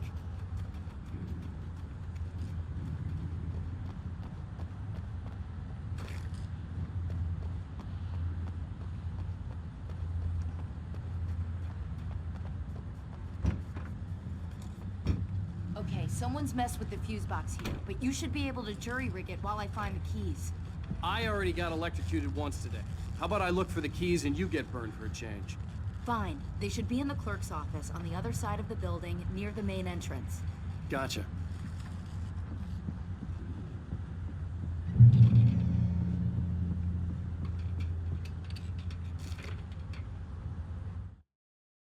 The darkness that wore Barbara Jagger's face was furious. The story in the manuscript had been making it stronger all the time, but now the light had set the writer free and hurt it, weakened it. It was only a matter of days before the dark presence would be strong again, but meanwhile, it would be difficult to recapture the writer.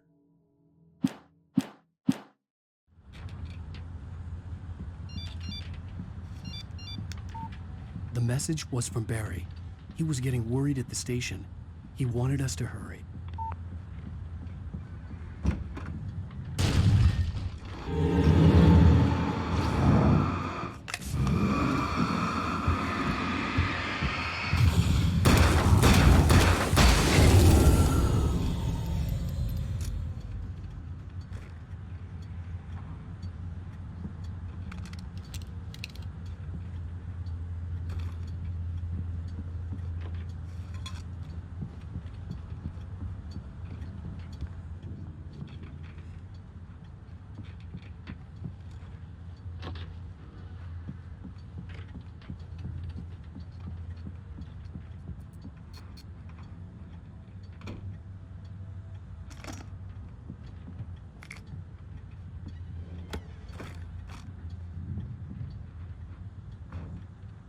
Okay, Sheriff, I got the keys.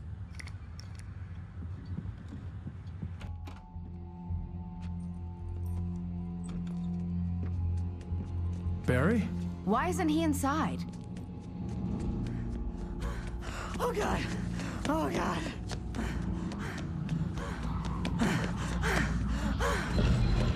Barry! Look out! Barry, move!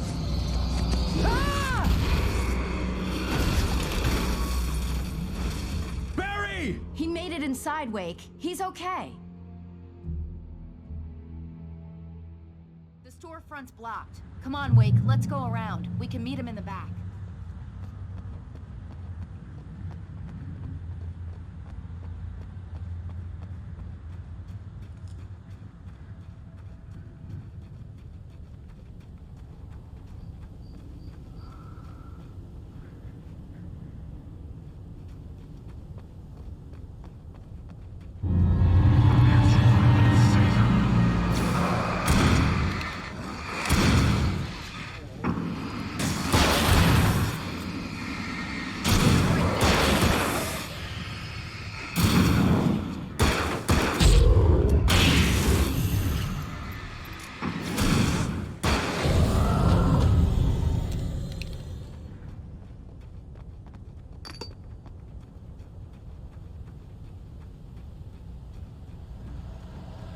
We can make it through the bookstore. Wheeler should be waiting for us in the backyard. Keep the hell down or I'll call the sheriff. Oh, hi, Doc. I've got it. Don't worry about it. Sarah, about time somebody showed up. All this shooting in the air is idiotic. One of these days they'll kill somebody. And over Deerfest. I know. Go back to bed. He's got a point, Wake. Look, this town can't take this. It's me they want. The sooner I get out of here, the sooner you can all get back to life as usual. I hope you're right. Come on, let me get this door open. Wait, you got the keys to the bookstore? Perks of being the sheriff. A girl needs to get around.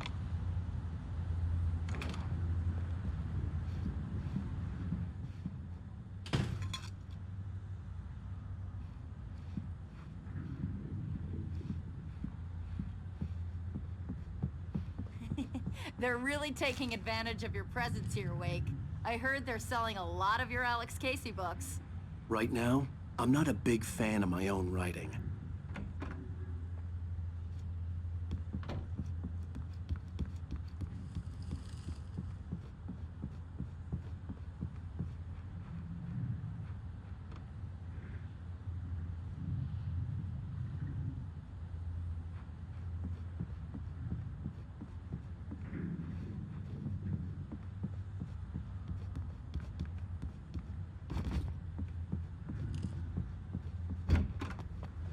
I don't see Barry. Look, Wake, maybe that's him. That's the way to the chopper.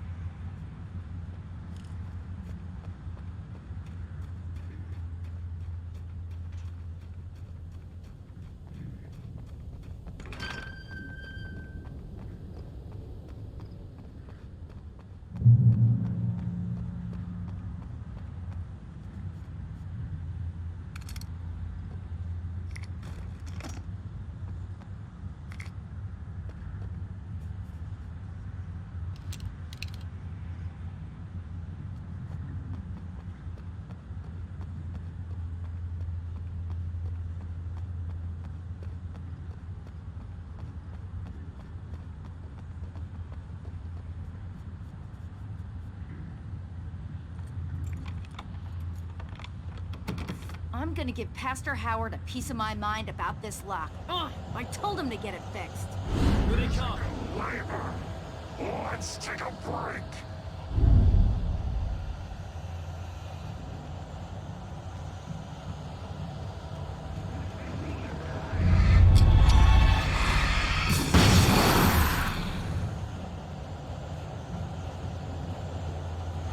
Omega-3 fatty acids are good for your heart.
Okay, it's open. Let's go, Wake.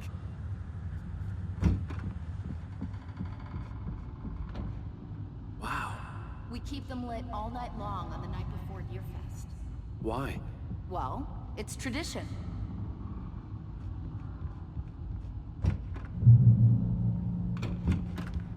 We're almost there. We'll have to go through the basement to get to the parking lot. Yeah, there's no way going through the crypt will turn out to be a bad idea.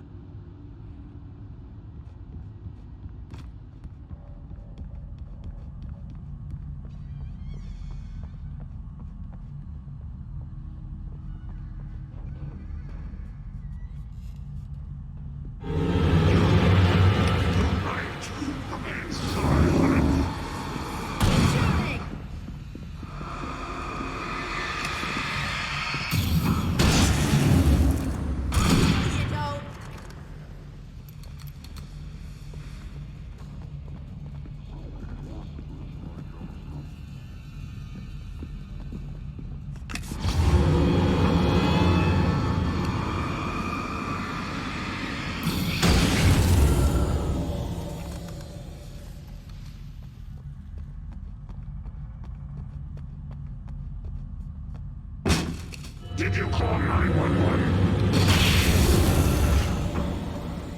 Guess that one saw the light, huh? You didn't like that one? A tough audience. Well, I got plenty more. What are the Christmas lights for?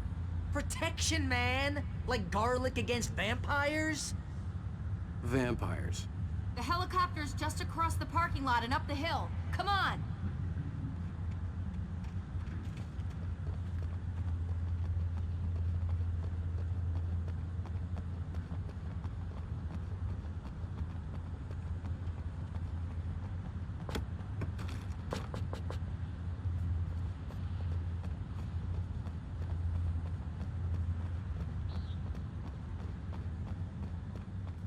The Bright Falls General Store is now my favorite place in the entire world.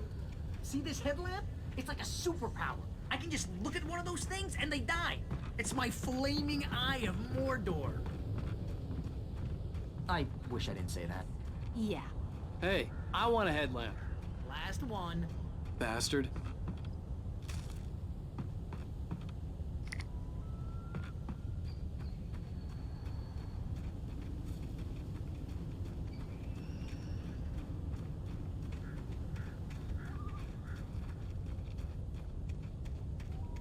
When someone throws a damn school bus at your head and you're about to take a helicopter ride with someone who may or may not have a pilot's license, you're cleared for departure to Hot Springs. No offense, Sheriff.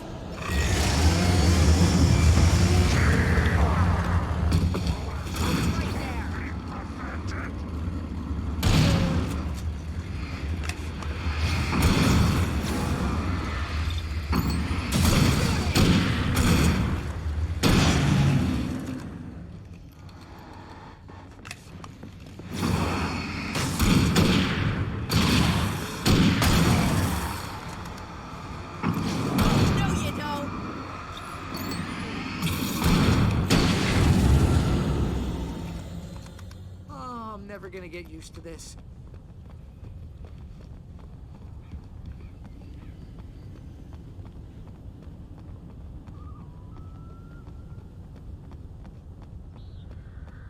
The helicopter's just up ahead. I'll need a while to prep for takeoff. Don't take too long. I want to get out of here.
put an end to this. Just get me to Weaver, Sheriff. You're taking a big chance on a local crazy lady, Al. I hope you're right about her, or we can kiss this town goodbye.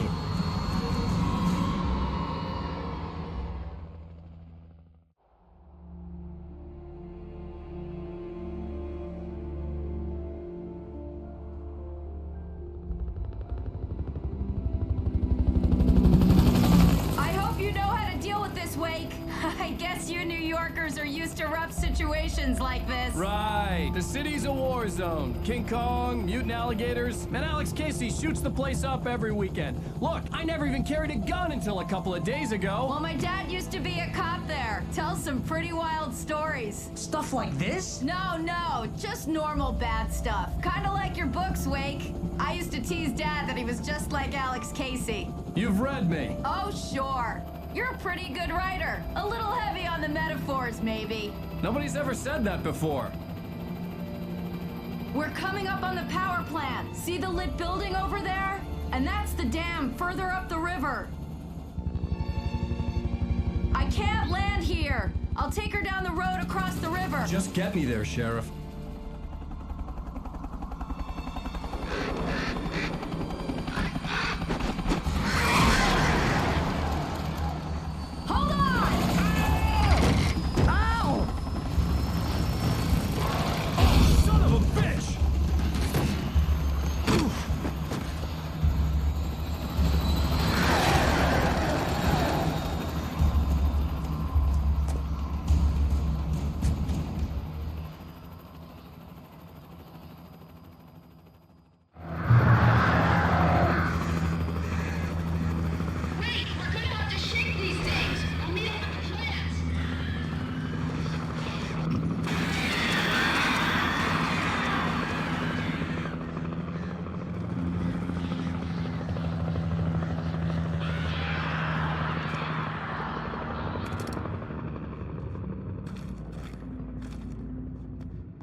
And here's a new song from a band that they always remind me of our local rock legends, the Old Gods.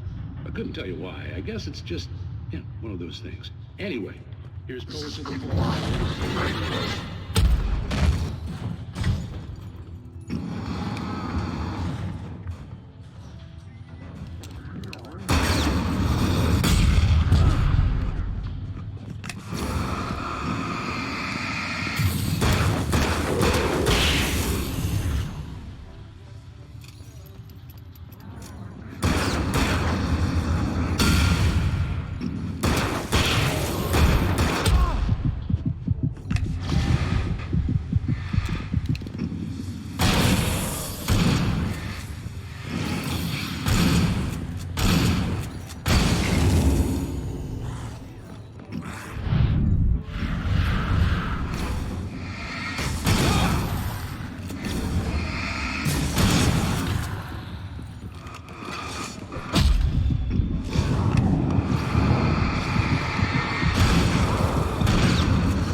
plant glowed in the night.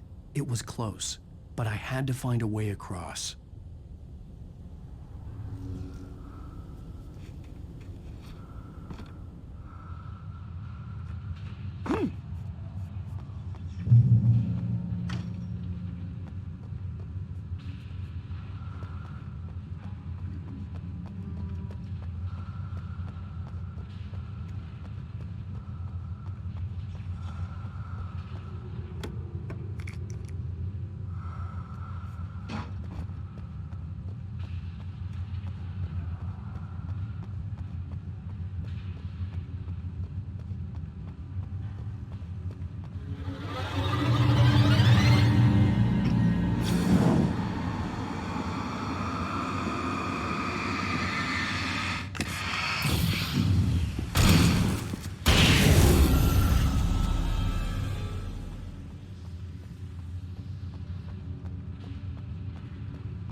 lights.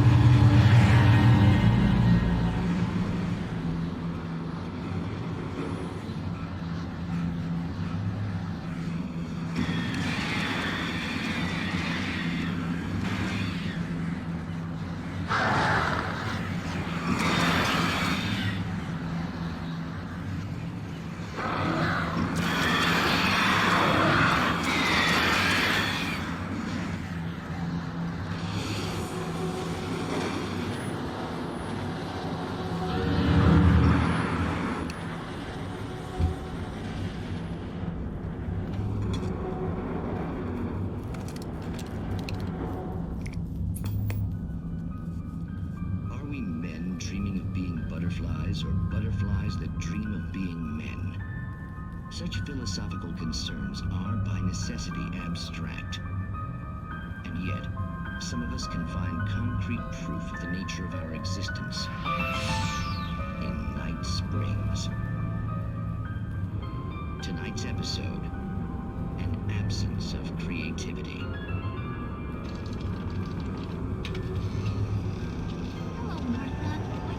Show me. Oh, Lydia, thank God you're here. Please, it's in the basement.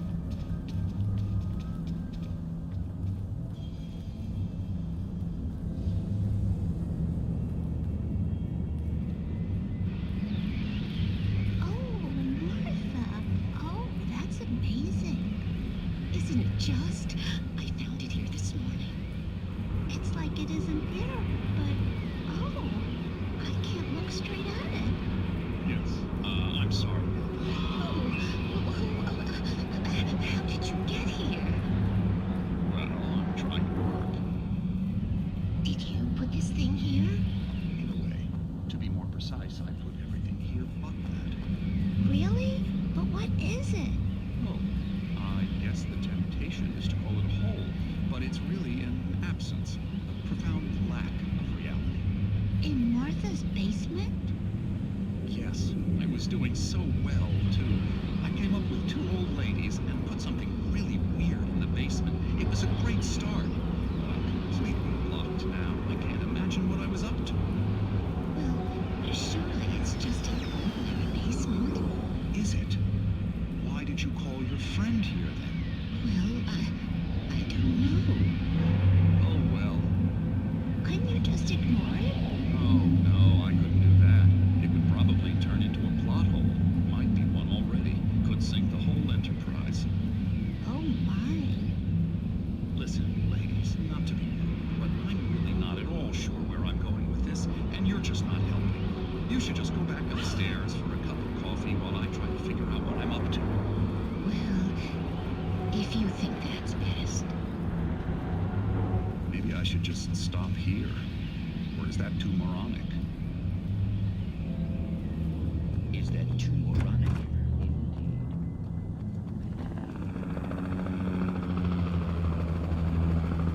We managed to lose the flock. You're almost at the power plant. Keep going. We'll give you support.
recognized the logo on the power plant sign. I'd seen a version of it painted all over the area, signifying hidden caches of supplies.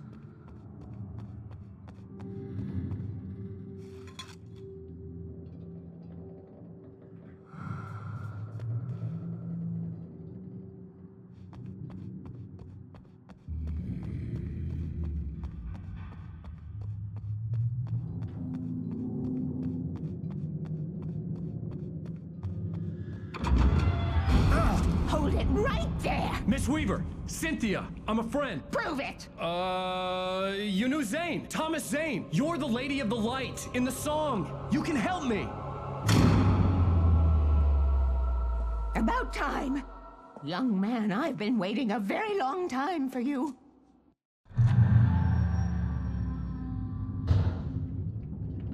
It's in the well-lit room. Excuse me? What you'll need to drive the darkness back. The well-lit room is at the dam. I built the room to keep it safe. Will it help me find Alice? Will it get me back to the cabin? Fine, let's go. I can get my friends to come back with the helicopter. We won't go outside.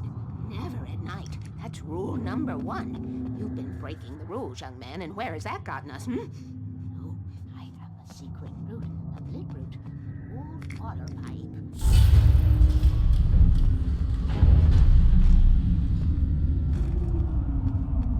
Something was damaged at the transformer yard. It's draining all the reserve power. Without it, the pipe will go dark. The power to the yard must be cut. Let me guess. You want me to do it? Young man, you're the one who likes to break the rules. I can't be outside in the dark. The kill switch is outside.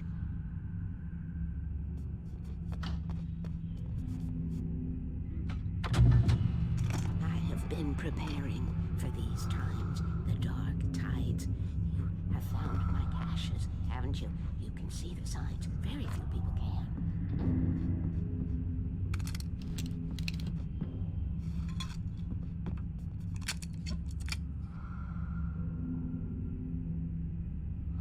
Yes, please. Take what you need. This is all for you, for the likes of us. We do Tom's work, don't we?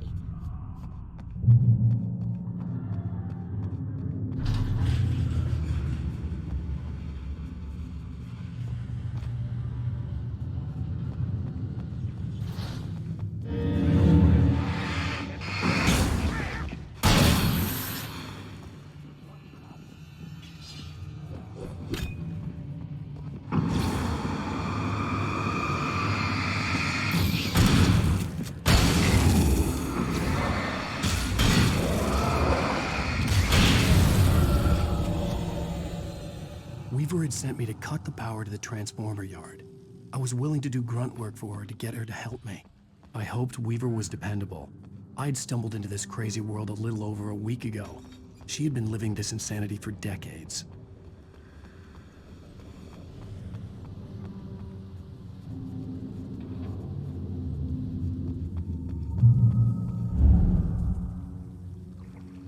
I could see the kill switch that would cut the power to the transformer yard. Now I had to find a way to reach it.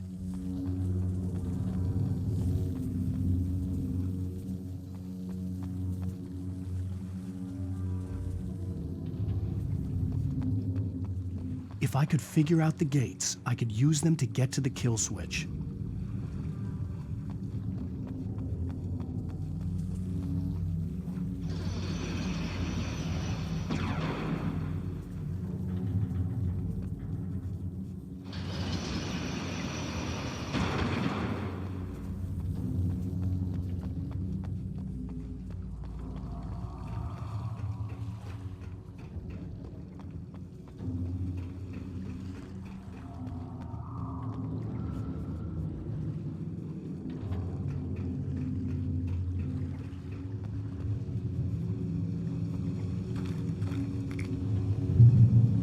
These things.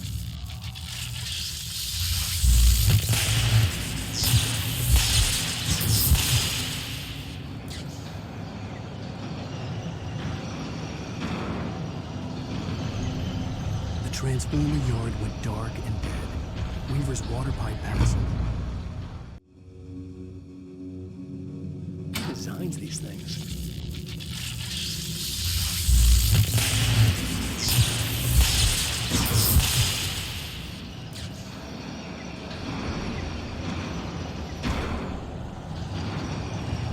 The transponder yard went dark and dead.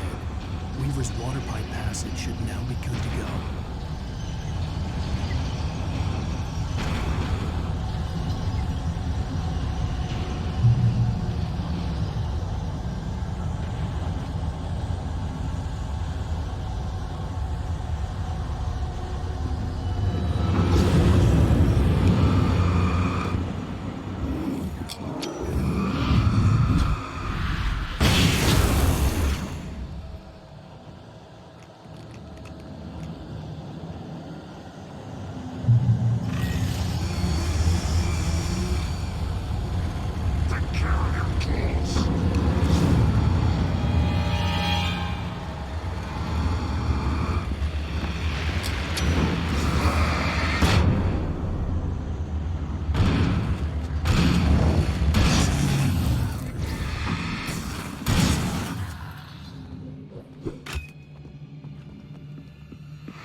This way, young man. Follow me.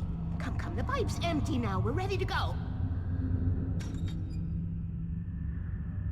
This way. We need to go.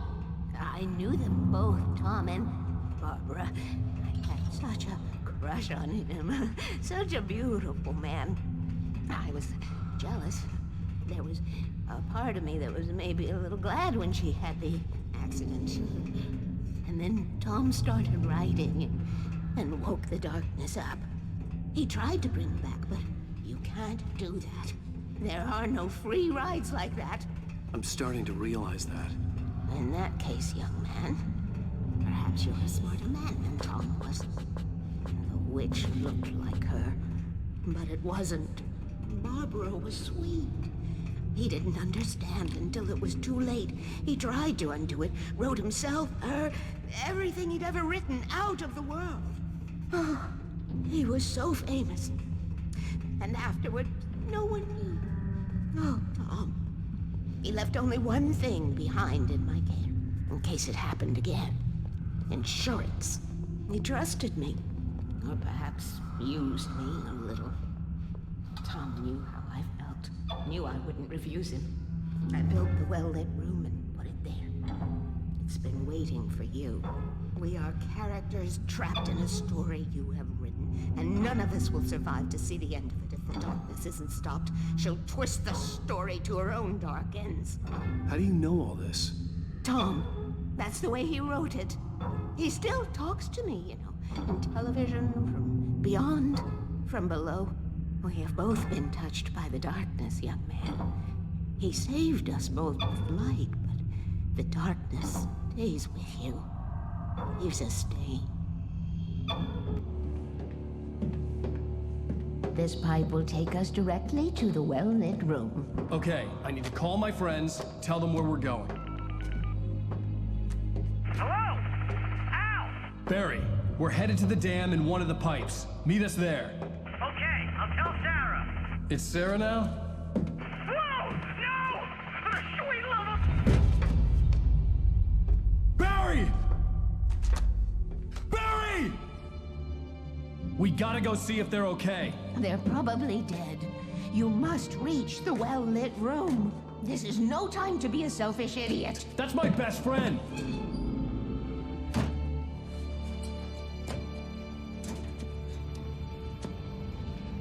Well, be a fool. I'll use the pipe. I'll meet you at the dam if you make it.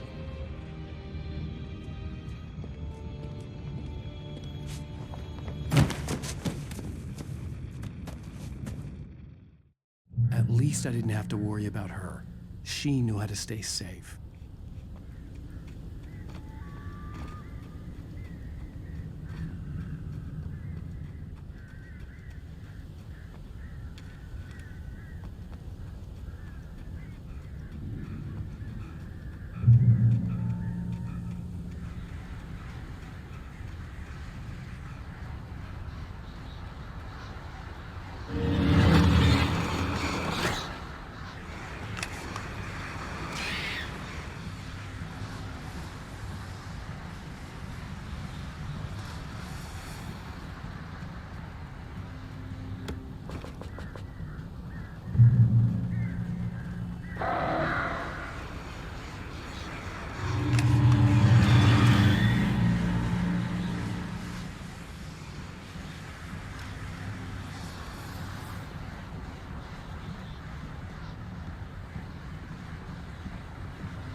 crash site looked bad, but as far as I could tell, the wreck was empty.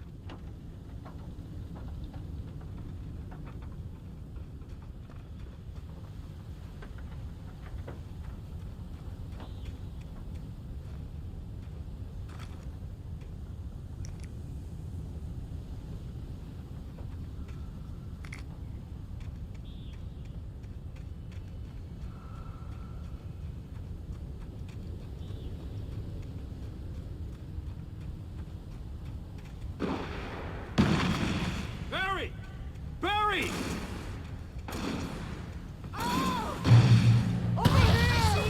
Hang in there, I'm coming!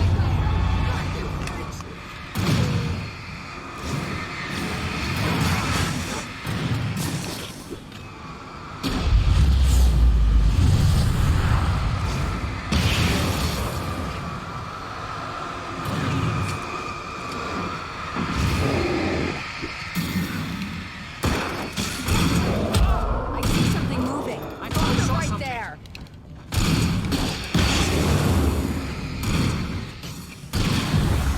You know when to make an entrance, Wade. We were ready to make like Butch Cassidy and the Sundance Kid. I have a different ending in mind. Yeah, I'm fine. Thanks for asking. I knew you'd be all right. How's that? The flaming eye of Mordor? Laugh it up, funny man. Didn't we have somewhere to go? Weaver will meet us at the dam. When you Smith, most of your night running uphill while the crazy bunch of demon hicks try to take your head off with an axe. You know your helicopter crash landed in Night Springs.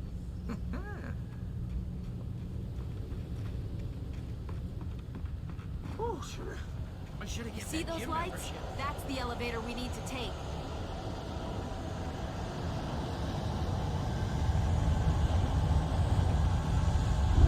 You can't be a good mind. What the hell is that thing? It's everywhere! Oh crap, there's more than one of them! Nothing moves like that. It's impossible. Ah! Al! Do something! Too fast. I can't get a shot.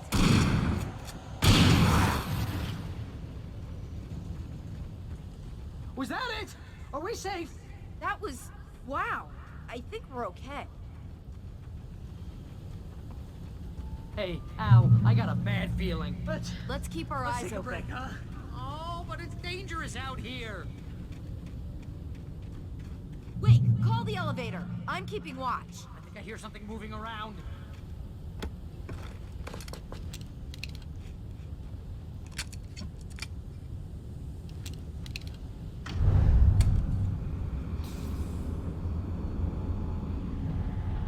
Heads up! Here they come! Oh no!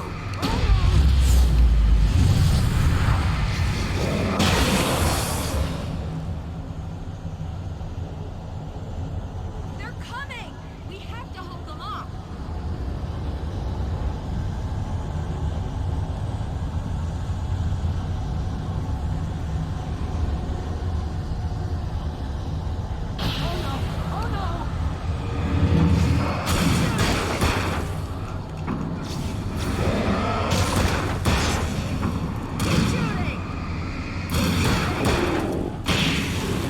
This is the slowest elevator.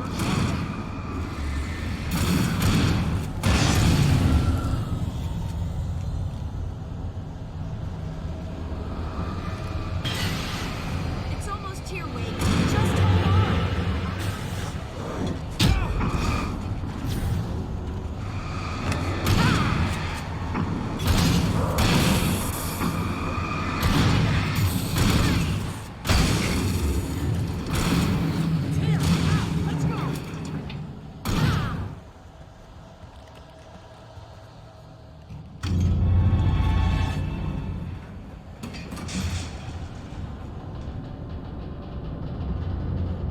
We're almost there.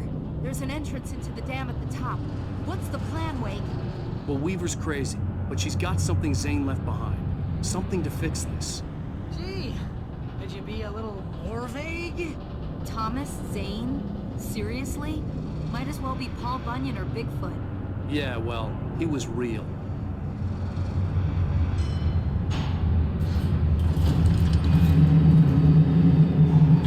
Let's be careful, okay? Oh, jeez, I hate this.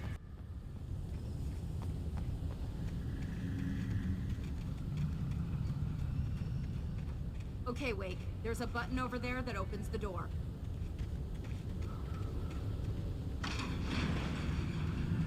I think something's broken. Hold the button down so we can get in.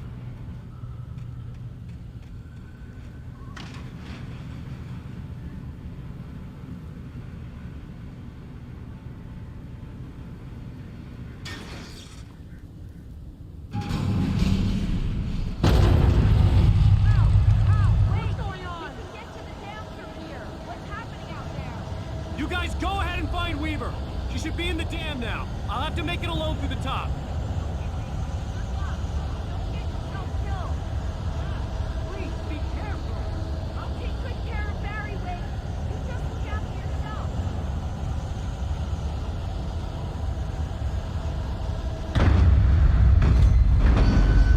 You gotta be kidding me.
Fishing can be a hobby or a job.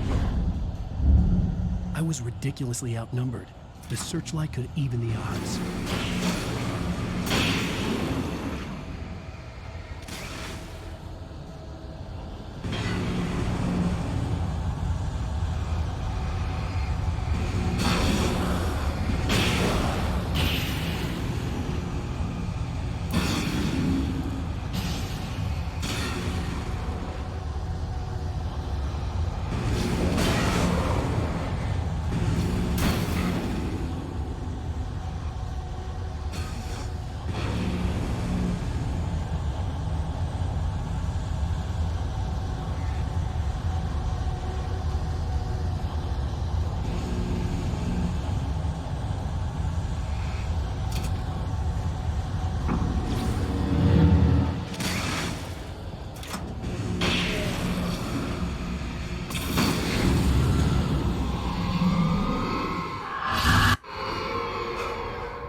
Enough. You will go no further.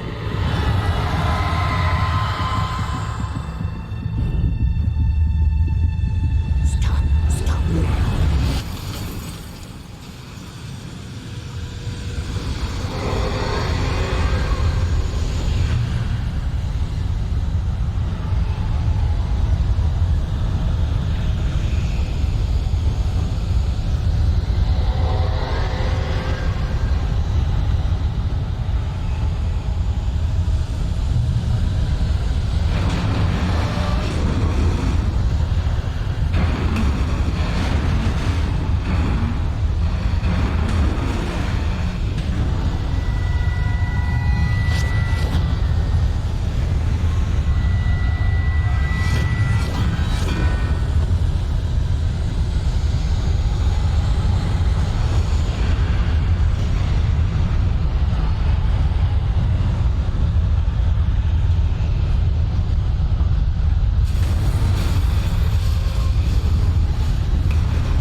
failsafe, and all the bombs are numbered and changed regularly based on their make and model. Right.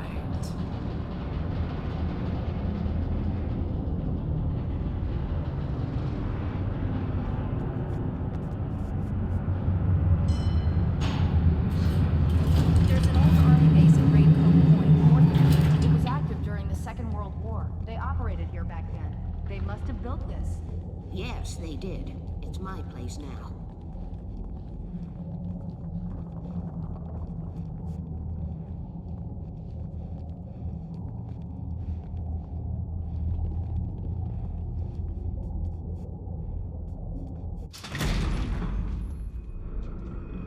Take it, and I won't need to worry about the room anymore, because 6 and 33 and 118 need changing soon, and I don't want to climb up the ladder to change them because it's very late, and I'm tired. And if you take it, I won't have to do that anymore. The page was autobiographical, a memory from my childhood. But I didn't write this. It was a page written by Thomas Zane. None of them were supposed to exist anymore. Alan, 7 years old, would fight sleep to the bitter end. When he did sleep, he soon woke up, screaming, the nightmares fresh in his mind. One evening, his mother, sitting by his bed, offered him an old light switch. She called it the clicker, and flicking the switch would turn on a magical light that would drive the beast away. To imbue the talisman with all possible power, she added that it had been given to her by Alan's father. Alan never knew him, and anything of his took on mythical proportions in his mind. With the clicker firmly in his hand, Alan finally slept like a baby.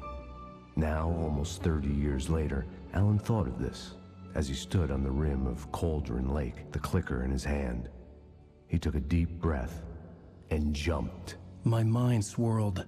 I'd given the clicker to Alice, yet it was here. Zane had written it into existence in a story I had written. I can get to her now. I can finish this.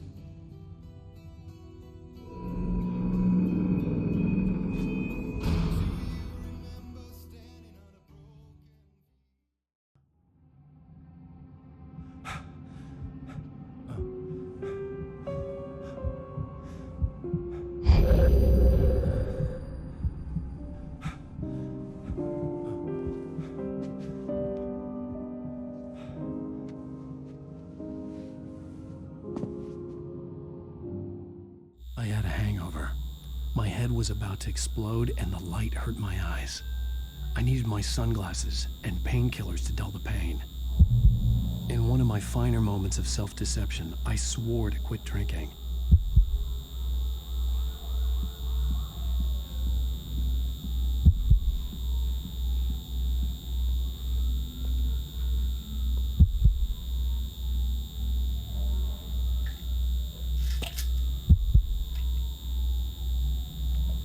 The pills worked fast. The prospect of being awake started to seem bearable again.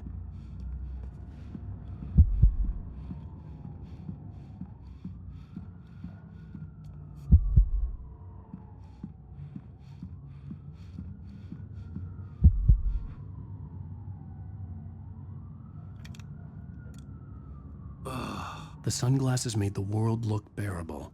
Now I could keep my eyes open without feeling like a vampire in the sun. There was a message waiting for me on the machine. You have one new message. Al! Are you still asleep? Wakey, wakey! You should have your show on your TiVo. If Alice wasn't too mad to record it. As she called me earlier and really chewed me out. Yeah, we went a little overboard last night. But parties are a part of this business. Al, look, I'm saying this as your friend. She's not doing your career any favors by trying to run your life like that, okay? I'll talk to you later, Al. Watch the show.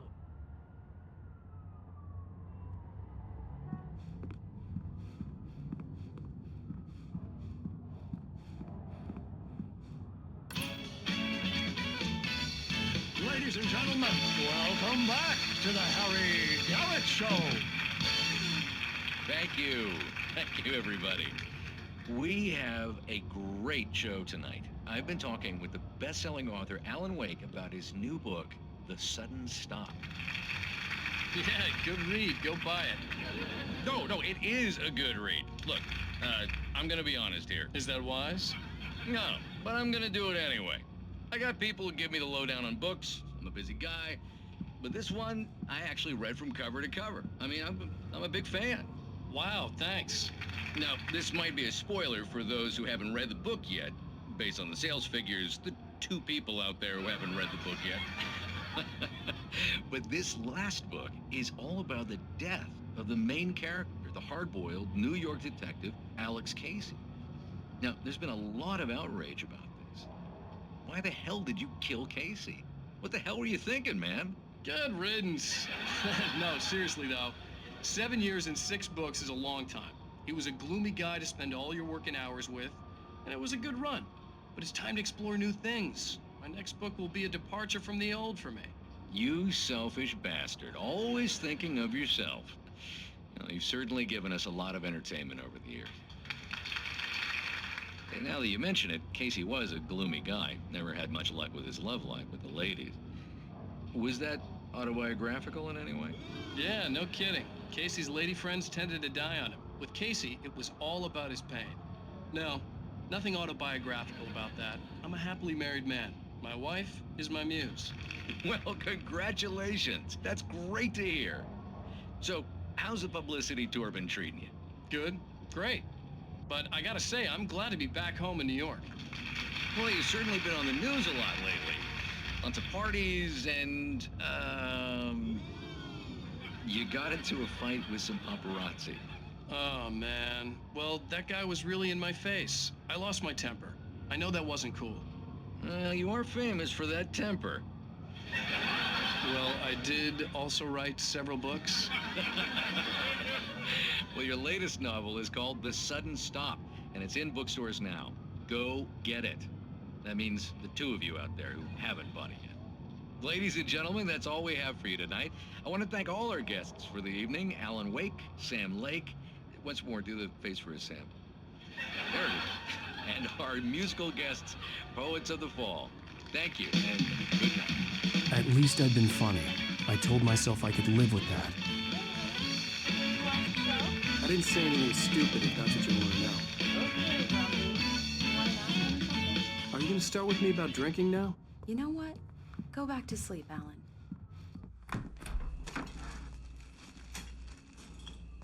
What? Now you can't even talk to me? Well, this morning I was angry because you said you'd be home at midnight and you showed up at 7 a.m. and passed out in mid-sentence. Now I'm over it.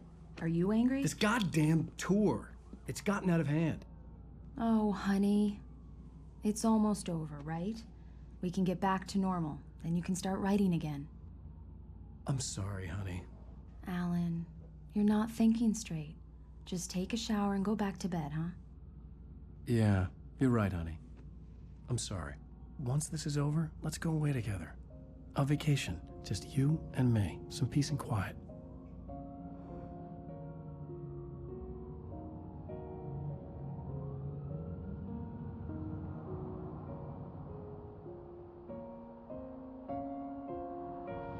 Somehow, the clicker was the key to the cabin.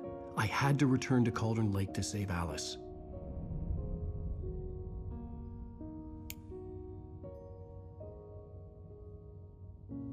I'm going back to the lake to finish this. I'm going to write an ending to the story in the manuscript on my own terms, to make it all right. Why can't you just write it here? The last page is still in the typewriter. I need to read it first. Everything needs to be just right. Zane tried to cut some corners, and it didn't end well. Okay, ready when you are. I'm sorry, Sarah, but I need to do this alone. Barry, take her gun. Miss Weaver, close the door when I leave.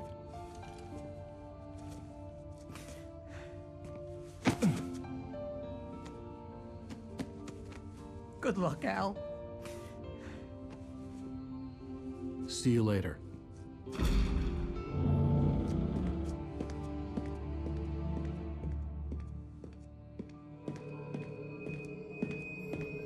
When I got out, it was warm and sunny.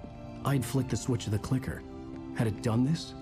I didn't stop to question it. I had to take advantage of the sunlight to get to the lake. On Zane's page, I'd stood on the rim of Cauldron Lake, about to use the clicker.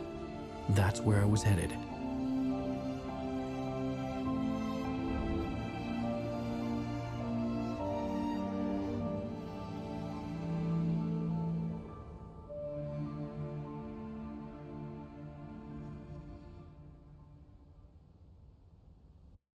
Alone, in daylight, surrounded by the beauty of the Pacific Northwest landscape, it was hard not to let doubt creep in one last time.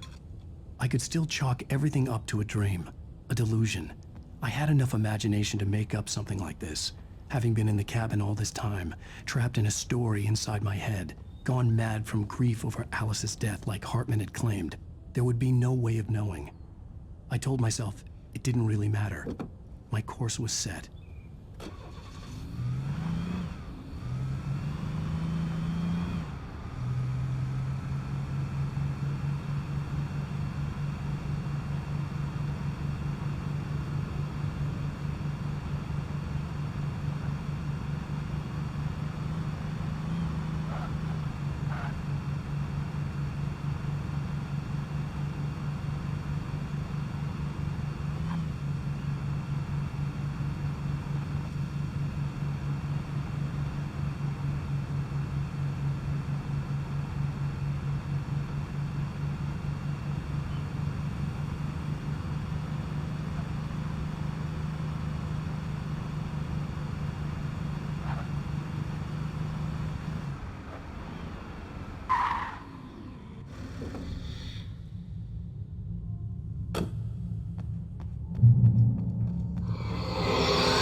Had touched me.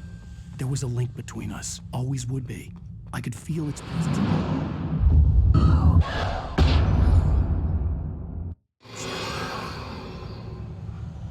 I will kill your wife.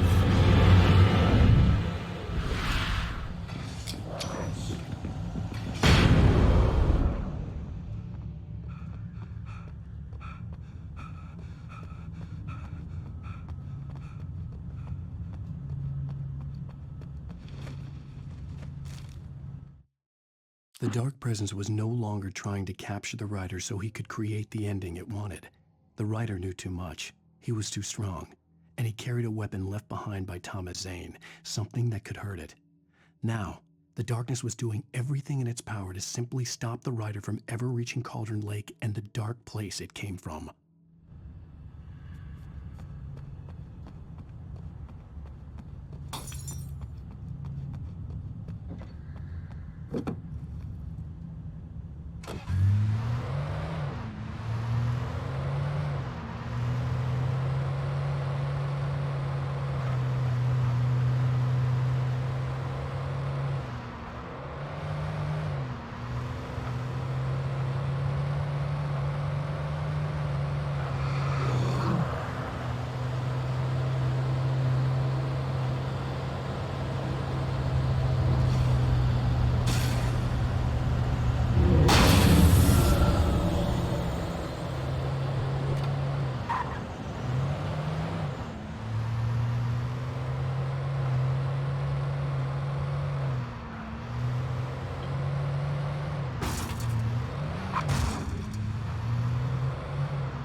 The bottom of Cauldron Lake was a graveyard of things the lake had claimed in one way or another over the decades.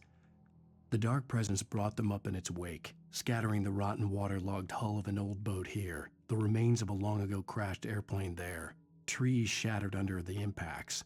The earth groaned. It didn't even notice.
Zane cut its heart out, but it didn't die. The thing that wore Barbara's face kept crooning sweet nothings sugar-laced with poison. He put on the suit, untied the monster from the chair. The thing in his arms thrashed weakly, but he held fast. He stepped outside, off the pier, and into the dark water, a sinking pinprick of light descending toward a bottom that never came.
time back in the well-lit room.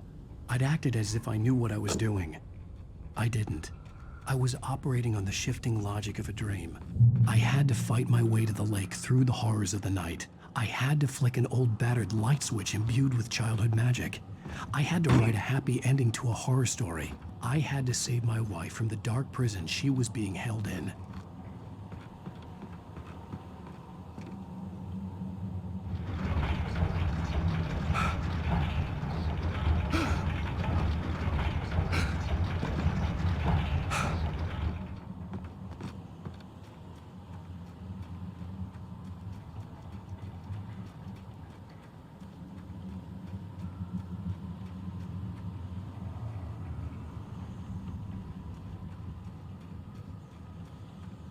I will never give her to you.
The dark place I found myself in was unlike anything I could ever have imagined. It wasn't solid. It flowed. It was conceptual and subjective. For someone else, an artist in another field, it would have been very different. I could sense the story of the manuscript all around me, the words and ideas floating in the air, poised to become real.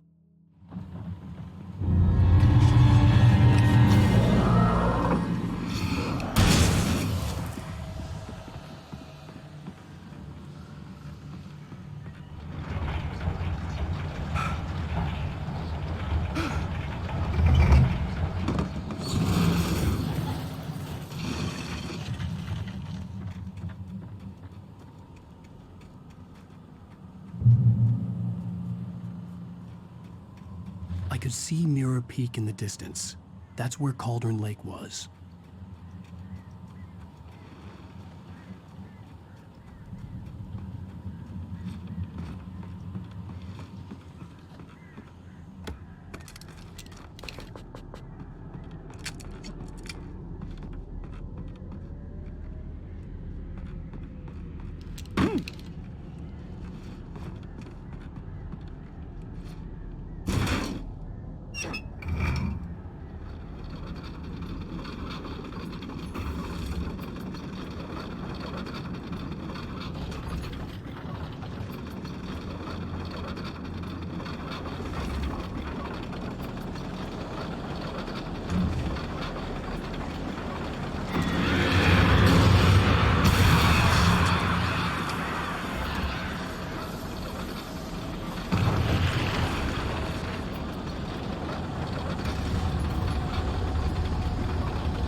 Oh, crap.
I needed to get the generator running.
After Zane had gone, I stood alone in the shifting dream that was the dark place.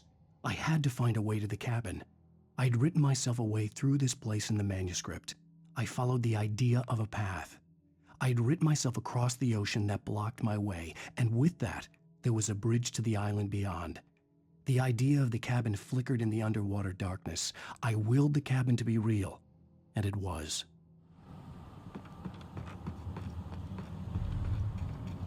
Turn back now.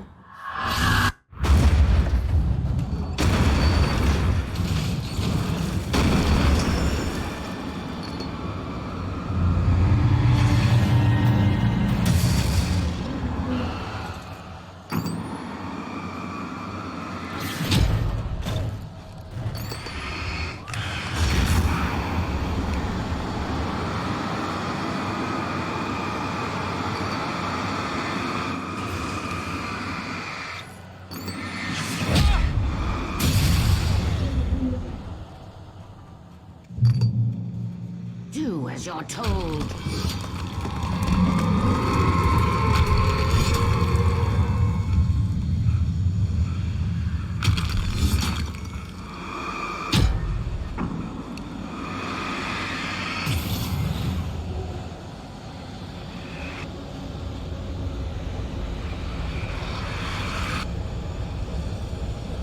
Alice never loved you.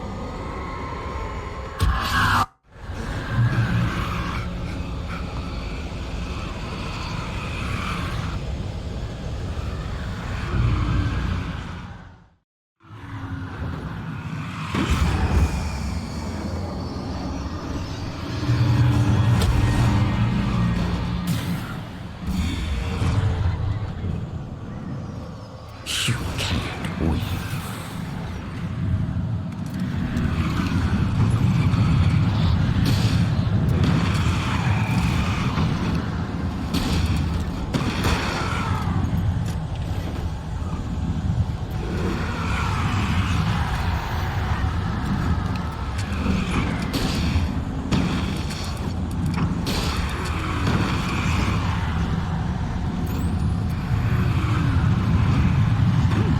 You will fail.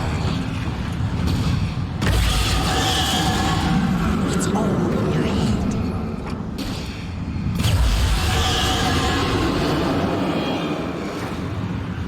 You're making this up.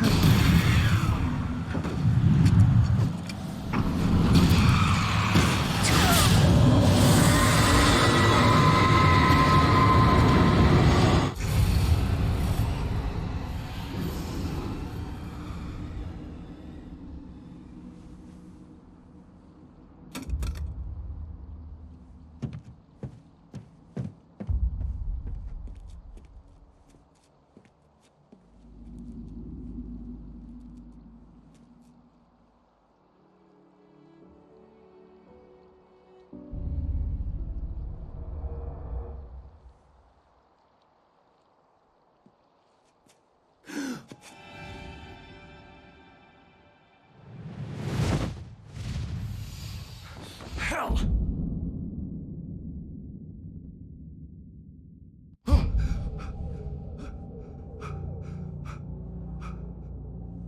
Shh, baby. You were having a bad dream.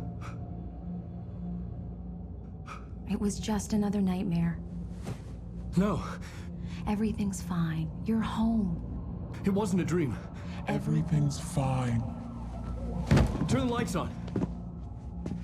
Turn the lights on! Shh, baby. The power's out. There's no light. Come back to bed and I'll make you forget all about your fear of the dark. My fear? It's your fear. Why aren't you afraid?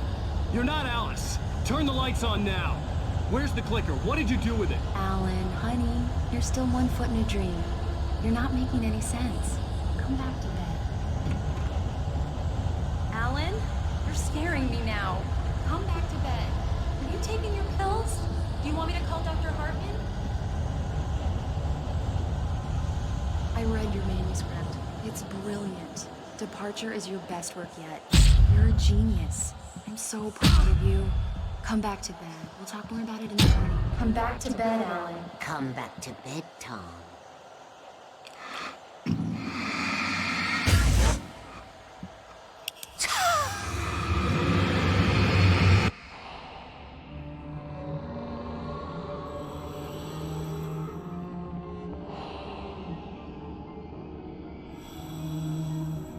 You must find your way to the cabin.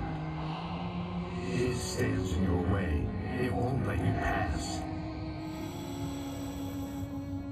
It has no heart. It's filled with darkness. You must fill its heart with light.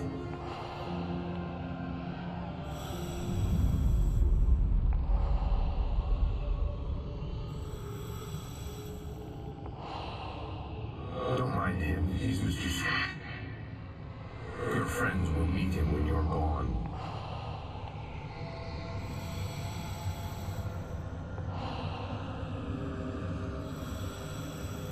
Use the clicker.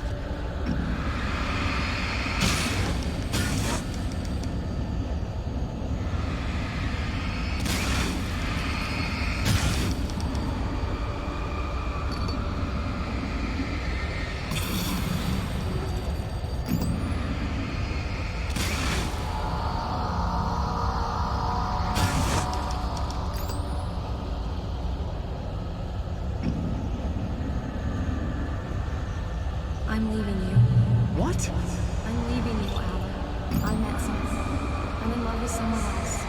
Alice? No, what do you say? You can't. You don't love me. How could you? You don't even love yourself. All you do is torture yourself with work you can't do anymore. No, I love you more than anything in the world. You're my muse. I'm not. Who are you?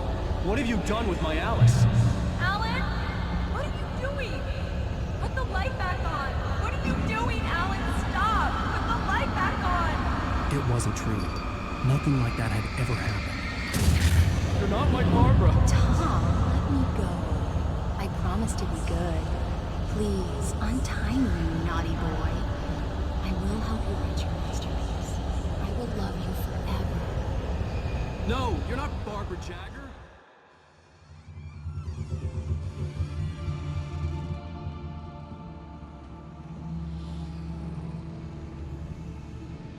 Now you will never get her back.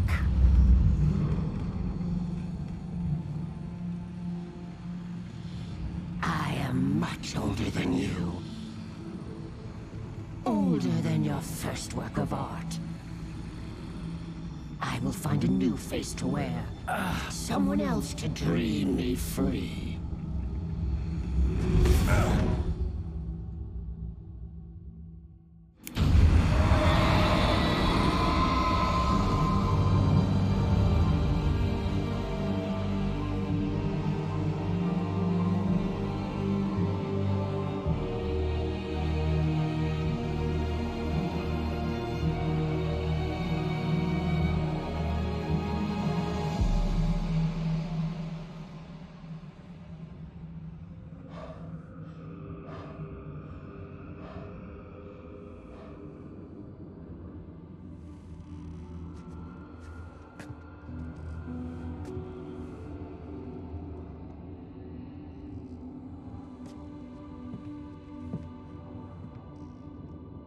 I could feel Alice's presence close by. I understood what I had to do now. I knew how to write the ending to Departure. There's light and there's darkness. Cause and effect. There's guilt and there's atonement. But the scales always need to balance. Everything has a price. That's where Zane had gone wrong. There's a long journey through the night back into the light. Alice? Alice?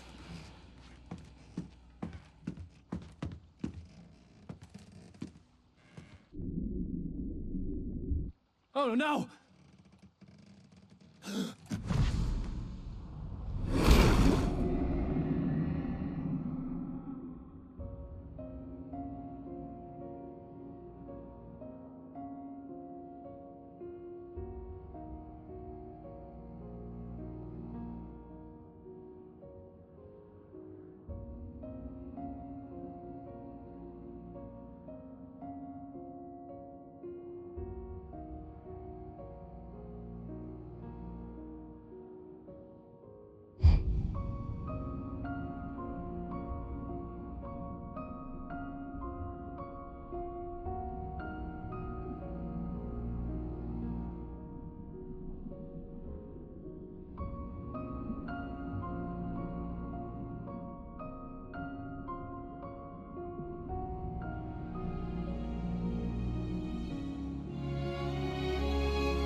It's not a lake.